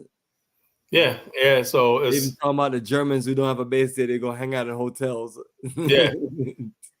Bottom line is this: all those countries in there, in that little country, got military bases, and it works for them. So they're doing something. They said Ethiopia, 100 million people, all their goods and everything come through that country. Yeah, brother. I mean, that trading route right there, between that and the Panama Canal, these world powers can't live without it. There'll be an all-out war before they do without that right there. The question what needs to be asked is, what strategic location does Africa have? It does not have. Like I said, the problem with Africa is it's too big. It's so big, and people would rather avoid it. Like I said, when they said, look, how do we trade with Asia? Before, the route was traveling all around the African continent, South Africa, then to the and once they built the Suez Canal, how the Suez Canal was built? Jews and the Jews basically were trying to negotiate with Egypt, right? And basically they just pull the money out of their pocket and say, here, build that canal. Just like that. Pull the money out and whatnot and say, look, just build that canal. Or whatever it costs, build that canal. And that canal is the reason why Europe is a world power right now, because it has access to it solved all the problems. Before they had to have Africa as a colony because, if you had Angola, you had Nigeria and all this stuff like that, you could project power from the African continent because all the ships had to sail in the South Atlantic Sea around the thing. And then you have to refuel in South Africa to go there. Now with this and whatnot, they can go right from the oil-rich Middle East around to Yemen and Djibouti and right up the Red Sea to Europe and everything. And the Strait of Hormuz, in the Persian Gulf, right to Asia and stuff like this, and then right around through where Djibouti is, through the Red Sea and everything like that. Where's Africa in all this? You know what I'm saying? Where's Africa in all this, right? Like I said, the only chance we have, right, is to build the continent where we become consumers and stuff like that, where we're buying gas, we're industrializing and everything. We're becoming net consumers of natural gas because we're building our energy capacity and stuff like this, and then some of the attention will come to Africa and everything. But, it's, we just have to get ourselves together, But Baruti keeps asking me stupid questions about, I visit the African Museum with a great design kind, but at Resource, I was a slave panic. Look, the bottom line is this: that's our history, bro. What do you want to do? Erase our history? Yes, we were slaves in America. That's our history. That's how we basically came here. That's who we are. I'm not going to erase my history to make you feel happy. We got to erase our history. And like that, I can't just be this fantasy African that you want me to be. I can't do that. So I don't understand what you're driving at. You were a slave. Yeah, we were a slave. I'm not ashamed of that. The people that should be ashamed of that are the people of the continent that allowed that to happen. That's what we need to be talking about. So bottom line is, yes, brother. Break it down. We're slave descendants in America. The bottom line is this: because of us, America exists. America would not exist if it wasn't for us. We added so much to this country, and the world gave so much to the world that came under duress. Our pain and suffering. I'm not going to mock my ancestors just to be like, no. There's a lot of people that basically get into Africanism, right? To try to get away from their history, get away from their pain of their ancestors. That's just as bad as you calling yourself a Native American. I'm African American. My ancestors were here for hundreds of years under duress of the transatlantic slave trade, the MAPA, the Holocaust. That's my identity. That's who I am. And that's the way I see the world. You know, that's the way I see the world. A Nigerian sees the world differently than I do. What you need to be talking to is the Nigerians, why they have no racial conscience whatsoever. At least I'm on this show trying to make a thing saying how we can work together. Do you ever see Nigerians? You do see some Nigerians who are Pan-Africanists. I get them, but they don't get no support. They get no support. But the bottom line is this: everybody else question African Americans. Why do Nigerians call themselves Nigerian? Do you know Nigeria came the word Nigeria came from? It literally meant nigger area by Lord Lugard. A nigger area. That's what Nigeria means, the nigger area. But people call themselves Nigerians. The Baruti asked about that. Why do people call themselves Nigerians? Why do people call themselves Sierra Leoneans? You know, Sierra Leone is a Portuguese name. You know, why do people call themselves Ivory Coastians or Cote d'Ivoires? That's French. You know, but everybody got African Americans. Everybody is obsessed with Black America, man. You know, this obsession with Black America is just sickening, you know? There you go, brother. Absolutely, man. So, you know, we're talking about the Suez Canal, so we can play this short video and we can just get into it. So all of these things are all connected into world trade and world affairs and importance of nations operating. Sometimes I want to know if our people feel left out. And I mean, the world is doing commerce, and then you know we're in, I guess, in nations of. We're spectators. I guess we're a nation in a nation being spectators. We're spectators. You know, I want to be a nation in a nation. Yeah. I don't know if we want our own nation. We want to be at the table deciding our future. You know, if anybody's against that, like this, we want to be at the table. You know, deciding our future. You know, that's just the human right of all people. You know, right now, this is goes to what I'm about to say. You know, a lot of people in Africa, right, have given up on the idea of building Africa, and the best way to live is to migrate to Europe. I hear some Africans talk about, yeah, this country has better jobs, this country has better education. I'm like, everybody's basically trying to get a green card or some kind of card to go to Japan. Oh, Japan got a good country. And I'm saying to myself, why is it that you got so many Africans flooding into South Korea and all these Asian countries and everything, looking for opportunity and everything, you know? And the bottom line is nobody, but while they basically, their village back home has no indoor plumbing, no anything, you know? You know, and they always sit there boasting and bragging about their so-called culture back home in Africa, but they don't want to live there. They want to live in the West. It says, Kala, you missed the slant of my question again. I'm saying, will the addition of Pan-African slanted museum aid geopolitical? Look, we have Pan-African museums, you know? We have them, you know? We have all kinds of museums.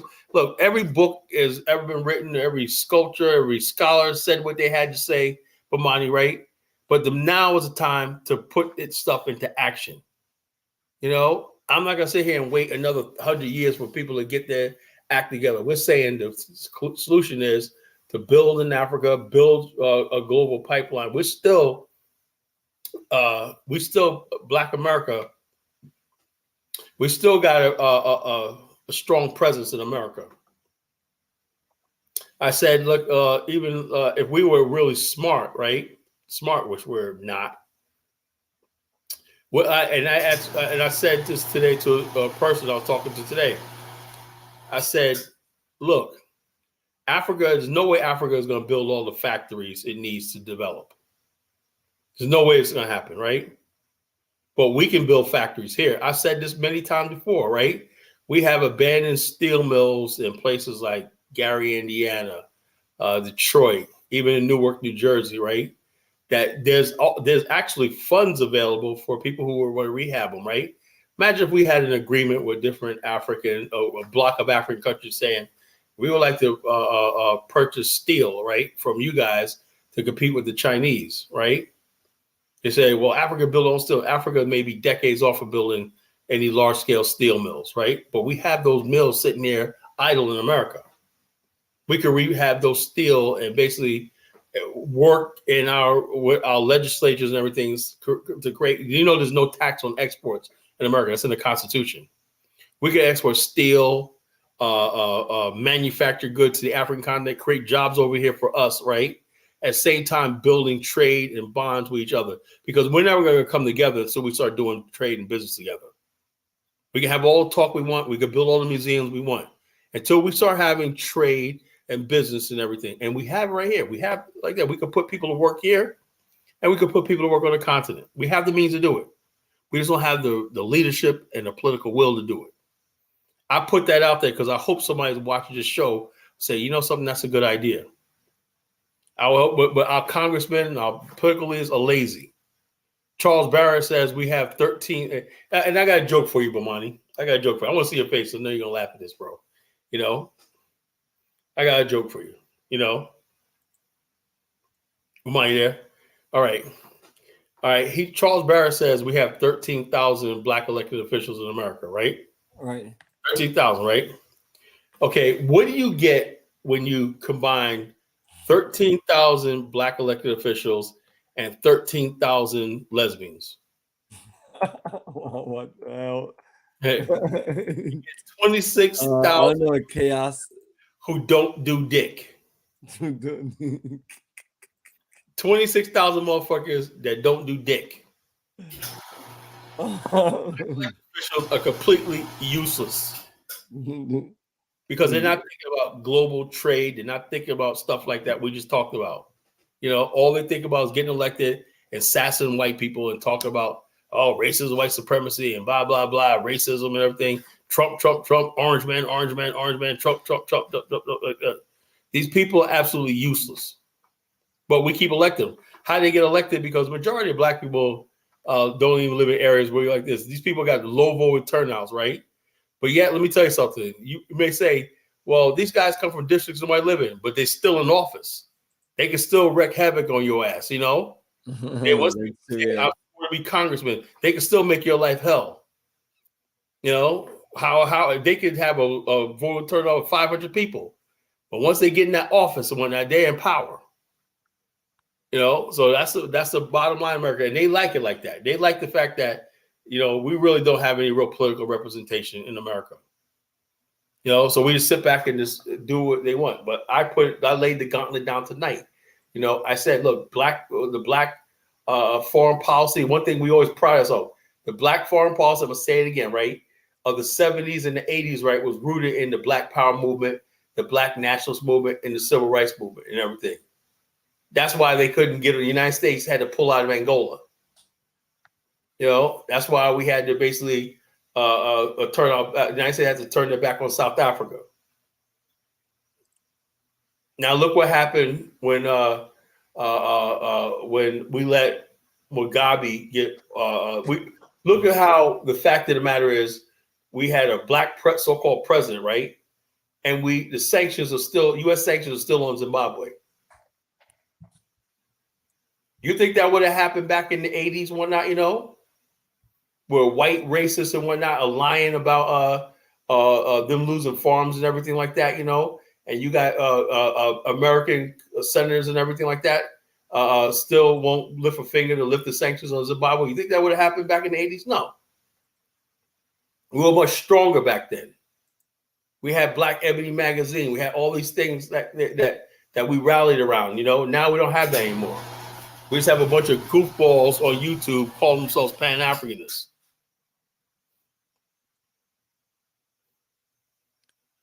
That's the nature of the situation, brother, and no serious comments. So what I did is, family, click on link, join us.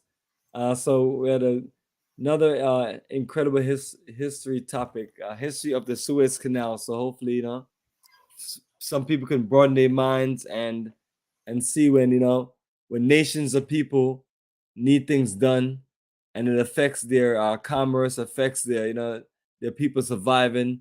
They're willing to do what they need to do, you know, whether it's to build a canal or go to war.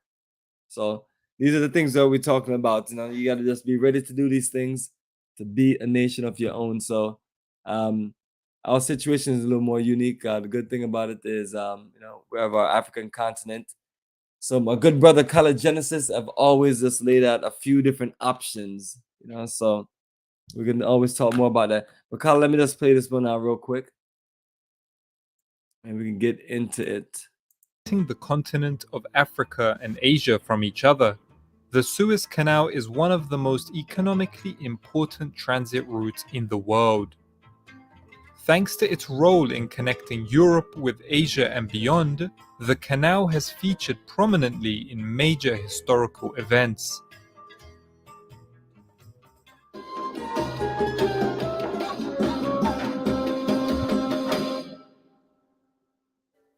The idea of a canal in the region goes as far back as the time of the pharaohs.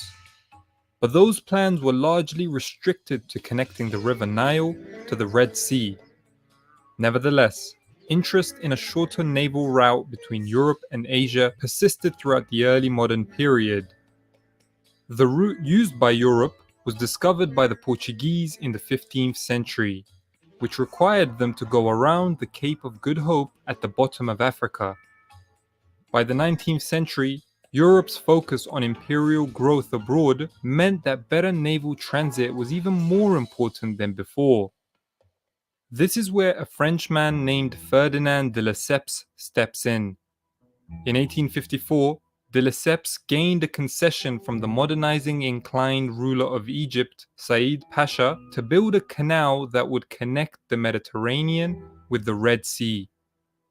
Setting up the Suez Canal Company in 1858, construction began the next year in 1859.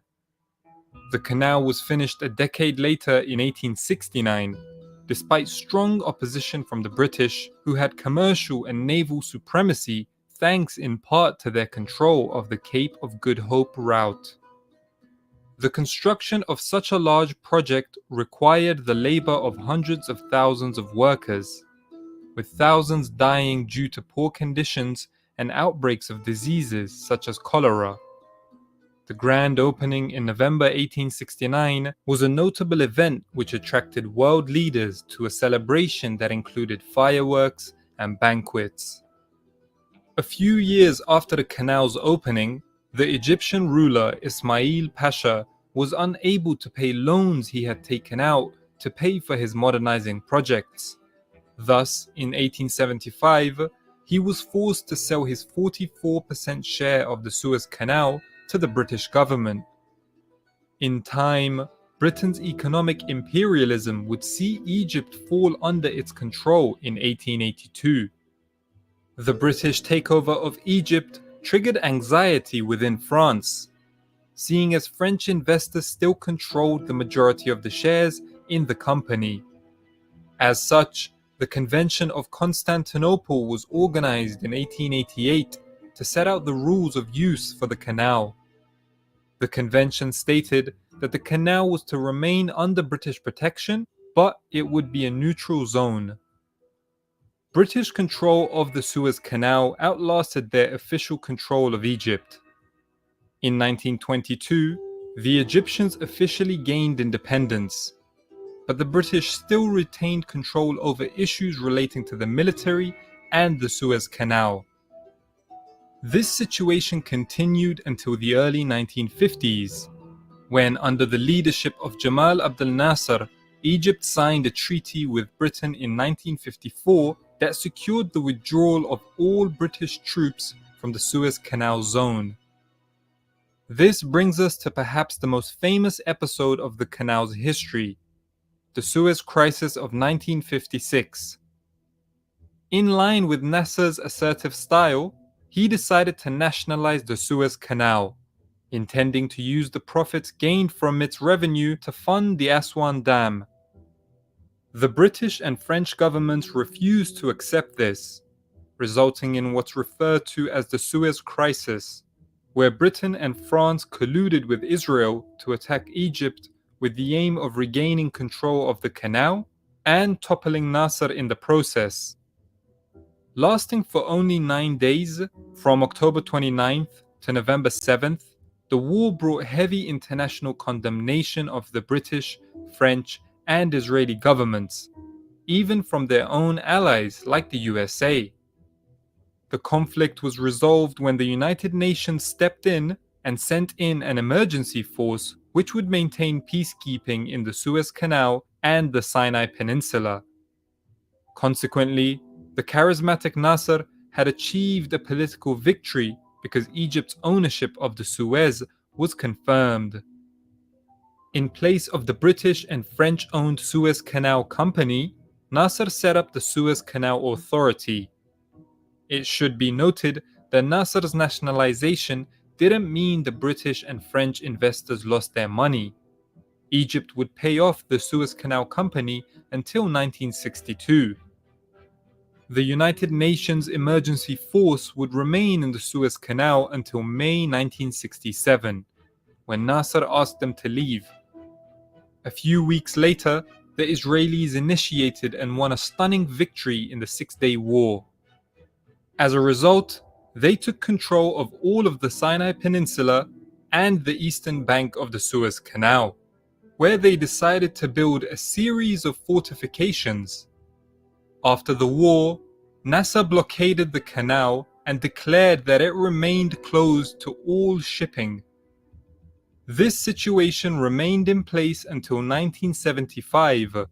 Remarkably, a group of 15 ships, nicknamed the Yellow Fleet, were trapped in the canal for the entirety of the 8 years.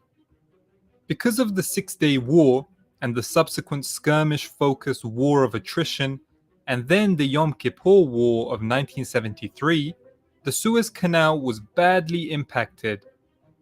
So in 1974, the US led an operation to clear the canal of mines and wreckage so that it could once again become open for use. Since its reopening in 1975, the canal has not seen any more fighting. In 2014, the Egyptian government announced that they were embarking on a project they referred to as the New Suez Canal, where they would create a second shipping lane as well as widening and deepening the existing waterway. The project was completed a year later. As you Yes, brother, Khaled, Genesis Our major unfolds. what's our major infrastructure projects like that, you know? Yeah, and Egypt is something else, man. I seen ships packed with cattle, grain, everything going through from the Nile to the Suez and to the Mediterranean, stuff like that. Egypt, people think Egypt's a drag down. Egypt is very productive, you know, as far as food production and stuff like that, you know. Just, when countries want to get this stuff together, they make it happen. Baruti asked a question. He said that Kala minds of CDC. So the congressional, I call it the Congressional Black Caucus.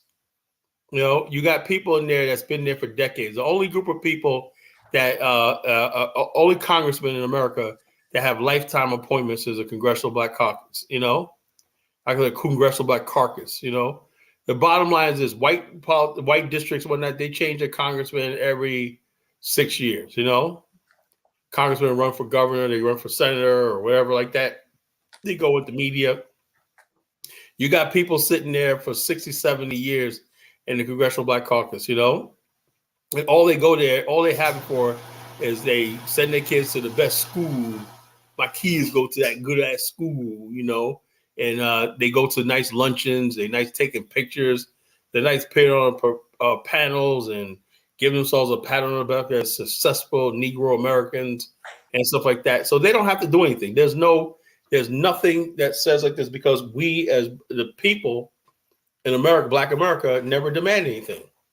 We don't demand anything. We don't say, look, back in the 80s, right? Black America was like furious over apartheid in South Africa. So they if you weren't talking about boycotting South Africa or divesting everything, you could not get elected. Right now, there's nothing that basically Black people care about internationally. Right now, the U.S. policy in Africa is pushing the LGBTQ. We can't get behind that because they hijacked the Black politics. Black America always had intricate role. We had this organization called the Africa America Organization, right? America Africa Organization. It was an organization helped founded by Kwame Nkrumah, Thurgood Marshall, and stuff like that. It was an institution that basically shaped U.S. policy in Africa. And then in the 80s, we had this guy named Leon Sullivan, right, who toured Africa and advised American companies that want to do business in Africa, called the Leon Sullivan Principles. We don't have that right now. We don't have that right now. We have nothing right now. Why? Because people, no one wants to take Black people in America seriously about anything anymore.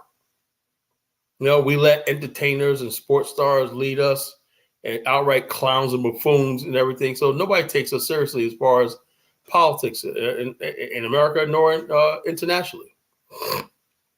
That's what we have. So when we ask the Congressional Black Caucus, who are they going to answer to? If you get mad at Congressional Black Caucus, what are you going to do? Vote them out?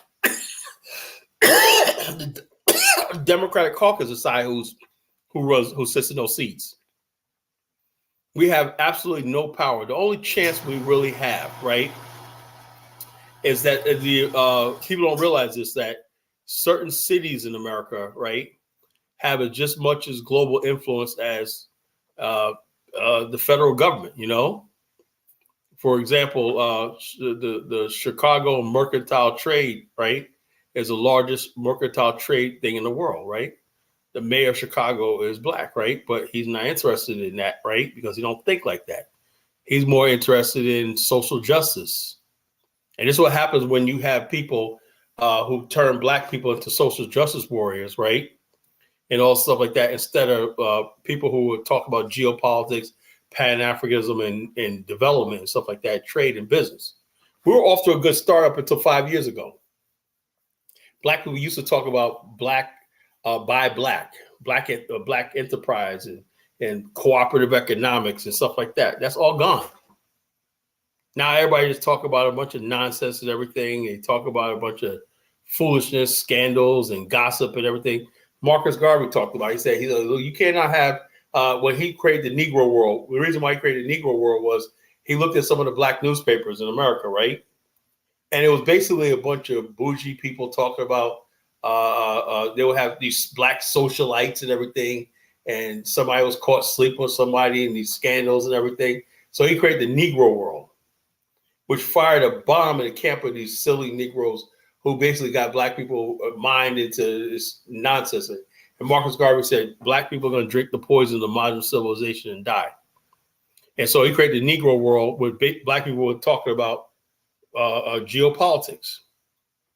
The Negro world is probably the most dangerous newspaper. Why? Because it brought us out of this foolishness, this nonsense that Black newspapers at the time were talking about, right? To focusing on this. We don't have a version of the Negro world right now. So there's your answer right there. Black people, we become more foolish as we think. We're not serious people.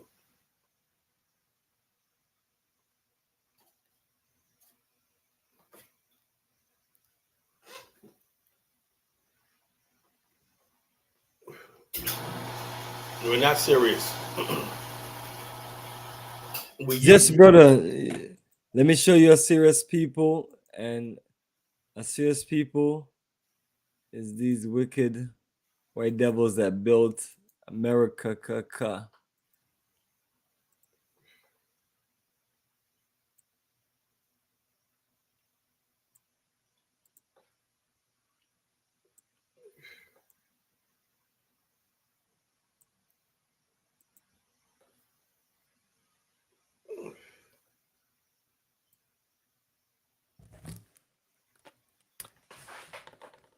Yes, brother, it's getting to that time. That's the last video I have, and we've shared as much as we can share.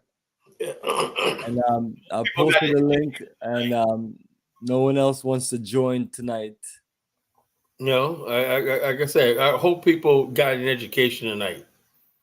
We hope people, like I said, we don't do this for our health. We're doing this to educate people. Our mindset has to change. You know, we wrote all the books we could write. We created all the museums we could create. We had all the holidays we could have holidays. We had all the celebrations we could celebrate. Now it's time for work. The whole world, everybody's passing us by. Everybody, the rest of the world's getting serious about the future. We're not.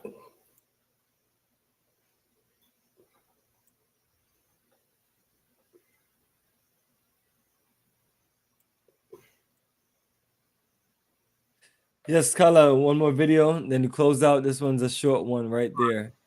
And you know, and I'm sure the people all saying that we're here first. I'm sure they can appreciate this video.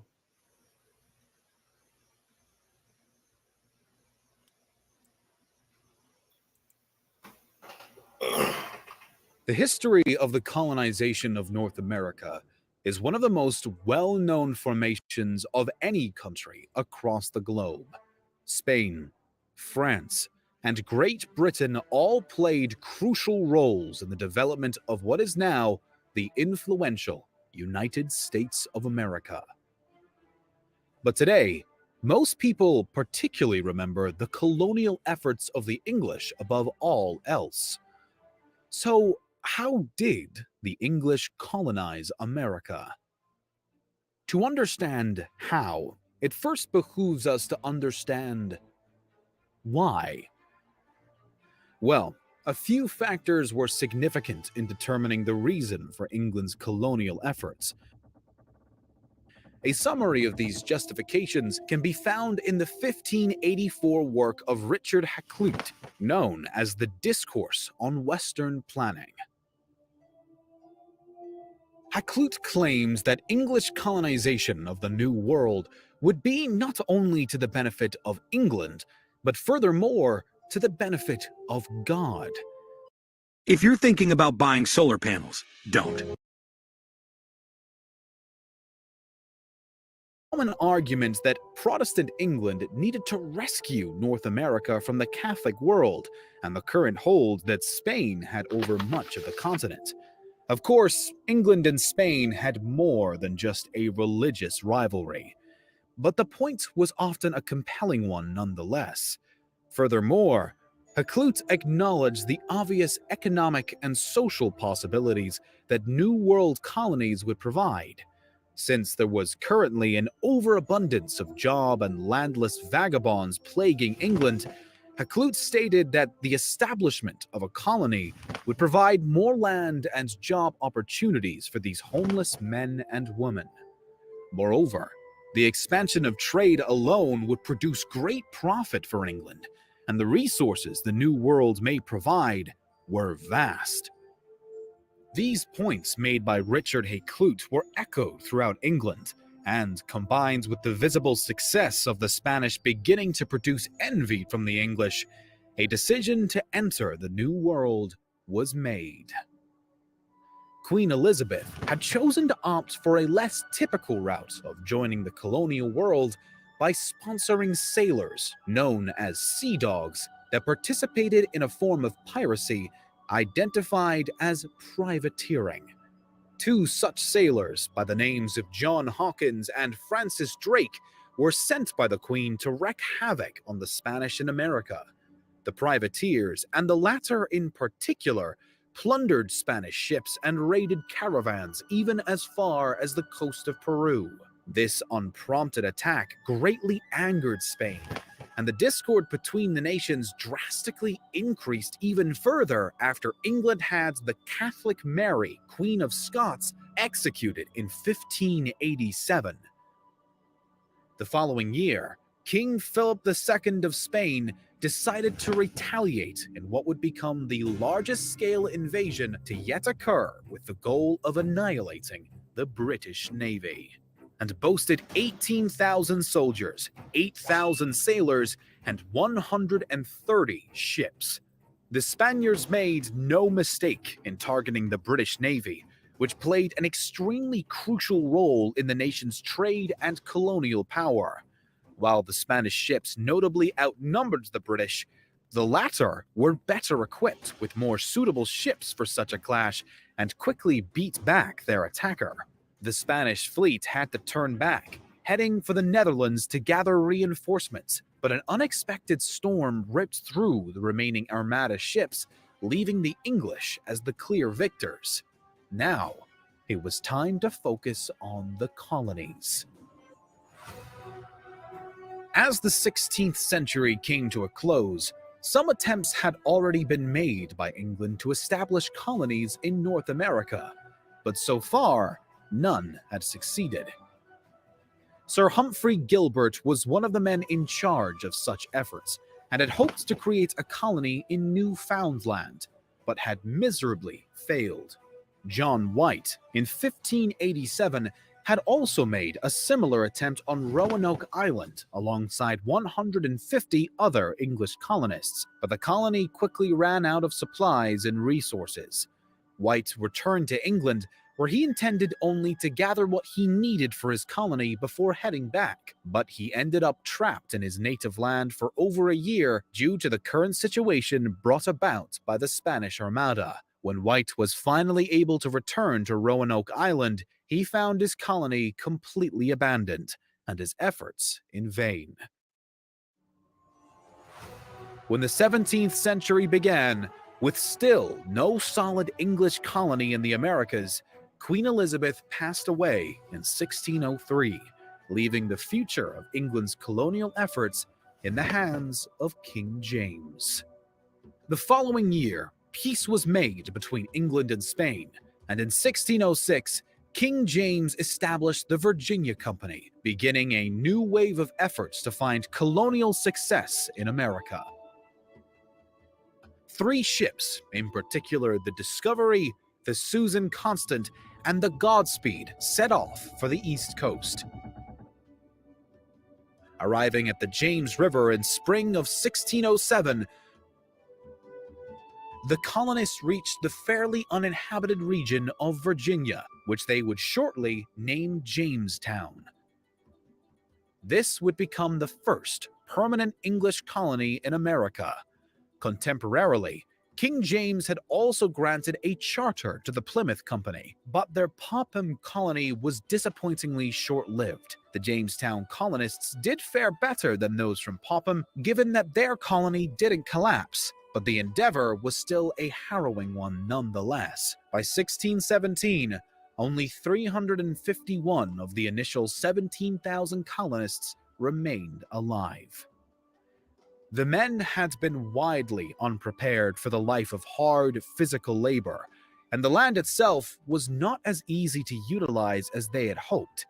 Many starved, while others fell ill, and if it had not been for the help of the local Native American tribe, known by the colonists as the Powhatan Confederacy, the English may have all but perished.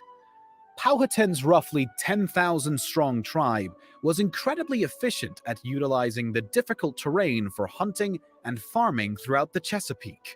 With more than enough food and potentially benefit to gain from the colonists' manufactured food, the natives were fairly welcoming and greatly assisted the sickly Englishmen in their first winter.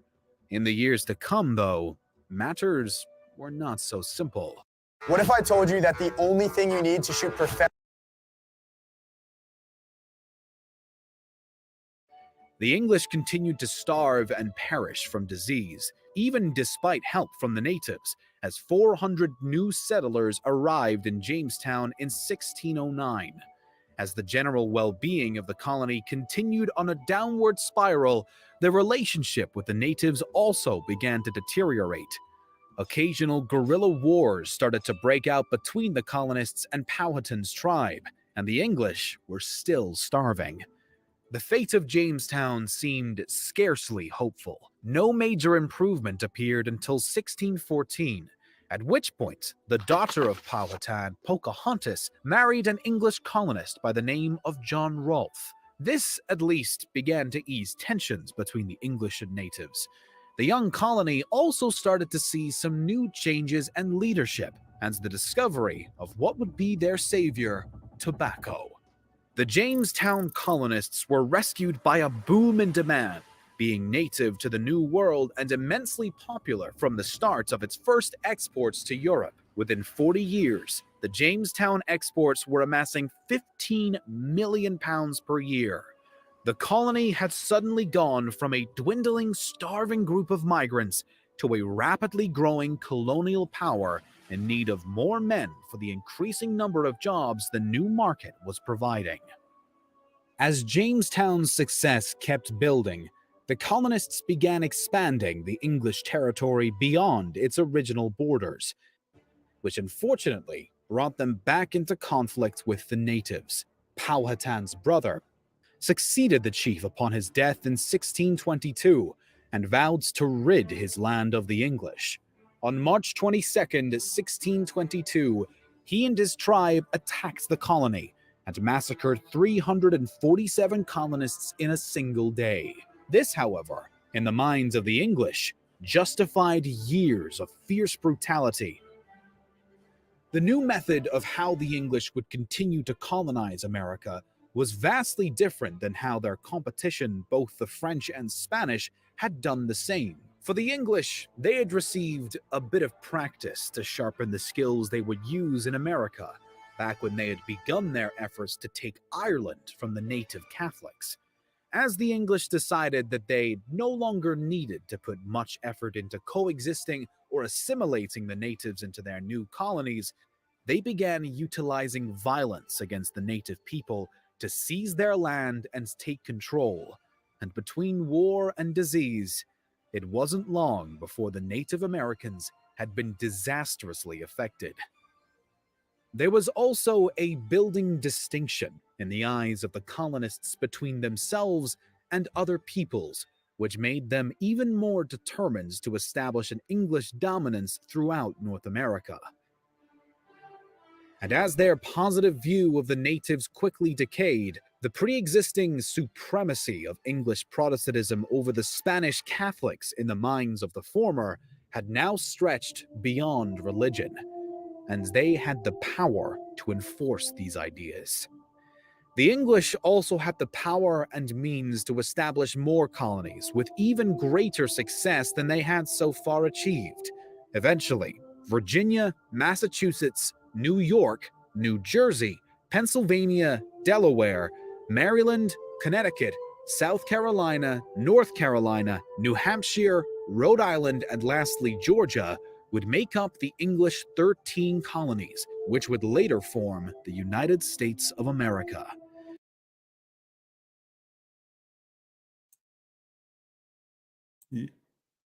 Yes, brother Kala. Yes, brother Kala.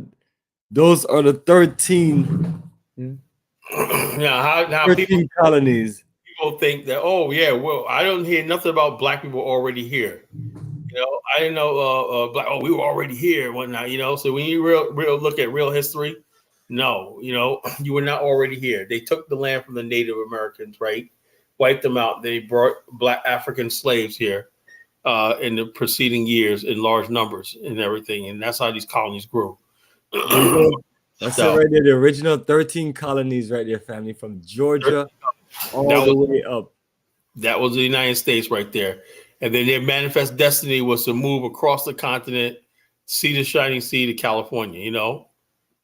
There you go, family. So I'm showing you, family, all other nations of people have done it across the history of the world. Now, you know, when it's our time, when is it our time?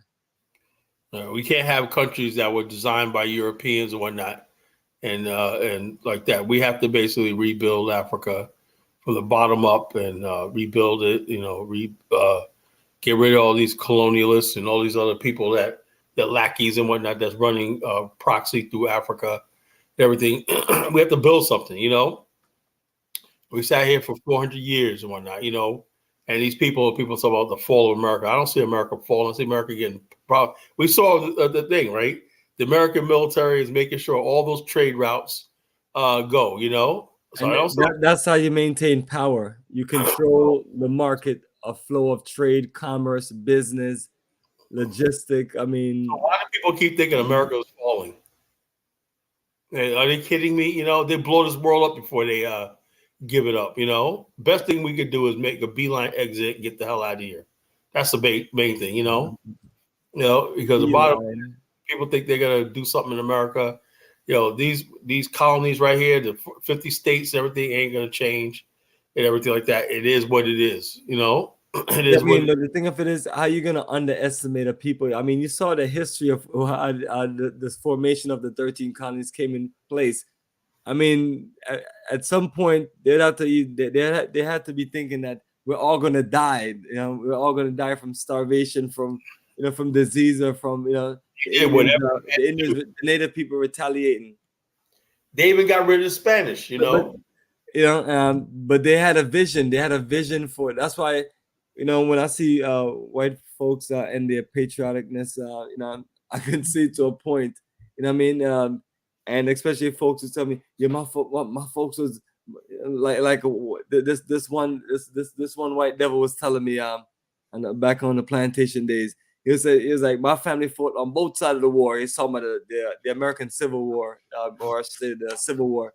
And he's just proud that some of his family is from Britain and some of them were here, but that's their legacy and that's their history, and it's like, when are we gonna build ours and really just represent?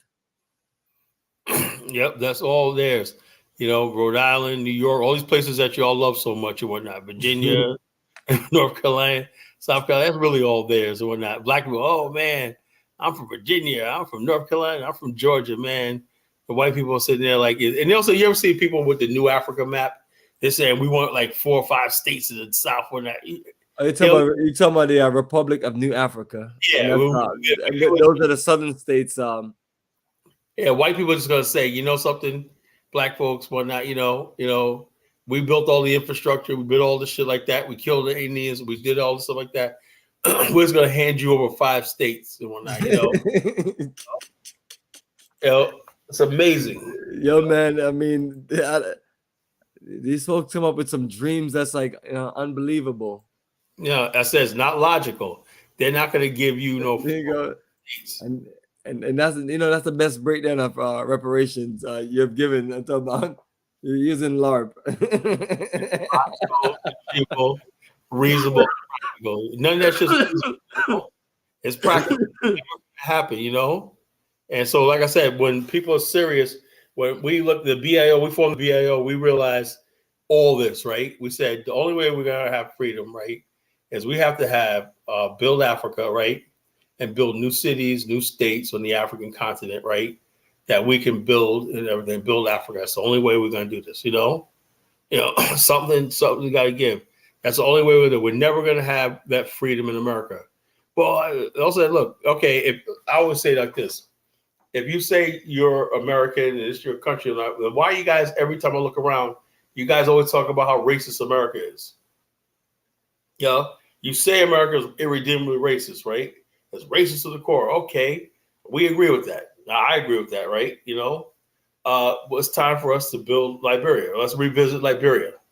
The Constitution of Liberia had you in mind, had you in mind. You reject that, right? But you like the white man's constitution. You like to make these 13 colonies for himself.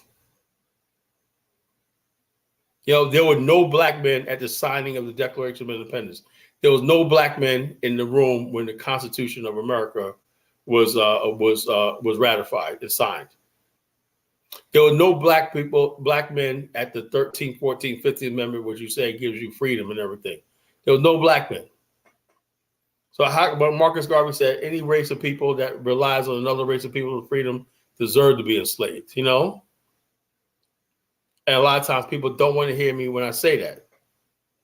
So we say, well, what do you do? Look, whatever you got going on right now, if you got a job, whatever like that, just be happy.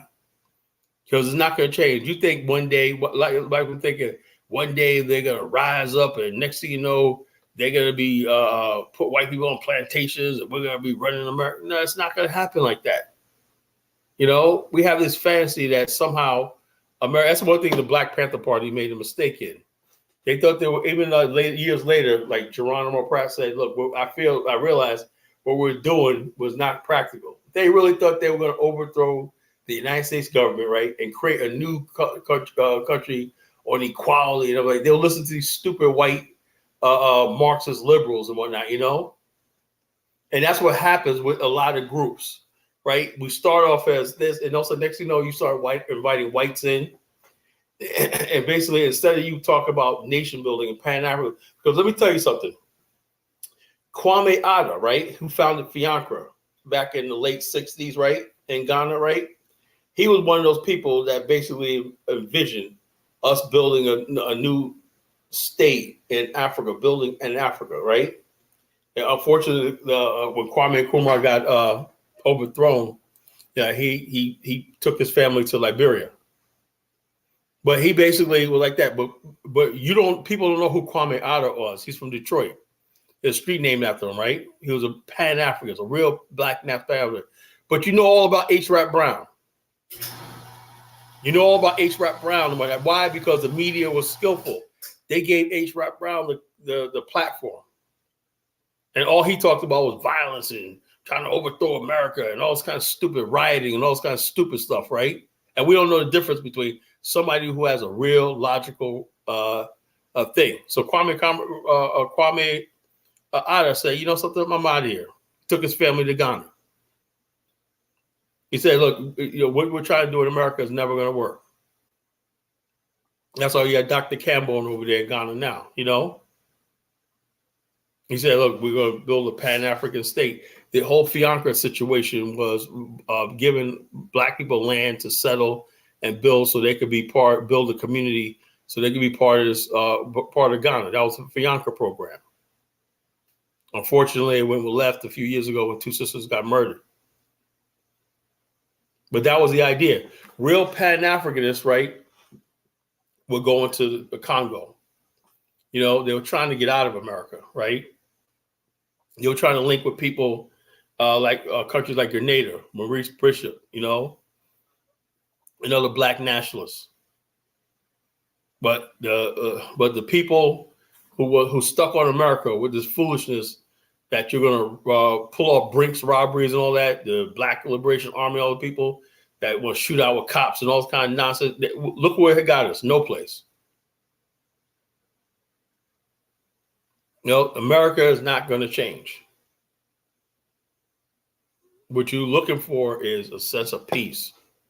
You're going to have a peace on the African continent, you know. I'll keep saying that. And we have to build Africa, right? Through education, through trade, development, and everything at all costs. If millions of us got behind that idea, we'd be free tomorrow.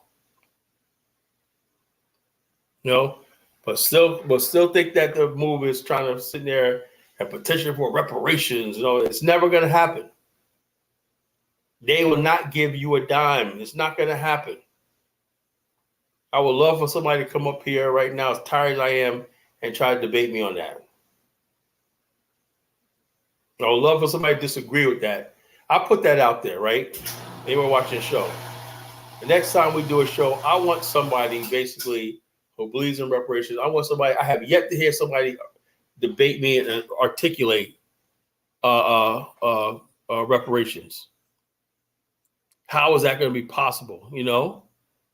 Brother, it's not something that they're going to be able to do because, I mean, people talk about this reparations. They better be willing to do what the 13 colonies did to gain independence. So now we're seeing how the 13 colonies was formed.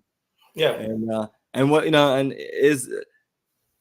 and I've heard different aspect of it. They say the people that represent the 13 colonies, most of them were some of the worst set of people and the poorest people in Europe. How true is that? Let me tell you something. This is how it was, right? Especially the French. You know, the French literally emptied out their jails, their asylums, and the prostitutes, right? Matter of fact, this is how lucrative it was, right? They gave to colonize Louisiana, the French said this: you can go over there, right? We'll give you land, everything like that. Mercantilism, right? Mercantilism. Mercantilism is a system where you can only trade and barter or trade with the mother country. So the mother country says, if you grow this crop, right, we'll buy the crop from you, you know, right? You could use slave labor and also you have to marry a prostitute. So the French had a prostitute. Why do you think you had all these prostitution houses in New Orleans? That comes from the France, you know? So you marry a prostitute, right? Take a woman and marry a prostitute. You got a woman and you got slaves to do your labor, and we'll buy the goods that you produce. That was all pretty confused. You know, and they emptied their insane asylum. What you have in America, right, was literally crazy people running a country. Insane people. The worst of the worst. So the modern day white people are the modern day white people are the descendants of like truly white devils. Right, the worst of the worst. Same thing happened in Australia. You know, you put the worst of the people in, because let me tell you something, right? There was a lot of people that migrated to America were actually appalled about some of the stuff that went on in this country, you know? And matter of fact, people don't realize something, right? The succession movement in America, right, started in the North, where you have people that basically said, look, we don't want nothing to do with the brutality of slavery and everything. These people uncivilized as savages and everything like that, using black labor. But the thing is, in New York, right, people don't realize New York was a slave trading state, you know, in the North. You know, the only states that really didn't have slavery like that gave black people rights was Massachusetts, you know, places like Massachusetts and I think in New Hampshire. Rhode Island was a slave trading state, you know, and financing state. You know, a lot of the ships that were commissioned for the slave trade were built in Rhode Island, you know. New York was a port of slavery, you know. People don't realize that. Places like Green Acres in Queens. You ever heard of Green Acres, right? That used to be a slave plantation. Absolutely. You know, that used to be a slave plantation. You know, places like Weeksville, Brooklyn, you know, those were slave plantations, you know. Central Park was once an African settlement. And you know what gets me is the first communities in New York were actually were black people, you know. There were people that came with the Dutch and the Spanish and everything like that. The racism and everything started with the English colonies, right? When the English came here and whatnot, you know, they basically were the ones that instituted race-based stuff like that, because they were black. And when the Spanish had Florida, right, they gave black people freedom, you know. And then when the United States basically defeated Spain and when it took over Mississippi and everything like that, it all went left. So therefore, it wasn't like you're black, you're a slave. The idea of race and slavery came from the British, the English colonies, you know, and the French. The worst of the worst, you know, and a lot of people basically like, yo, look, what kind of country is this? This idea that America is this great country and all that, it's not, it's a lie. It's a myth. Bruce said, can I explain what led to the downfall of Fianca project? Well, you know, the bottom line is this, you know, I think what Fianca was, I don't think a lot of us understand African culture. You know, we just think that we got land. That means we're thinking from the Western mind. I got land, so it's mine, right? And then when somebody comes up to you and starts saying, well, I'm the new royals and you got to start paying me money. And they're like, I already paid for the land, you know? No, you don't actually own the land. You just, you know, they're like, well, I put a house on this property, you know? In every other civilization, right? When you put infrastructure down or you put roots down on land, it's yours. That's it. That's yours. You just pay your taxes, whatever, like that is. When the Fianca situation, you know, these people have developed, and I saw some of them houses up there. It looked nice, man. People had nice houses up there, you know, and people were putting down, building their water tanks and everything. And it was right overlooking the Volta River. It was beautiful. I mean, the green lushness of Fianca was beautiful. You've been there, Bomani, right? Yes, absolutely.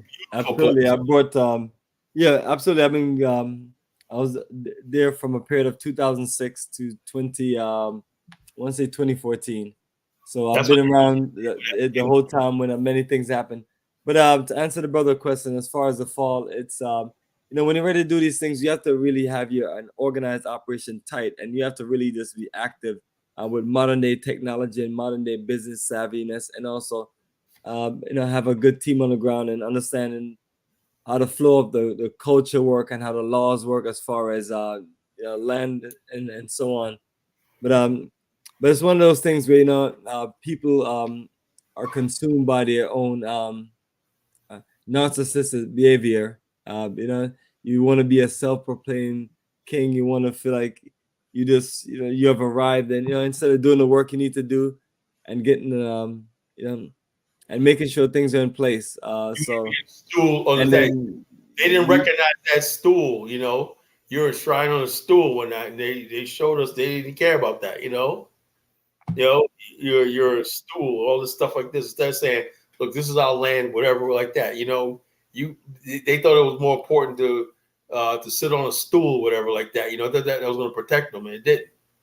Yeah, and it's just mismanagement and just lack of marketing, lack of public relations, lack of just promotions, lack of just doing many things. So I try my best to help as best as possible by bringing people there. But it's one of those things where you learn. So as we're building the Black Star Pan-African community, which I've told people that the community that we have, where I built more homes than the two other community projects that I've worked with other people on to actually help them, which is Garveytown and Fianca.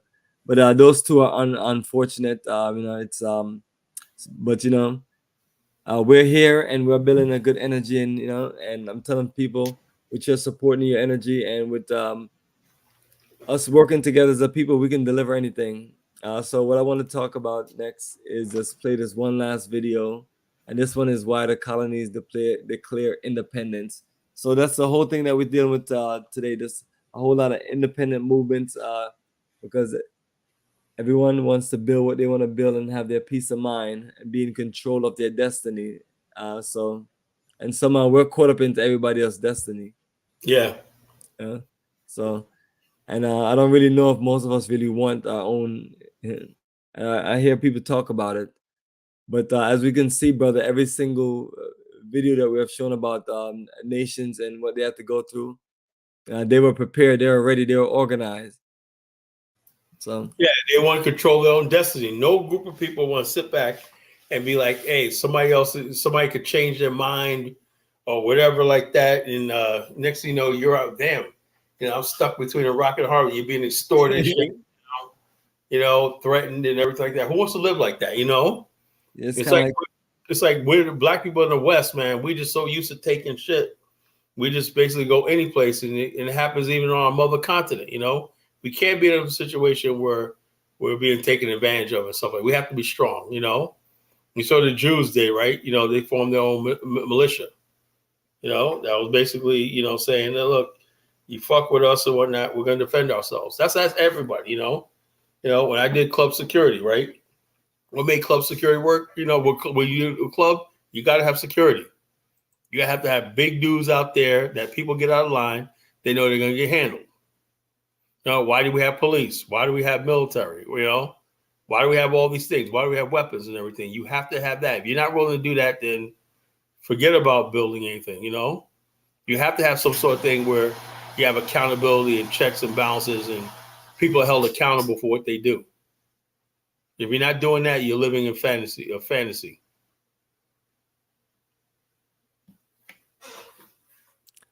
Yes, brother Color. So here is the video operation right here, family. So we'll play this last one and then we'll close out. It's getting late on the late night shift.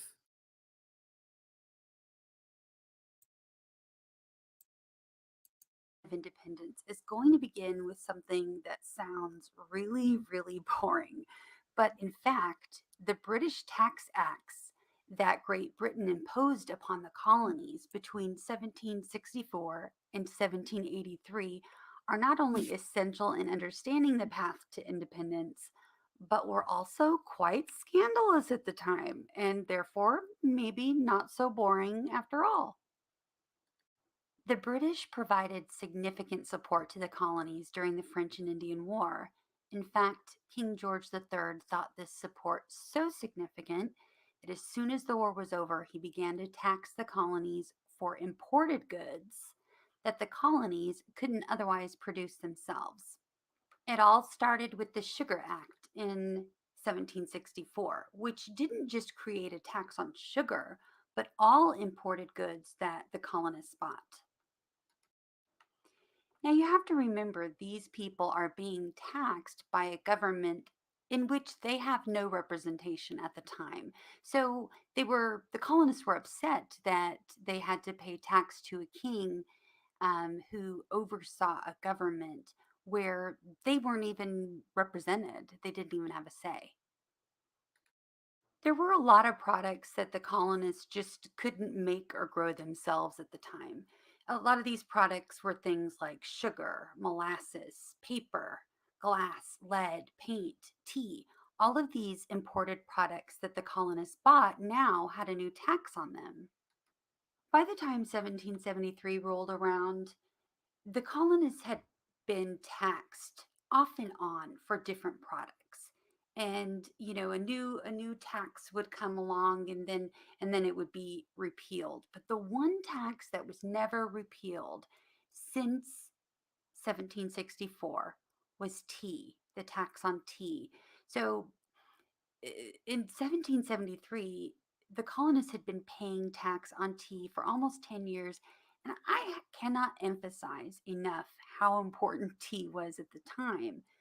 I mean, these were former British people. This is a staple to not only their diet, but their lifestyle. It really didn't matter if you were rich or poor, young or old, everybody drank tea. Hey there, if you want to go into cybersecurity or network engineering. Prior to the Tea Act of 1773, the British East India Company would sell its tea to colonial tea merchants who would in turn take the tea back with them to the colonies and sell it to merchants there. Well, the Tax Act allowed the British East India Company to skip the colonial merchants in the middle altogether and sell their tea directly to the colonies at a cheaper price. Rather than just accept an act of parliament that was passed without any representatives to vote on behalf of the 13 colonies, many colonists boycotted British tea altogether in favor of tea that was either smuggled in by the Dutch or grown elsewhere. Meanwhile, the very well-connected British East India Company had a surplus of millions of pounds of tea just sitting there in storage, rotting away. So to avoid going out of business, they sent ships full of tea to Boston Harbor, where the British government had appointed Thomas Gage as the royal governor of Massachusetts in an attempt to force colonial merchants to buy the tea. It didn't work. Instead, in protest against the British, a group called the Sons of Liberty got together in the Boston Harbor in December 1773, boarded a ship loaded with tea, and dumped 342 chests of the stuff into the harbor. This act of defiance became known throughout the colonies as the Boston Tea Party, an event that would serve as a symbol of the widely held colonial proclamation: no taxation without representation.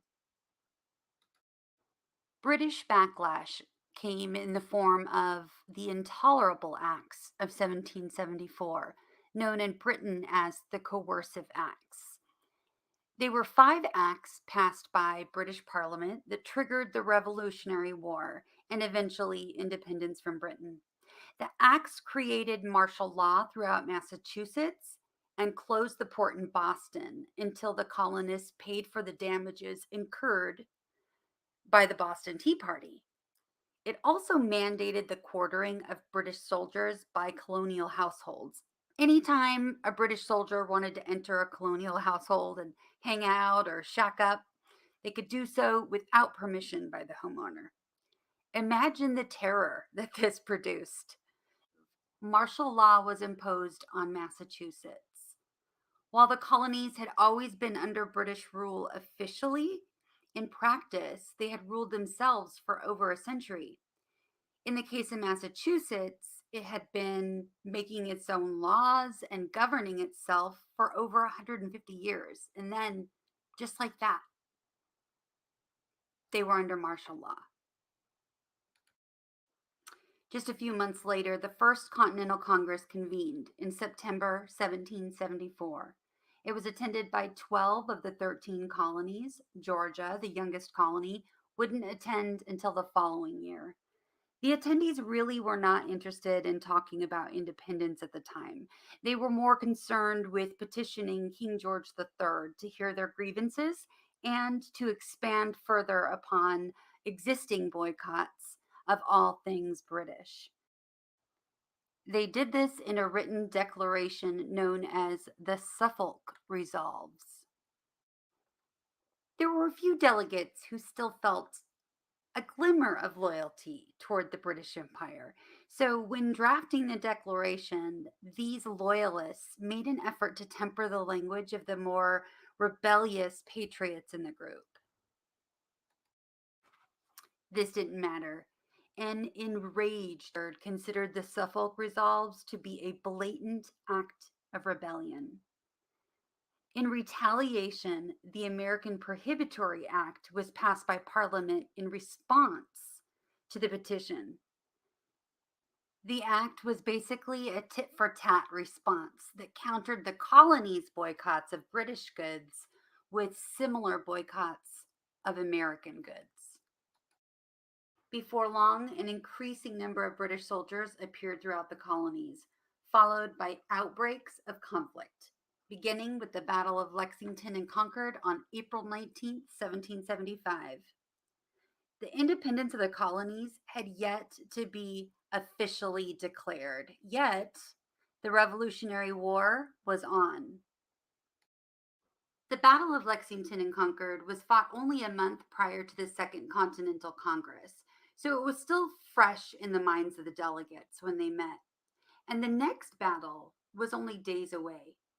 That June, the following month, in 1775, following the Battle of Bunker Hill, the Continental Army was officially authorized, with George Washington as its commander-in-chief. By January 1776, the Intolerable Acts and the Revolutionary War prompted chatter among the colonists about independence. On January 10th, a new book about egalitarian government, written by an anonymous author, at the time anyway, appeared in colonial bookstores. The book was titled Common Sense, and it was an instant hit. Its author, who we now know was Thomas Paine, wrote in a clear and persuasive language aimed toward common, average colonists who made up the majority of the population. Here is an excerpt. This course is about systems and system thinking. A government of our own is our natural right. And when a man seriously reflects on the precariousness of human affairs, he will become convinced that it is infinitely wiser and safer to form a constitution of our own in a cool and deliberate manner while we have it in our power than to trust such an interesting event to time and chance. Nothing can settle our affairs so expeditiously as an open and determined declaration for independence. These ideas were not new. They were the topic of many a tavern debate and had been that way for quite a few years throughout the colonies. It was just that Paine had a way of saying these things that was new, and most importantly, Paine's words were motivating. The arguments contained in Common Sense were just that, common sense about common problems experienced by common people who had never been afforded the opportunity to make choices about the type of government that ruled them. Yet they were the first to volunteer their sons and their guns to the war effort. In fact, colonies didn't have any money to pay soldiers fighting the war being fought at the time.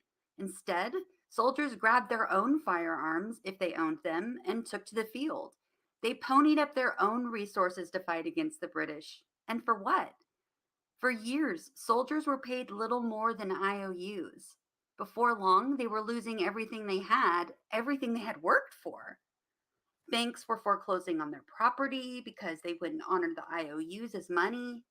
Paine's arguments were logical, and they struck the hearts and minds of the patriots, sacrificing life and their own property, something they were willing to do if they could just have some role in whatever government that was going to rule them. But before a new government could be officially formed, independence from Britain must be officially declared. And you could bet that writings by people like Paine and John Locke would have an influence on that Declaration of Independence. And boy, did it ever. Now, I did, back in 2011, I did a Blog Talk radio show called A Plea for Common Sense. And a lot of my people said that was the best show I ever did. You know, it was basically, I took a Pan-African version of Thomas Paine's Common Sense, right? And said, you know, this is common sense. How can the people live in a country where we have no say-so over a government, right? It's like exactly. Makes sense, yeah.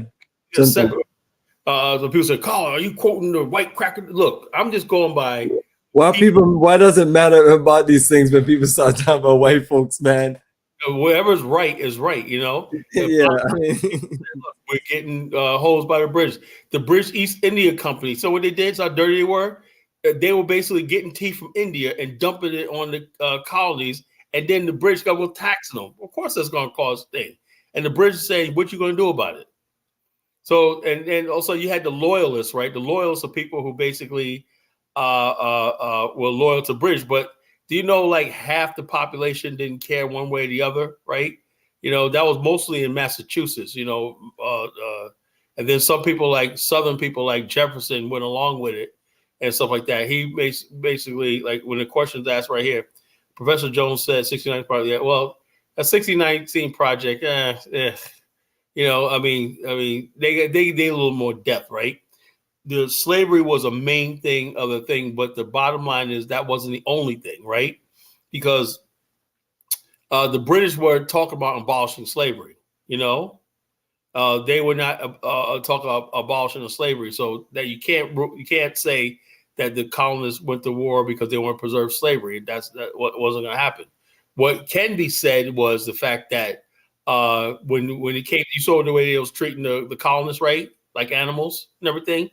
A white person in America felt like, you know, let's talk about something, right? When people are together, they're drinking in bars and saloons, they're marrying, they develop a culture, right? Even though they were all descendants of the English, right? They had a different way of life living in a different land, right? They start seeing themselves as Americans, right? And who do they see as Americans, right? Fellow white people. It's very tribal. See, people don't understand something, right? When we talk about tribalism, right? We always think that it's only people of color, right? Tribalism is simply like we're going to build a country, a nation, right? And the people that I'm thinking about building this country nation with got to look like me, got to be like me. So therefore, they said, okay, we don't care about the blacks enslaved, right? But the free black population can't live among us, right? That was one of the main things was once we get this country from the British, right? The blacks who basically were walking free among us and everything like that, we're going to get rid of these people, right? And we're going to define what an American is. Somebody who's English, right? Or Anglo-Saxon, right?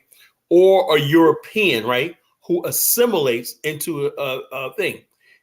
The only country that's ever really happened, right? Is in America, right? Where a person could be from Italy, Spain, whatever like that. If he learns how to speak English, he becomes Protestant or dress a certain way, he's deemed to be an American, as long as he's white. You know, that's the difference. A person from America can never move to Italy and become an Italian. A person from Italy can never move to Russia and become a Russian. But what is an American? An American is a person who fits the white Anglo-Saxon profile. And they say some black people, you know, black American, they say it's black America, African American. But when they talk about American, when you say American, they talk about a white person of Anglo-Saxon origin. You know, and so therefore, you look at the American Creed, it says, "E pluribus unum," out of many we are one, right? What that means is we want the Irishmen to come over here and become an American, become one with us. The people from France, we want them to assimilate with us and become one. That means learn English and learn this Anglo-Saxon way of doing things, you know? German could be this. But some people did not assimilate with that. We played the thing about the Amish people. The Amish people were people from Germany. They never assimilated with the white Anglo-Saxon. They kept their own culture. Remember we played that video? That for hundreds of years, they basically never think. Some of them still speak their own native language from Germany, you know? So therefore, but for the most part, that American experiment, that melting pot, worked. So in other words, you come to America, right? The first thing you have to do is, whether you're Italian, whether you are French, whether you are German, everything is adopt a way of thinking. And one of the ways to be American is see yourself as white, you know, and basically have certain racial attitudes towards people of color. Whether you're Portuguese, whatever like that, so long as you're white, you could be part of this thing called America. And that left the black man and the people of color out of this. For the most part, they were also ready to assimilate Native Americans. You know, because Native Americans, people don't say this, they didn't have it as bad as black people, right? If you had any sort of African blood in you, right, you were condemned to be a Negro, black. You couldn't have one drop of black blood in you, or you were deemed to be black. Native Americans, for the most part, you know, sometimes English men were Frenchmen. You got places like in Virginia, Maryland, you had people called French Indian people who are Indian and thing, you know, Indian, the Mohicans and all those other people that mixed in with the French and everything like that. So you got a mixture of people like that. But nowhere in American history do you see black people and white people mixing together like that, right? Where the outcome was these people are part of the white society. That shows you the contempt for African blood that was always here in America from day one. So I hope that answers the question, you know. You know, so outlawing the British, I would not basically give the British any credit, right? Because when the Constitution was written, the slave trade, like we said earlier, right? The slave trade, right? In 1808, there was no slaves being imported in America. But the slave trade expanded into America because it was more profitable to breed slaves inside of America. You could breed more slaves. It was easier to breed slaves, right? They're brought up in a slave culture, right? Or with slave breeding farms and everything, and produce more slaves through breeding than you do going through the costly thing of going to West Africa and getting slaves and everything like that, which is sometimes dangerous. You know, people don't say so. The voyage across the Atlantic is always dangerous. You know, so therefore, wouldn't it be easier if by the time America was independent, whatever, you had like 3 or 4 million slaves, whatnot, and then the slave population in certain areas, the black population was actually in places like South Carolina, Georgia, actually higher than the white population because of breeding. So I don't think it's because of the British. I think that had really no effect on it. You know, a lot of British would like you to think that. Yeah, they outlawed the slave trade to choke off. They tried to choke off America during the Revolutionary War by offering black people freedom if they fight on their side. We call it loyalists. But that was just employed by the British. You know, so I don't think the idea that the Americans did that, because they, at the time, you know, they were learning that they didn't really have to basically import slaves anymore. They could just breed them. And now that slavery actually was dying on the East Coast of America, right? Slaves were just in places like Massachusetts and everything like that. Slavery was dying out. In the early 1800s, slavery in Delaware just completely died. The last slave owners just set the slaves free and everything like that. You know, places like New Jersey and places like that, it just died out because there was no need for it. And then what happened was a lot of people took their slaves and shipped them to deeper south, or shipped them to places like Memphis, Tennessee, Jackson, Greenville, Mississippi, along like that in places like Louisiana where there's slave population. So there was this huge migration. People don't understand about millions of slaves from the eastern part of the United States, right, to the deep South and to places like Texas. You know, all this stuff is very important to know. You know, and also no, and like I said, places like North Carolina and stuff like that, there was a growing number of freehold slavery. In other words, people who worked, a lot of slaves didn't work in plantations on the East Coast. They worked in cities as blacksmiths, as carpenters, and stuff like that. They worked like everything, but they just, you know, were enslaved to somebody else, and somebody else. But it wasn't like the image of it. We never got an accurate image of the slavery in America. Because when we think of slavery in America, we think of people picking cotton on the plantation. You know, that wasn't always the case. There were slaves that were builders, there were bricklayers, there were skilled artisans, and some of everything. You know, some slaves were actually musicians in theater troupes and stuff like that. You know, worked in circuses. So the idea of slavery, is very complex. But getting back to the taxes, taxes were everything, and the British played their hand, and the colonies didn't want to pay the taxes anymore and everything like that. Taxation without representation, so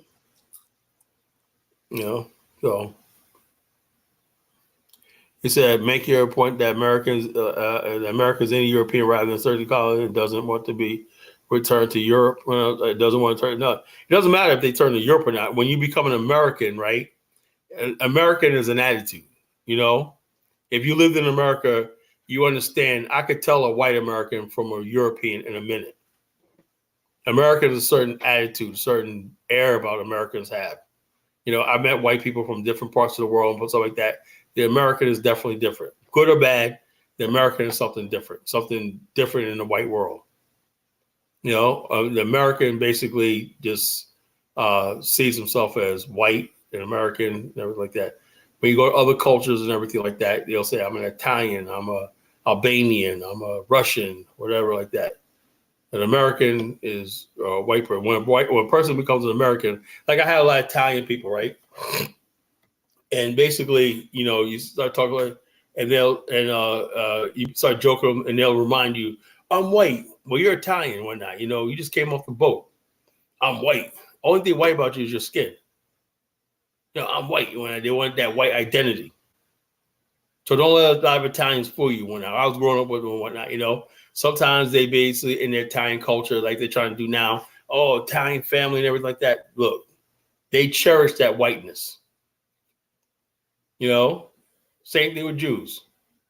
What basically make a Jew in America. Only people that they don't consider Americans basically in them is the Jew, because of Jews. And so basically they compromise. Okay, we have two types of Americans. You have the Christian America and the Jewish America. That's white America. They call it the Judeo-Christian principle, which means Jewish people white and Christian people white. It's all about being white. That's all it's about. That's what all America is about whiteness. If you're white, you're all right. Everybody else got to second guess what they are and play this game and everything. In America, if you have white skin, if you're European origin, you can play the game. That's why I don't buy this nonsense about people, from other countries, whatnot. If you look white in America, right? If you pass white in America, you're white. Why do you think I had people? A lot of white Americans don't like going to France.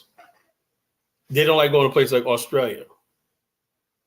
Why? Because it's like, okay, you're white, so no big deal. In Australia, they hated it. Well, average white male American can't stand living in a place like Australia because he's not celebrated. Being white in America is being born white in America is an accomplishment.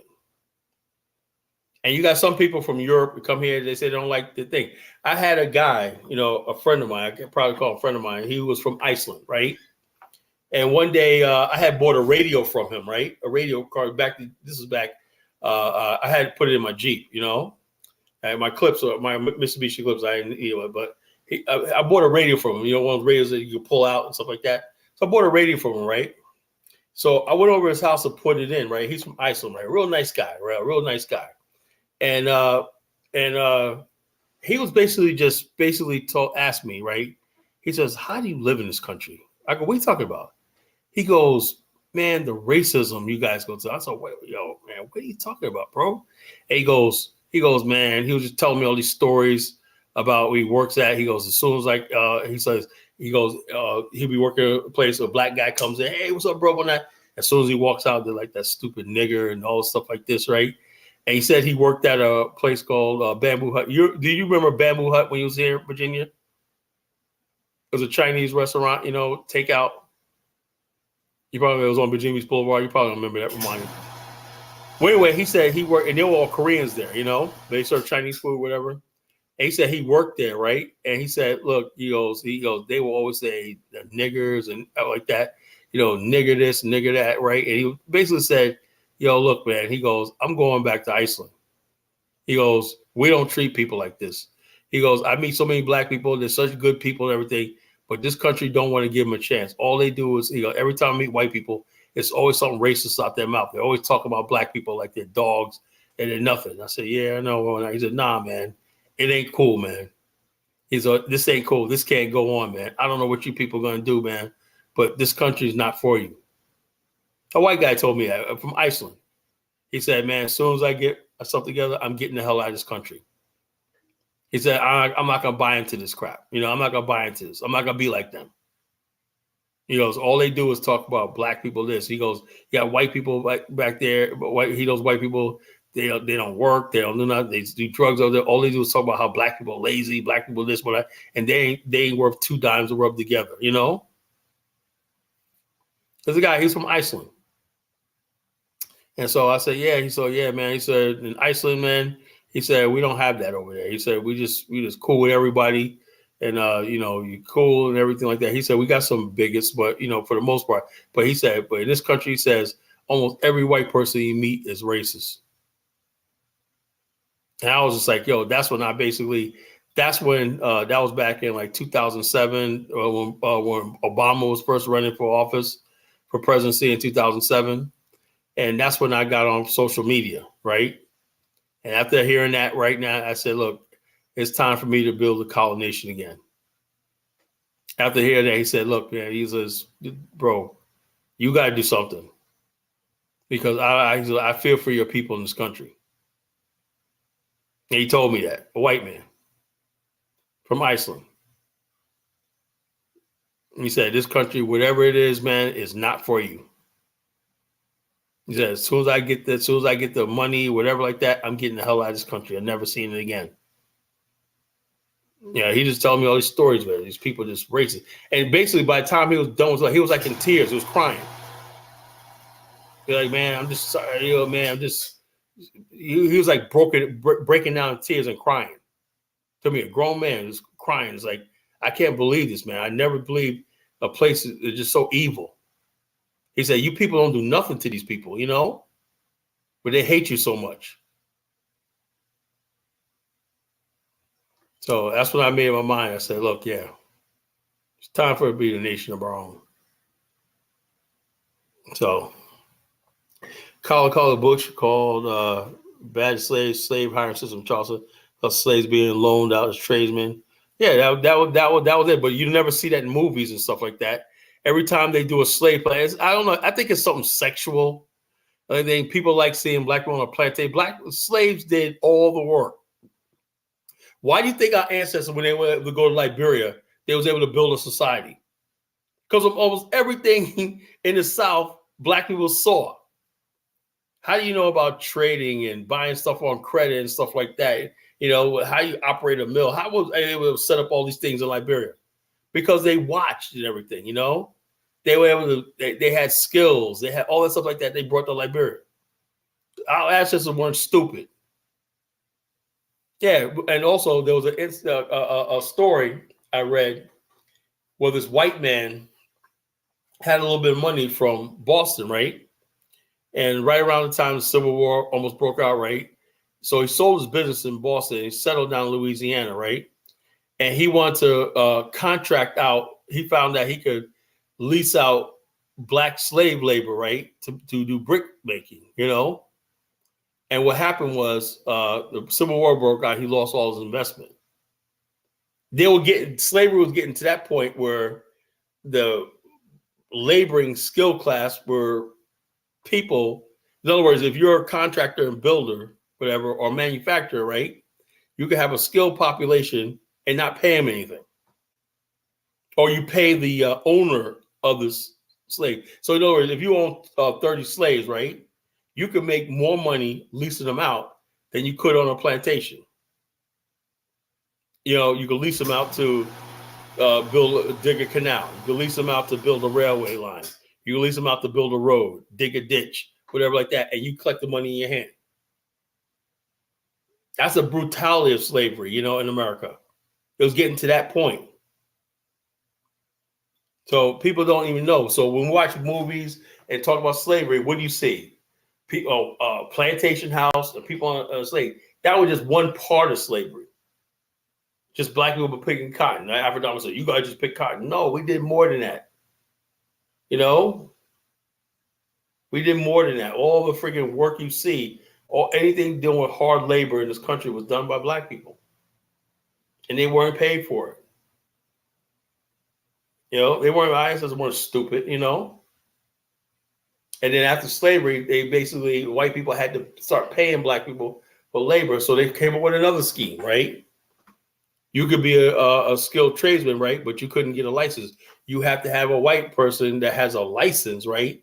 To cover. That's why you think you have the contracting thing right now, where we have a general contractor, journeyman, all that. That was all set up to ensure that somebody's on the top and you're on the bottom. But we got a lot of black people who are breaking through all that right now, becoming journeymen, having on the van, license, bonded, insured, all stuff like this, you know. Before, if you want to be a roofer right now, you had to have somebody that had a bonded insurance or stuff like that. But now black people are learning that we got to do that ourselves. We got to do that so we could be the master. It'd be the black, you be see an all black crew doing roofing right now. I'm saying, do you own this? No, Mr. Such and Such own that, right? He paid me good. That's when I first moved to Virginia, right? Now you see young black men and black men running their own operations with their own crews and everything. So that's progress. So we're benefiting from our own labor for the first time in our history. So that is perfect, Brother Kala. Well said. Yes, my brother. Another great presentation, great video to analyze. And if you're good and you can just close out and reconnect next time, because I know you got a lot of work to do. Yeah. Yes, I'm right. We back Tuesday night, folks. We keep this going. You know, we keep this going. One thing you're gonna get here is you're gonna get an education. You know, we entertain sometimes too. I could be funny, you know, but we get an education here. You know, we tell it like it is. You know, we tell it like it is. Yes, and yeah, so that was the last of the comments. So yes, brother, always good connecting with you, man. Another great collection of lives and family.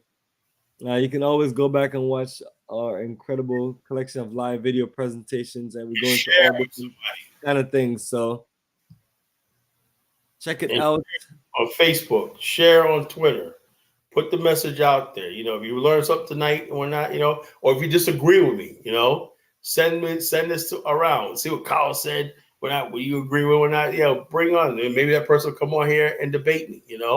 Send this stuff out there. If you disagree, that's fine too. Let's have a discussion. There you go, family. And this has been streamed on, I got this streaming on my Facebook page and my Facebook Africa for Africans page.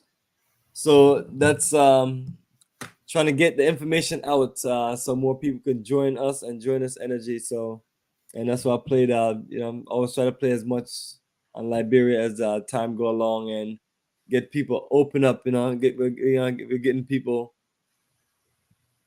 It takes a while for people to understand certain things. That's why you got to keep on repeating yourself. Mm-hmm. You tell them and show them enough, man. Eventually, they'll follow. Yeah. The bottom line is this: we're on the right track. You know, I say like this: after everything, right? After everything we say and everything like that, after you saw the first 13 colonies, you saw how Israel was formed, right? We talked about Qatar. All these people did what they had to do, what, to be free, to have something, right? The black man in America, right? This also, that we never played a video about micronations, you know?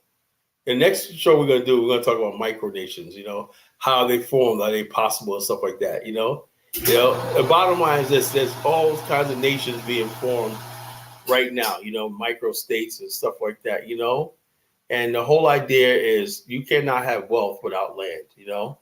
Land is how you have your reserve bank and all stuff like this, and some sort of sovereignty and autonomy, you know? You got to have that. You know, we have to be in a position of saying, you saw all those meetings in the videos, right?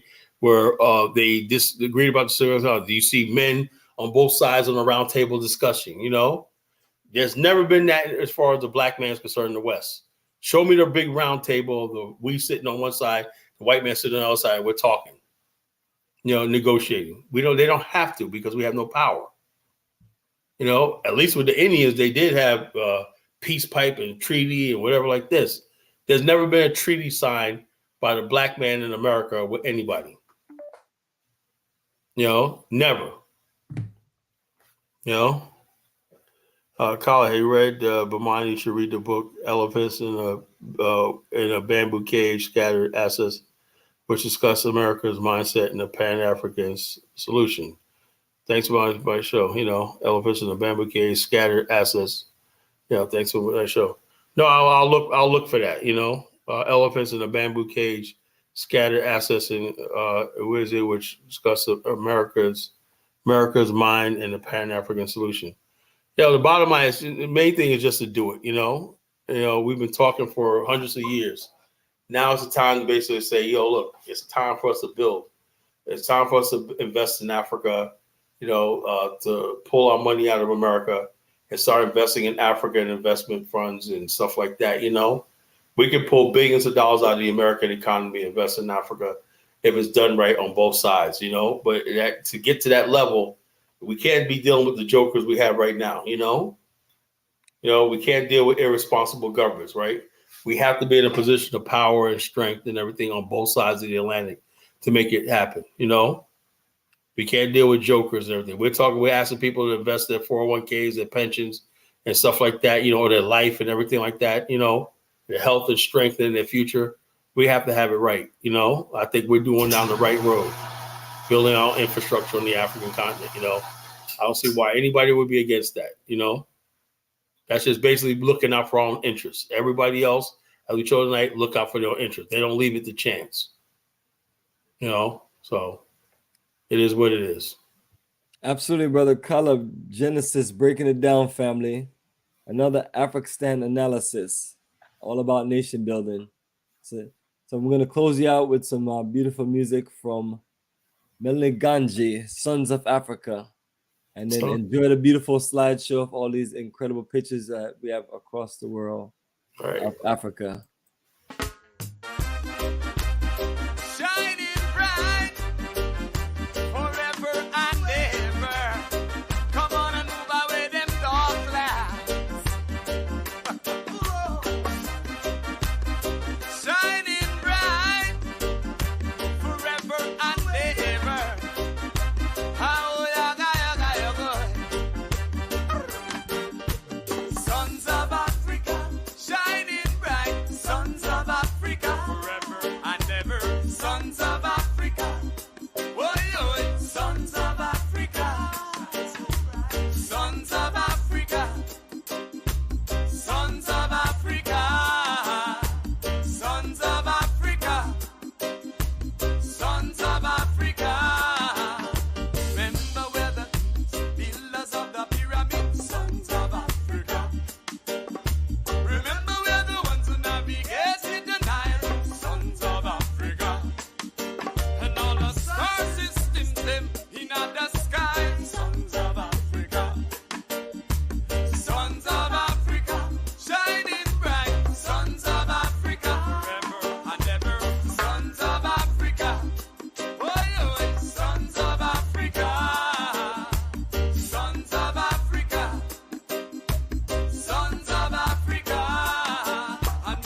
It was the year 1957.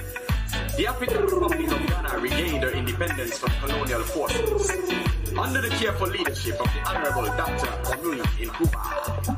Blessed by His Imperial Majesty, Haile Selassie, Kadamawi, Kadamawi, Kadamawi. Hey, hey.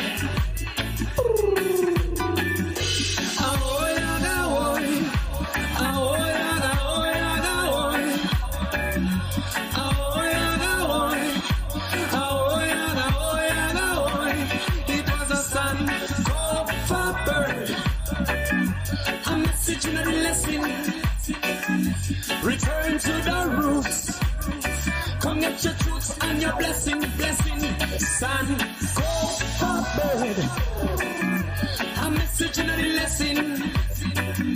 Return to the roots. Come get your truths and your blessing, blessing.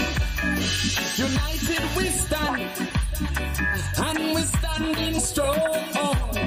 From the examples of Ghana, got to be working together. Black star, black generation. Ice, gold and green. Life, color, life, liberation. There can adding cross. Symbols from creation. It was a sun, go forward. A message and a lesson, lesson. Return to the roots. Come get your truth and your blessing, blessing. Son, go forward. A message and a lesson. Return to the roots. Come get your truth and your blessing, blessing. Return to your roots and get your blessing. Return to your roots and get your blessing, blessing. Return to the roots and get your blessing. Return to your roots and get your blessing. The call and response. Rhythms of djembe and kete. Sounding far and distance. Regenerating vibration. From corner to curb. The million voices are heard. Ahoy, ahoy. Ahoy, ahoy, ahoy. It was a sun called for bird. A message and a lesson. Return to the roots. Come get your truth and your blessing, blessing. Sun, go forward. A message and a lesson. Return to the roots. Come get your truth and your blessing, blessing. Return to your roots and get your blessing. Return to your roots and get your blessing. Return to the roots and get your blessing. You must return to your roots and get your blessing, blessing. Ahoy, ahoy. Ahoy, ahoy, ahoy. Oh, ahoy, ahoy. Ahoy, ahoy, ahoy. Stand, go forward. A message and a lesson, lesson. Return to the roots. Come get your truths and your blessing, blessing. Stand, go forward. A message and a lesson, lesson.